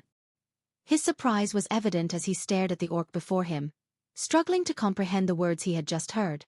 "Are you from Earth too?" Iag's voice broke the tension in the room, as Vidora's curiosity found a voice. The sudden appearance of the orc had raised numerous questions, but understanding how she knew about Earth was their current priority. Among those in Sky Hall, only Michael, Gaia, and now Vidora were privy to his earthly origins and his history as a hitman. "You're Ghost. I can't believe it," the orc exclaimed, collapsing into a nearby chair. Her breathing became frantic, resembling an asthma attack. "I think she's in trouble," Saga noted, watching the orc's labored breathing. The orc gestured toward a small dish containing gray powder. "Take that." Michael carefully picked up the dish and handed it to the orc. She inhaled the powder deeply, her breathing slowly stabilizing. "Ghost, it's really you. Damn." The orc muttered, her eyes a mixture of shock, fear, and elation. "Are you?" Michael began to piece things together, but before he could utter his guess, the orc revealed her true identity. Ghost. It's me, Pink, the orc confessed, causing Michael's heart to skip a beat. He struggled to believe the revelation. Pink. Michael whispered, his shock palpable. Pink had been his partner in countless assassinations on Earth, providing technical support and navigation while he operated in the field. The notion that Pink had also transmigrated to this new world was beyond comprehension. I can't believe it. I'm actually seeing Ghost. Pink stammered nervously, her behavior at odds with what would be expected of an orc. 37 operations, you and I together. All successful. We were the best pair in the whole world. Pink continued, her expression a mix of delight and astonishment. Michael couldn't doubt Pink's words. Her mention of the exact number of operations was undeniable proof. It's like a mixture of both a good and bad dream. Jesus Christ, Pink muttered, her nervousness evident as she still trembled from the shock of their unexpected reunion. Overwhelmed by emotion, the orc, now revealed as Pink, rushed towards Michael and enveloped him in a tight hug. Michael, taken aback for a moment, hesitated before awkwardly patting Pink's back a few times, not entirely sure how to respond. Hey, calm down, he finally managed to say, gently trying to loosen her grip. Let's sit down and catch up. There's a lot I need to know. Reluctantly, Pink released Michael and took a seat, her eyes still wide with disbelief and excitement. As they settled, Michael prompted her to recount what had happened since their last mission together. Well, you remember that target, right? The one you took down with that incredible sniper shot? Pink began, her voice carrying a mixture of nostalgia and awe. As soon as you made that kill, this bright light surrounded me. Next thing I know, I'm waking up in this body. Michael leaned in, intrigued. What happened to the original occupant of the body? Pink's expression turned somber. She died. Apparently some flu or something. Then I was there. In this orc's body. She paused, as if gathering her thoughts before continuing.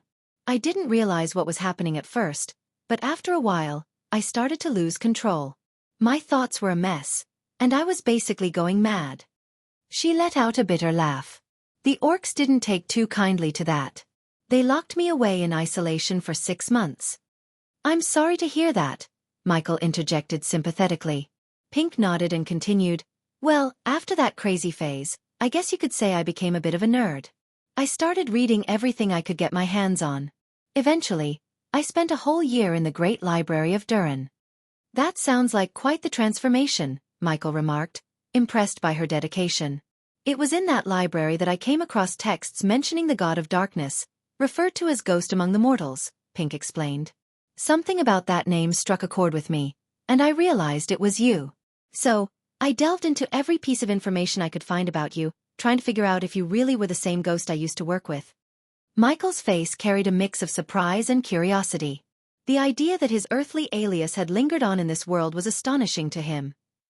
He leaned forward, encouraging her to continue with his intense interest. The twists and turns of their conversation were leaving him both amazed and bewildered. Pink leaned forward, her eyes shining with a mix of enthusiasm and urgency. The Great Library of Durin has a secret, forbidden section. I knew there was something more to discover, so I managed to sneak into that restricted area. Anything that mentioned gods I read. And that's when I found something fascinating. Michael's curiosity grew as Pink's story unfolded. What did you find? Her voice held a sense of triumph as she continued. I discovered that the goddess of monsters, Gaia, is actually the wife of the god of darkness. But that wasn't all. Digging deeper, I found records suggesting that the god of darkness had actually lived in this world around 5,000 years ago. Pink nodded, her eyes shining with determination. And that's where things get tricky. Some of the elder orcs claim the god of darkness was banished from this realm, while others say he just disappeared. But I couldn't believe that.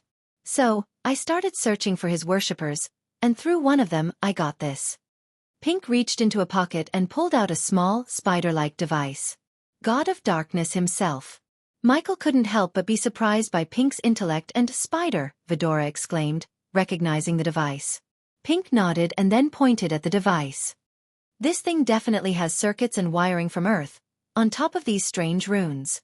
The worshipper who gave me this claimed that it was built by the God of Darkness himself. Michael couldn't help but be surprised by Pink's intellect and resourcefulness. Her ability to piece together information from ancient texts and her use of technology from Earth to connect the dots impressed him. Pink's voice held a mixture of confusion and curiosity as she asked, "But hey, raise my question. If this device was built 5,000 years ago and the god of darkness, which is you, lived in the realm of gods 5,000 years ago, are you 5,000 years old? How does that work?" Michael leaned back in his chair, considering the complexity of the situation. "Well, just like you, I woke up in this body 3 years ago. The concept of time is a bit convoluted when it comes to the realm of gods. The short version is that we're in a time reset. 5,000 years ago, I lived and ended up triggering a reset of the entire universe, except for the realm of gods.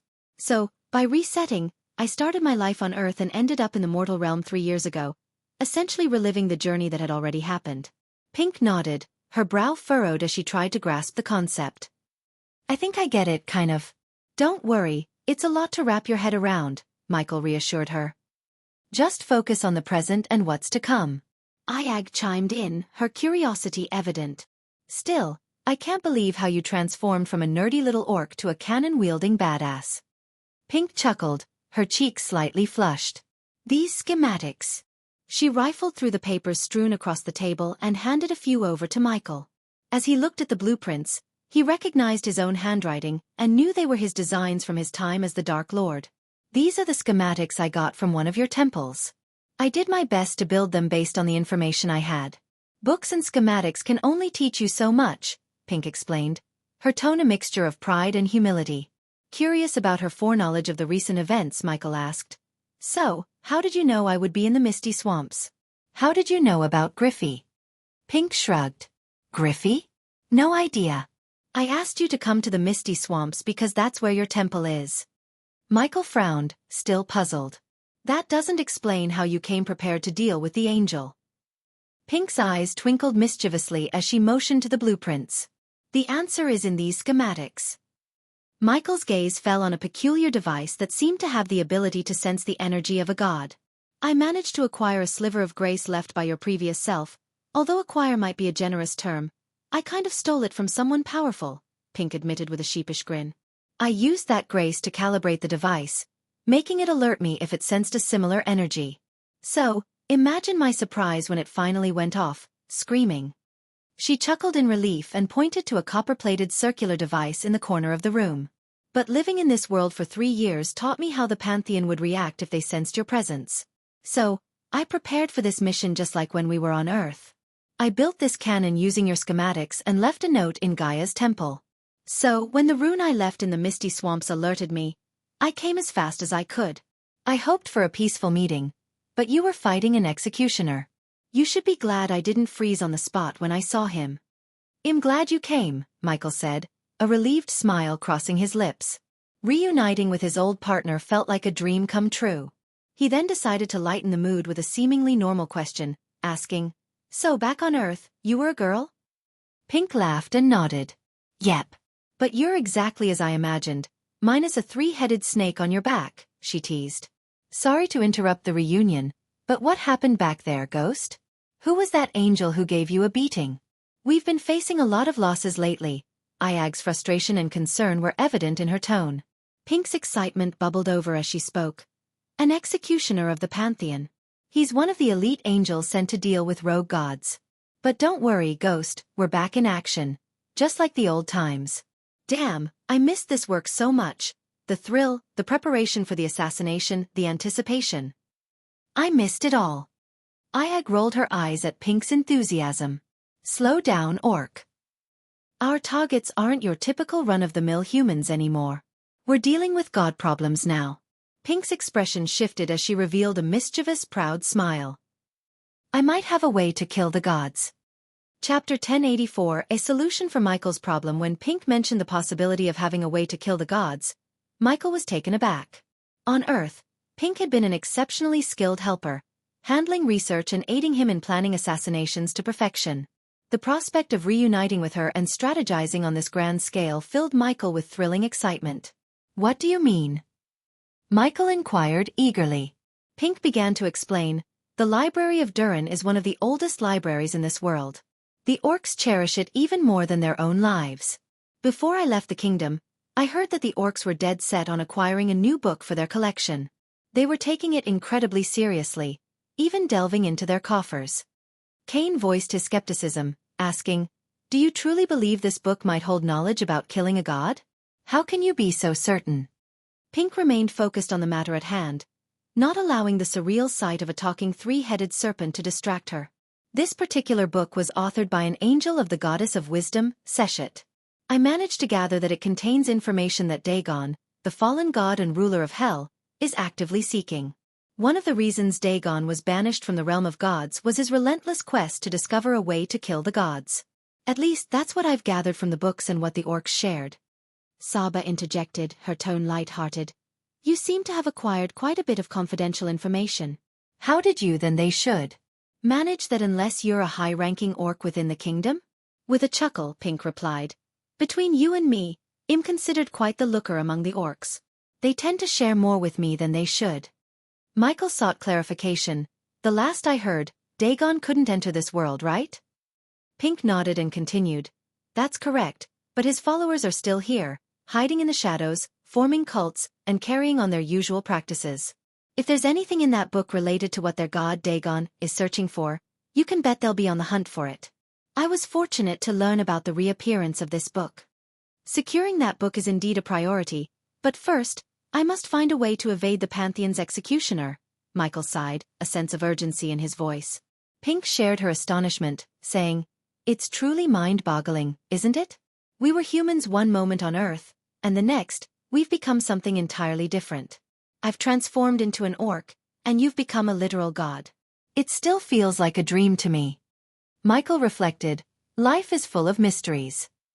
As much as I cherish our reunion, my immediate concern is finding a way to outsmart the angels and figuring out how to win against them. Even if I manage to defeat the angel I encountered, the Pantheon can and will dispatch someone even stronger. This won't end until I become powerful enough. Curious, Pink inquired, what level of god are you right now? Level 2, a demigod, Michael replied, prompting Pink to thoughtfully stroke her chin.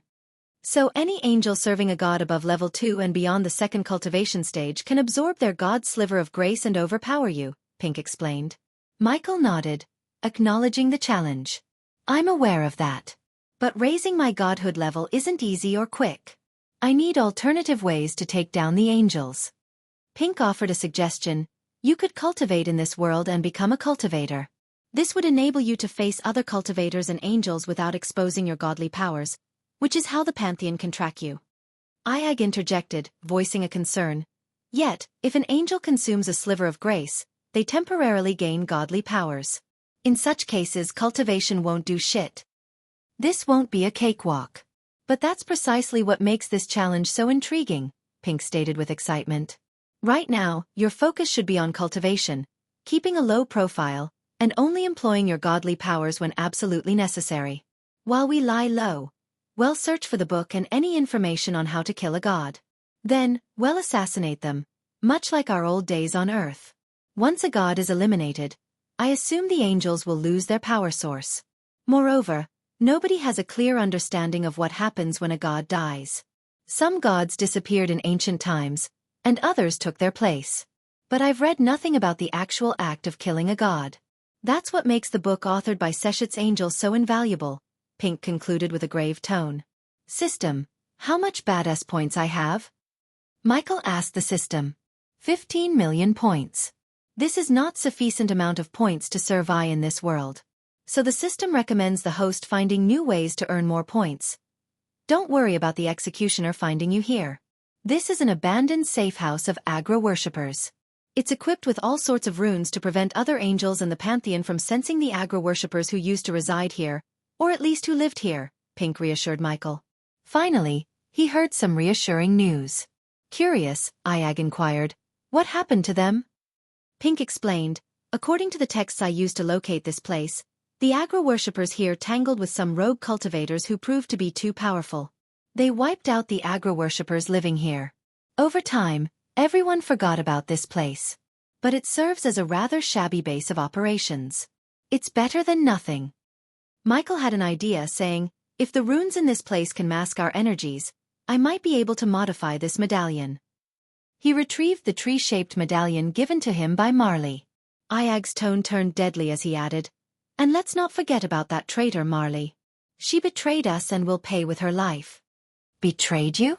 That sounds like a death wish," Pink remarked, fully aware of Ghost's reputation as the world's deadliest hitman. She knew better than to cross paths with him. When she heard someone had betrayed him, she assumed that person was as good as dead. If anyone could kill a god, it would undoubtedly be Ghost. Michael contemplated. She will pay for what she did. I pity Marlis worshippers who died in Raynar's temple. I want to know if she truly understood what transpired. Completing this quest from the system, to kill Raynar and avenge Marlis worshippers, had gained paramount importance. Once he completed the quest, the system would reveal the location of a base of operations. Pink inquired, "Are you a runemaster by any chance?" Michael shook his head, regret evident on his face. "I have a subordinate in the mortal realm, but I have no means of contacting him," he sighed, missing Elidir's assistance. With Elidir by his side, Michael could combine his blacksmith skills with Elidir's runemastery and utilize the system's help to create something capable of concealing him from the Pantheon. Unfortunately, the system provided no aid in this matter, as he lacked the required badass points. "So we need to find a talented runemaster who's willing to help us. Fortunately, orcs are generally skilled in runes, and I still have a few contacts in Durin who can assist us," Pink suggested, but her voice wavered, hinting that something was troubling her. "Is something wrong?" Michael inquired. Iag interjected sarcastically. "Well, you see, she just mentioned casually that she sneaked into a restricted area and spent time there. I'm sure the orcs just threw her a big thank you party for that." However, Michael sensed that there must be more to the story. "And I accidentally killed an orc who served as an advisor to the king of Durin," Pink admitted, her voice tinged with regret. Michael could tell that even though she had spent only 3 years with the orcs, she had grown attached to them. Pink sighed, her gaze distant as she recounted her past.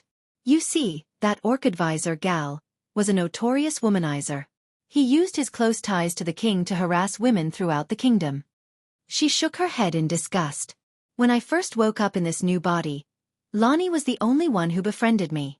She taught me everything about this world, how to survive, and even how to adapt to this new form. Of course, I didn't reveal that I was originally a human from Earth. That would have been hard to explain." Iag leaned in, a knowing look on her serpent's face. "Let me guess, this gal harassed your friend Lonnie, and you sought justice by killing him." Pink's eyes turned steely. "No, he did something much worse. He killed Lonnie and treated her body like trash," she said with simmering anger. "In this world, just like Earth, the poor rarely get justice when the rich are involved. I had the privilege of working with the world's best hitman, and I picked up a few traits." She hesitated for a moment before continuing. "I killed Gal by pretending to accept his advances, lured him into his own bedroom, and then I stabbed him in the neck." Saba raised an eyebrow. "So you got your revenge, but what happened afterward?" "The king's guards found me with Gal's body, and my actions led to my banishment. The orcs in my tribe managed to make the king believe I was insane," Pink explained bitterly. "In the end, justice remained elusive, just like in any world." Pink sighed, her voice trembling as she recalled her past. "That's another reason why I searched for you in this world, and to be honest, I prayed for a chance to reunite with you. Despite our darker professions, we made a real impact on Earth. We eliminated some truly sick people and made the world a bit safer. Plus, we got paid handsomely. This world needs someone like us even more than Earth," Pink said with a resolute determination and a glint of satisfaction at the sight of Ghost. Saba chimed in with innocent curiosity. "But you won't get paid here, will you?" Pink gave a sly grin. "Money isn't the only form of payment, my friend. Now, we need information, and men like Gal hold the key to everything we require. We may not receive payment from a client like we did on Earth, but if we loot his body after taking him down, we'll be rich as fuck." Saba nodded in agreement as Pink went on, her tone firm. "Taking down killers, assholes, and dictators does give you a satisfying feeling," Pink declared. Michael chuckled slightly and added, "Speaking of dictators, I did cross paths with Hunter Blade. He's in a different universe, just like us, experiencing a transmigration." Pink's reaction was immediate. She trembled, nearly toppling from her chair. "Hunter? Please, tell me he's not in our universe." Oh, you did say he's not. Damn it, that guy. I genuinely pity the universe he's in right now. I hope we never cross paths with that murderous psycho, not now or ever, Pink concluded with a shiver of dread. Hunter will return in DBS, coming out of hiatus, on 12/09/2023. Chapter 1085 Journey to Become the Deadliest Assassin. System. Do you have any way for me to start cultivating in this world? Michael inquired. The system responded, the host has to rebuild your body from the molecular level to accommodate mortal cultivation on top of your god being. Just the sound of it made Michael realize it was going to cost him significantly. The system requires 5 million badass points to reconstruct the body and 2 million points for the required ingredients needed to brew the special potion that would enable the host to cultivate, totaling 7 million points. So, once I've done this, I can cultivate in this world and level up by gaining experience points? Michael sought clarification. Yes. The experience points gained by the host after killing the angels and cultivators here will be used to break through to the next stages, the system confirmed. Michael felt relieved. If he could cultivate, he wouldn't need to use his godly powers in every fight, which would help him avoid detection by the Pantheon. How long will it take for you to reconstruct my body? Michael asked the system. Just a day, came the response. Great, Michael said and exited the system. He then turned to Pink, realizing he had more questions for her. It's clear we need to find the book written by Seshet's angel. But first, let's figure out what to do with you, Michael said, and Pink understood his meaning. Unlike on Earth, this world has no technology, no computers or systems for you to hack. So we need to figure out a way to utilize your talents. I had a setup in the mortal realm, but even that had no need for hacking. It just required someone to watch the camera feeds, Michael explained. I'm no rune master, but I have a way to digitize the information if you provide me with the items I need and assist me with certain things, Pink explained, making it clear she already had some ideas. Go on, Michael encouraged. First of all, I need your spider devices. They can mimic the security cameras on Earth and give us eyes in this world. And I need access to Seraphine's crystals, Pink stated. Iag, puzzled, questioned. Seraphine's crystal? What is that? Seraphine is the goddess of information. Think of her as the ultimate spy master. Nothing happens in this world without her knowing. She has spies and eyes everywhere. This world might not have computers and technology, but a large amount of information like this still requires some form of storage and containment. That's where Seraphine's crystals come into the picture. These special crystals, imbued with powerful runes, store information and allow Seraphine's angels to access the information they need, Pink explained, pleasantly surprising Michael and Vidora. Then, Pink unveiled another set of schematics. This time, it wasn't just a schematic for a single device. It was a blueprint for an entire setup that far surpassed Michael's surveillance room in his dark castle. These devices. Wow! Michael was genuinely astonished. As an inventor, Michael comprehended the devices and regarded Pink with awe. Where did you get them? Michael inquired. I designed them. Of course, it took me countless hours of reading hundreds of books about runes and the energy flow in this world. But I believe this will work, Pink stated confidently. You designed these devices just by reading books? Michael asked, amazed. He was shocked to learn that Pink had managed to design such complex devices without any special innate talents, solely through her studies. System, we need to grant Pink the inventor trait and give her rune mastery, Michael suggested. It would require the host to spend at least 50 million badass points or more. For now, the system recommends using your inventor trait to build the devices and explore alternative means to understand the runes. The system responded. So, just to clarify, we need to create another medallion to conceal your presence, which means we have to journey to Durin and meet your rune master contact. Afterward, we need to obtain the book that might contain information on how to kill a god.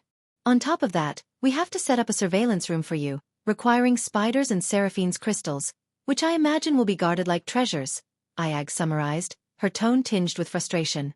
And don't forget, we also need more money, so add a robbery or heist to that ever-expanding list, Michael added with a chuckle. Why are you laughing? Iag asked, playfully headbutting Michael.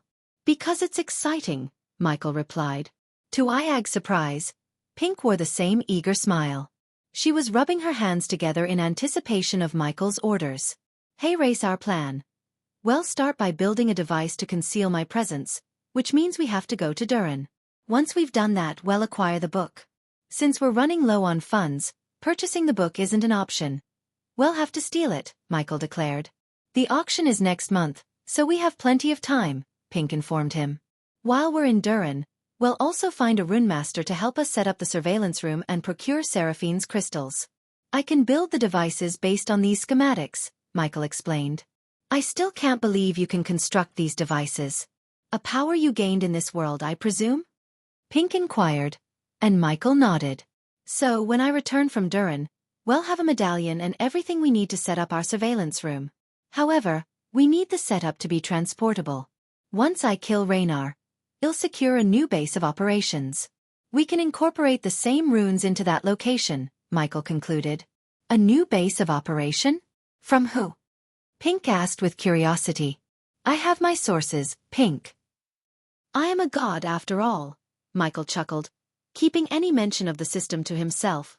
After confirming that the medallion could conceal his presence as long as he didn't frequently use his godly powers, Michael decided to make his way to the kingdom of Durin, ruled by an orc god named Naribo. We'll tackle our problems one by one, Michael said as he retrieved an earpiece from his system storage.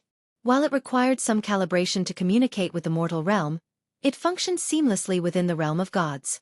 In truth, Michael needed his subordinates and Gaia to thrive independently in his absence. If any dire situation arose, he had contingency plans in place known only to him and Azazel. Not even Gaia was aware of these backup plans if things went awry in the mortal realm. Do you have any means of getting me to Durin? Michael inquired. Since many kingdoms in the realm of gods were not, take this, Michael handed the earpiece to Pink. Wow, an earpiece. You have no idea how much I missed this thing, Pink exclaimed, giving the device a quick kiss before placing it in her ear. Do you have any means of getting me to Durin? Michael inquired. Since many kingdoms in the realm of gods were not connected by conventional roads or oceans, portals were required for travel between them. This underground workplace is conveniently located just an hour away from Naribo's temple. The temple has a portal you can use to travel to Durin. However, you might want to employ your stealth skills, as the orcs typically only permit orcs to use the portal, Pink explained, implying that she had used the same portal to reach their current location. They don't allow humans? Does Kingdom Durin also have a rule against humans in their territory?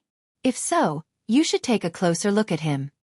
He's not an orc, the little snakehead protested with an indignant tone. Pink chuckled at the fiery response from the serpent. Don't worry. Most of the orcs are not racists, and they tend to be welcoming to others, especially if you show eagerness to learn instead of displaying violent tendencies. So, I'd recommend not being confrontational in front of the orcs and instead mingle with them as a fellow scholar, Pink suggested. She then glanced at Michael from head to toe. And you should change your attire to green. Orcs don't have a liking for black and red, Pink advised, causing Michael to let out a sigh. Good thing I have spare clothes in my space ring, Michael responded. You opened a portal here, right? Can't you do it again? Michael turned to Kane, but noticed him shaking his head. Sorry, I gave him the rune to teleport here. Honestly, I had no idea your little snake could do that in the first place. But I have no teleportation rune to Durin. Even if I did, I doubt external teleportation would work within Durin, Pink explained. Speaking of which, where did you leave Carmela and her two cousins?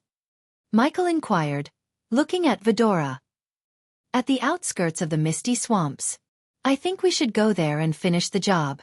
The villagers are never safe from Griffey, Sarba expressed his concern for the people in the village. Don't worry about that. Now that the Pantheon executioner has set foot in the swamps, his angels will soon follow. They'll interrogate every villager, stay with them, and put them under surveillance. It works in your favor, as these angels typically function as unpaid guards, Pink reassured them. No VLB, in a silver lining, Michael sighed.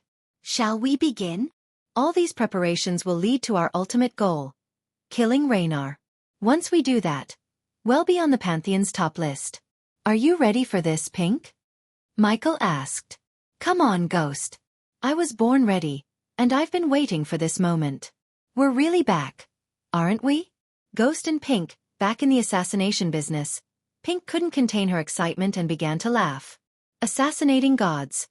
It does have a nice ring to it, Michael also smiled devilishly. With their plans set and their motivations reignited, Michael exchanged a few more words with Pink before preparing to leave the underground safe house. "Take care of yourself, Pink. We'll meet again soon," Michael said. "You too, Ghost. Don't get yourself killed before we can wreak some havoc together," Pink replied with a grin. After their brief farewell, Michael made his way towards the exit. He followed Pink's directions and soon found a sturdy ladder leading upwards. Climbing up, he emerged from the underground hideout and into a dried woods. Brown leaves covered the forest floor, creating a soft, earthy carpet under his feet. The forest was eerily quiet, and a sense of anticipation hung in the air. Michael knew he had to stay alert, even in these seemingly peaceful surroundings. He followed Pink's instructions, making his way through the woods until he reached a muddy path that led towards Naribo's temple. "I don't have to tell you, but you can wait until nightfall and make your move on the orcs under the cover of darkness. You can change your clothes afterward," Pink's voice came through the earpiece, guiding Michael on his path. Michael continued walking as he listened to her advice. "Any idea how strong these orcs are?" he inquired. "Elemental attunement realm or celestial resonance realm. You can't take them down without using your godly powers or alerting them. These are orcs, so they'll have runes everywhere to detect an intruder's presence in the temple. If I were you, I wouldn't kill them but look for another way," Pink suggested. "Roger that.